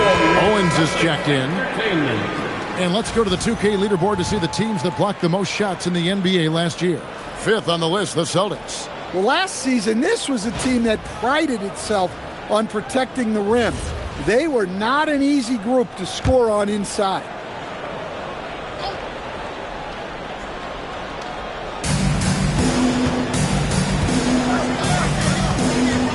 Bagley sets a screen for Exum. And the officials will call the illegal screen right there. Well, despite that turnover, they've done a decent job taking care of the ball, and they'll need to continue that if they want to hold on to this lead. Celtics trail by 9. Here's Shireman. Pass to Jackson. 2 minutes remaining in the first half. Wins kicks to Jackson. Here's Shea. And he drops it in from the low post. Shea's got 7 now in this quarter. Well, he's been very efficient in this quarter. Keep getting him the ball. Bagley sets a screen for Exum. Wiggins inside the line. Up and no good. There's his field goal percentage down to 70% in 10 shots. Pass to Jackson. 1:24 left to play in the first half. Shot clock at 6. In the corner, it's Owen. Over Exum. Rebounded by Exum. Hornets leading by 7. Outside, Sexton. Wiggins outside. Now Sexton. Hasn't made one yet. Outside, Bagley. And again, the Hornets missing.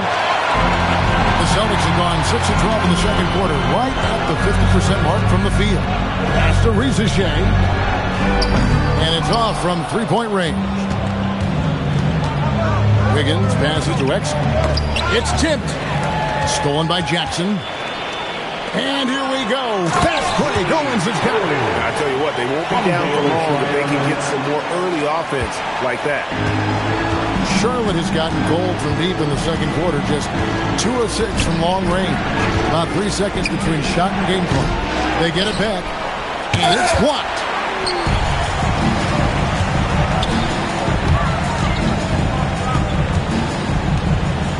Jay with it. Pass to Owens. A three-pointer, no good. And some good action through the first 2 quarters as we reach halftime. Hornets lead by 5. Step away briefly, but we'll be right back out here for the start of the third quarter after our halftime.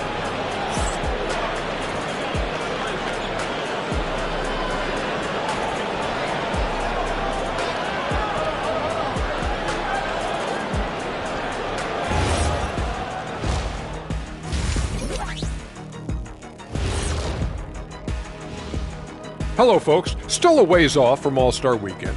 But when you see today's three-point specialist, Kenny, what goes through your mind? It's the green light that these guys get. I love to have the opportunity to launch 8, 9, 10.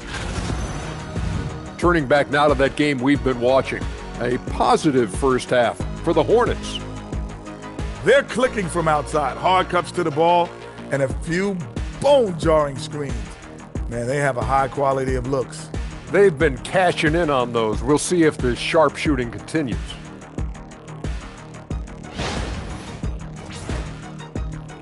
And that is a wrap. Now,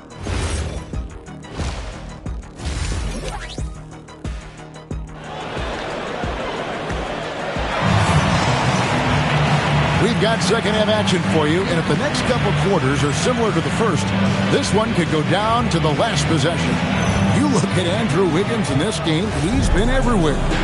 Well, we'll find out if they were able to find an answer for him over the break. He was scoring with ease in that first half. Yeah, I'd love to see what they drew up in the locker room, because you're right. He's the problem right now. Checking out the group for Charles Lee to start the second half.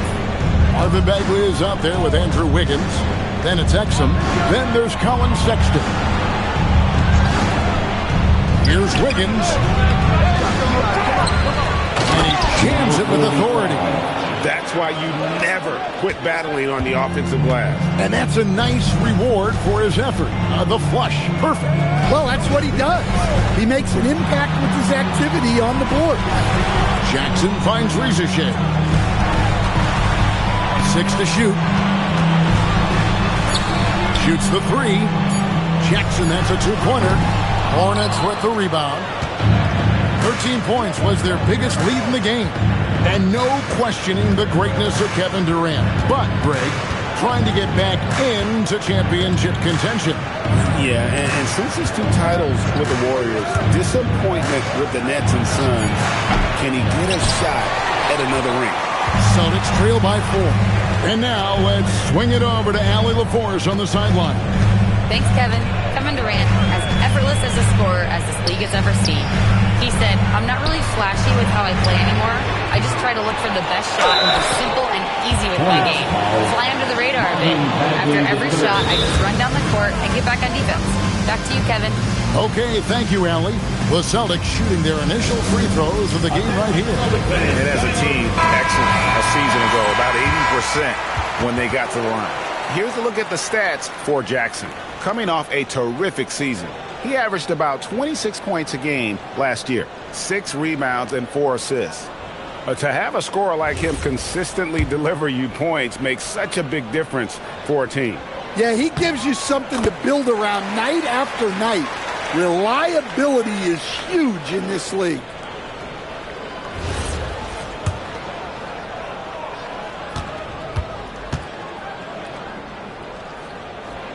Off on that one, so he goes 1 for 2 at the line. So, GA, Coach Charles Lee of the Hornets, spending a decade as an NBA assistant coach. He has really paid his dues. Yeah, 4 years with the Hawks, 5 in Milwaukee, part of that title team. 1 in Boston as well, another title. So he's been a part of winning, now trying to translate that to Charlotte. It's those kind of passes that bring up the entire team's confidence. Clearly, he's one of the best there is in the business when it comes to making that lead pass. Pass to Wiggins from the arc, and that comes off the assist by Exum. Exum's got 4 assists in the game. Well, he's had it going offensively, helping them build this lead. A good look from Rizashay. Hornets with the rebound. And I'm sure next time he sits down, coach is going to have a few choice words for him with that shot selection. Yeah, that definitely wasn't the shot they were looking for. You got to keep the ball moving in that situation. I'll tell you what, he earned his money on that foul. Charlotte shooting their first free throws here tonight. For Charlotte, number 45. At the line for 2. No good on that one.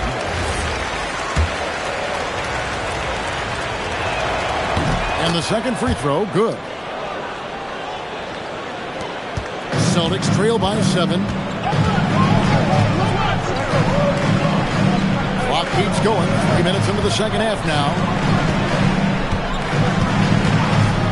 The train, good for his 6th make, and a dozen attempts, shooting 50% with that basket. Well, after dropping in 2 triples in the first half, he's now matched that mark here in the second half, and I wouldn't be surprised to see more of that. And I thought that was going to drop. It looked good from here. A 3-ball. The Hornets pull it in. Bagley's got 6 rebounds now in the game. Sexton kicks to Wiggins. Knocks down the 3-ball. Wiggins has got 6 in the quarter. Look, in that first half, he was hot from beyond the arc. And that's now his 2nd in this half. Exum deciding where to go with it. Bagley sets a screen for Exum. A 3-pointer. And again for 3. He's got this defense scrambling. And even when they've got 2 guys on him, he just finds a way to create space. And he's making some team history. He just tied the franchise record for 3-pointers in a single game. Here's Shireman. And he can't answer back the 3-pointer offline. And that's the battle they haven't been winning today. Their work on the glass has been porous, and that's got to change. Pass to Exum. Shot clock at 6. In the corner, it's Wiggins. Over Owen. And it's Wiggins missing. Celtics trail by 10. And here's Jackson. 11 feet away. Not enough on that one as it misses. The Hornets on offense. They're on a 14-6 run. And that's the area that Sexton must keep working on. The more he passes, the better his team looks. Pena buries it down low. 9 points in the game so far. Listen, it's a team sport. But without him, this deficit would be a lot bigger. So an almost entirely new group in now for Charlotte. Bonner, he's checked in for Bagley. Butler comes in for Wiggins. Shepard's checked in for Exum. And it's Collier in for Colin Sexton. No one near Shepard as he lets it go. Off the mark there with the 3-point shot. Castano asked you, what about Desmond Bane stands out to you the most? Kevin, I would say what stands out the most is how this guy has improved and added to his offensive game.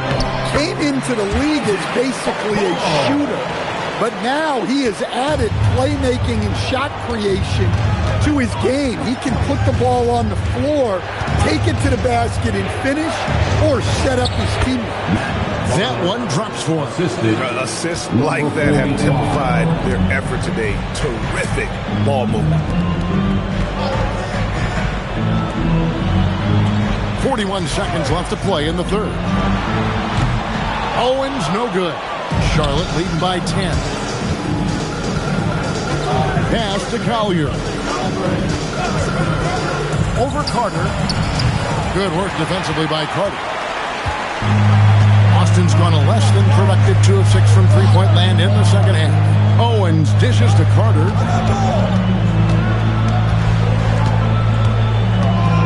over to the left wing. Here's Owens. It's intercepted. And so it's the Charlotte Hornets with a 10-point lead. Some breathing room heading into the break. And it's been their rugged defense setting the tone. We come back right after this. Now let's take a look at our assist of the game presented by State Farm. And how about the big fella here showing us he's got some point guard skill here with the tremendous setup. Yeah, well, this is the diversification of positions in this league. Everyone does everything now. Fourth quarter of action is upon us. Thanks as always for joining us. We've got a Coro. Wilson out there with Murray. Then there's Carter. And it's Pena in at the 5 down low. That's the Boston 5. I tell you what a good thing that he showed up today, because without him, this thing would already be over. There's a screen. Lets it go with a 3. And Shepard, that's good. 3 points. And the Hornets lead by 11. He is cold-blooded. Drops the dagger. Piles on to what was already a big lead. And defensively, that kind of effort is just not going to cut it. Carter right side. Goes back up. Here's Pena. Whistle blows. Bucket is good. And he'll have a chance at the line to make it a 3-point play. And the second chance points aren't easy to come back. It's all about effort and hard work. And he has today made it look easy. Well, he's been doing a great job in making something out of nothing, especially on the offensive glass. Bonner, he's checked in for Shepard.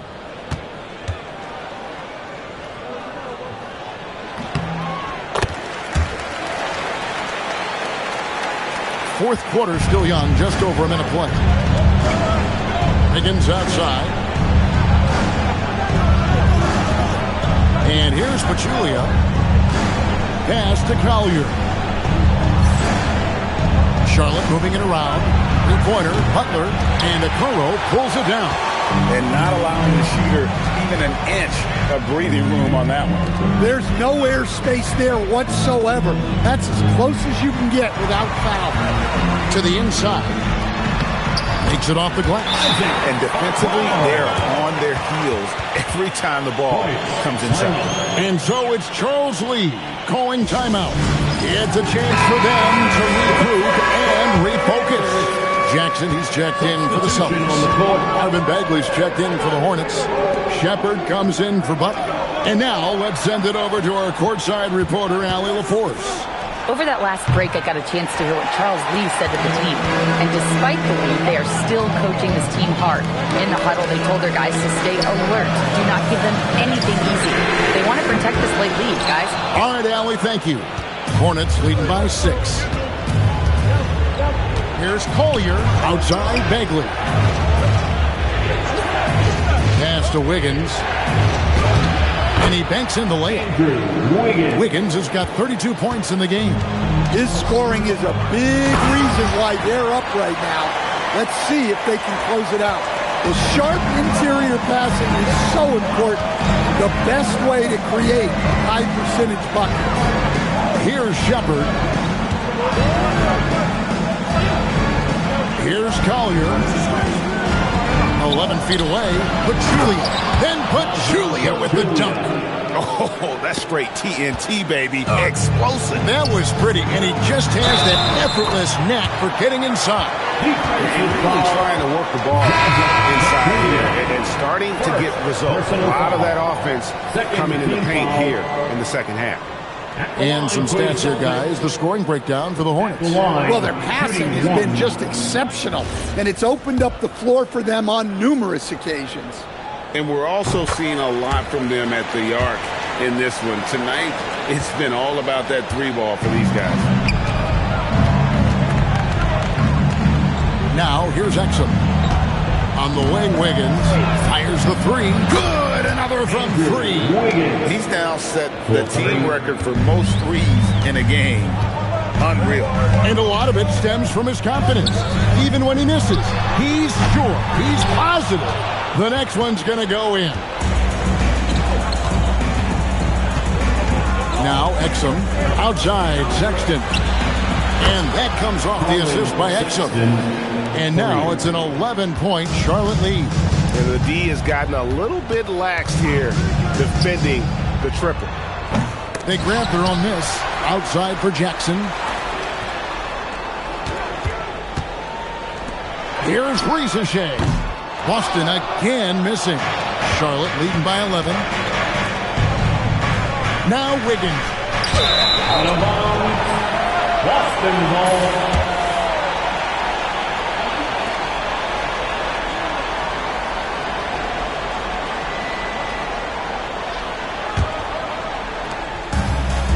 Celtics have gone 5 of 11 from the field in the fourth quarter.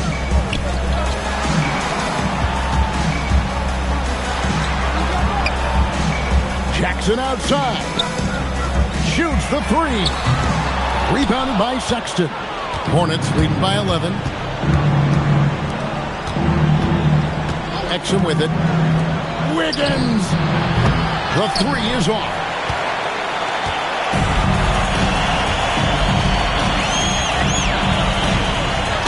He's defended by Exum. Nice execution down low. Well, over the course of the night, he's been taking shots he's comfortable with, and it's working. Count the basket. Well, sometimes you need more than just your stars, though. They've got to run something to get the other guys good looks. Wiggins. The three doesn't go. Celtics trail by 7. Now Jackson.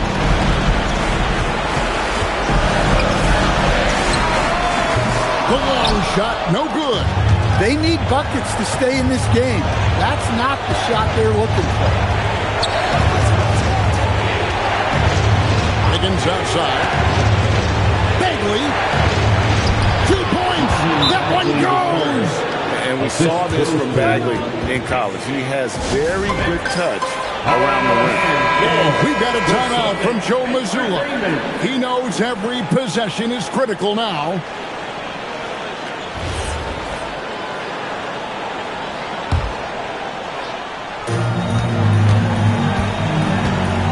And here is Owen.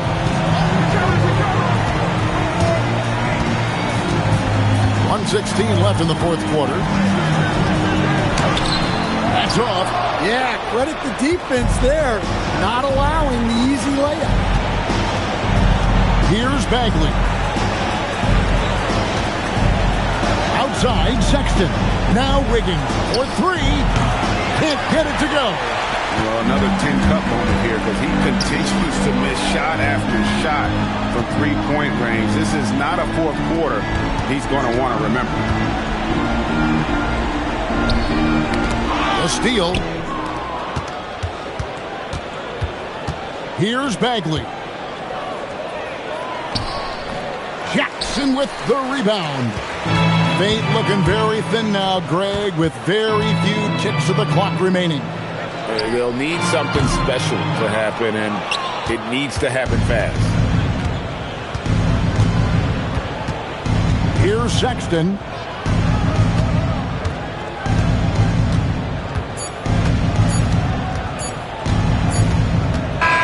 And so it's Charlotte with the win. A solid win on the road for them. This building was dead silent by the time GA this one wound down. And that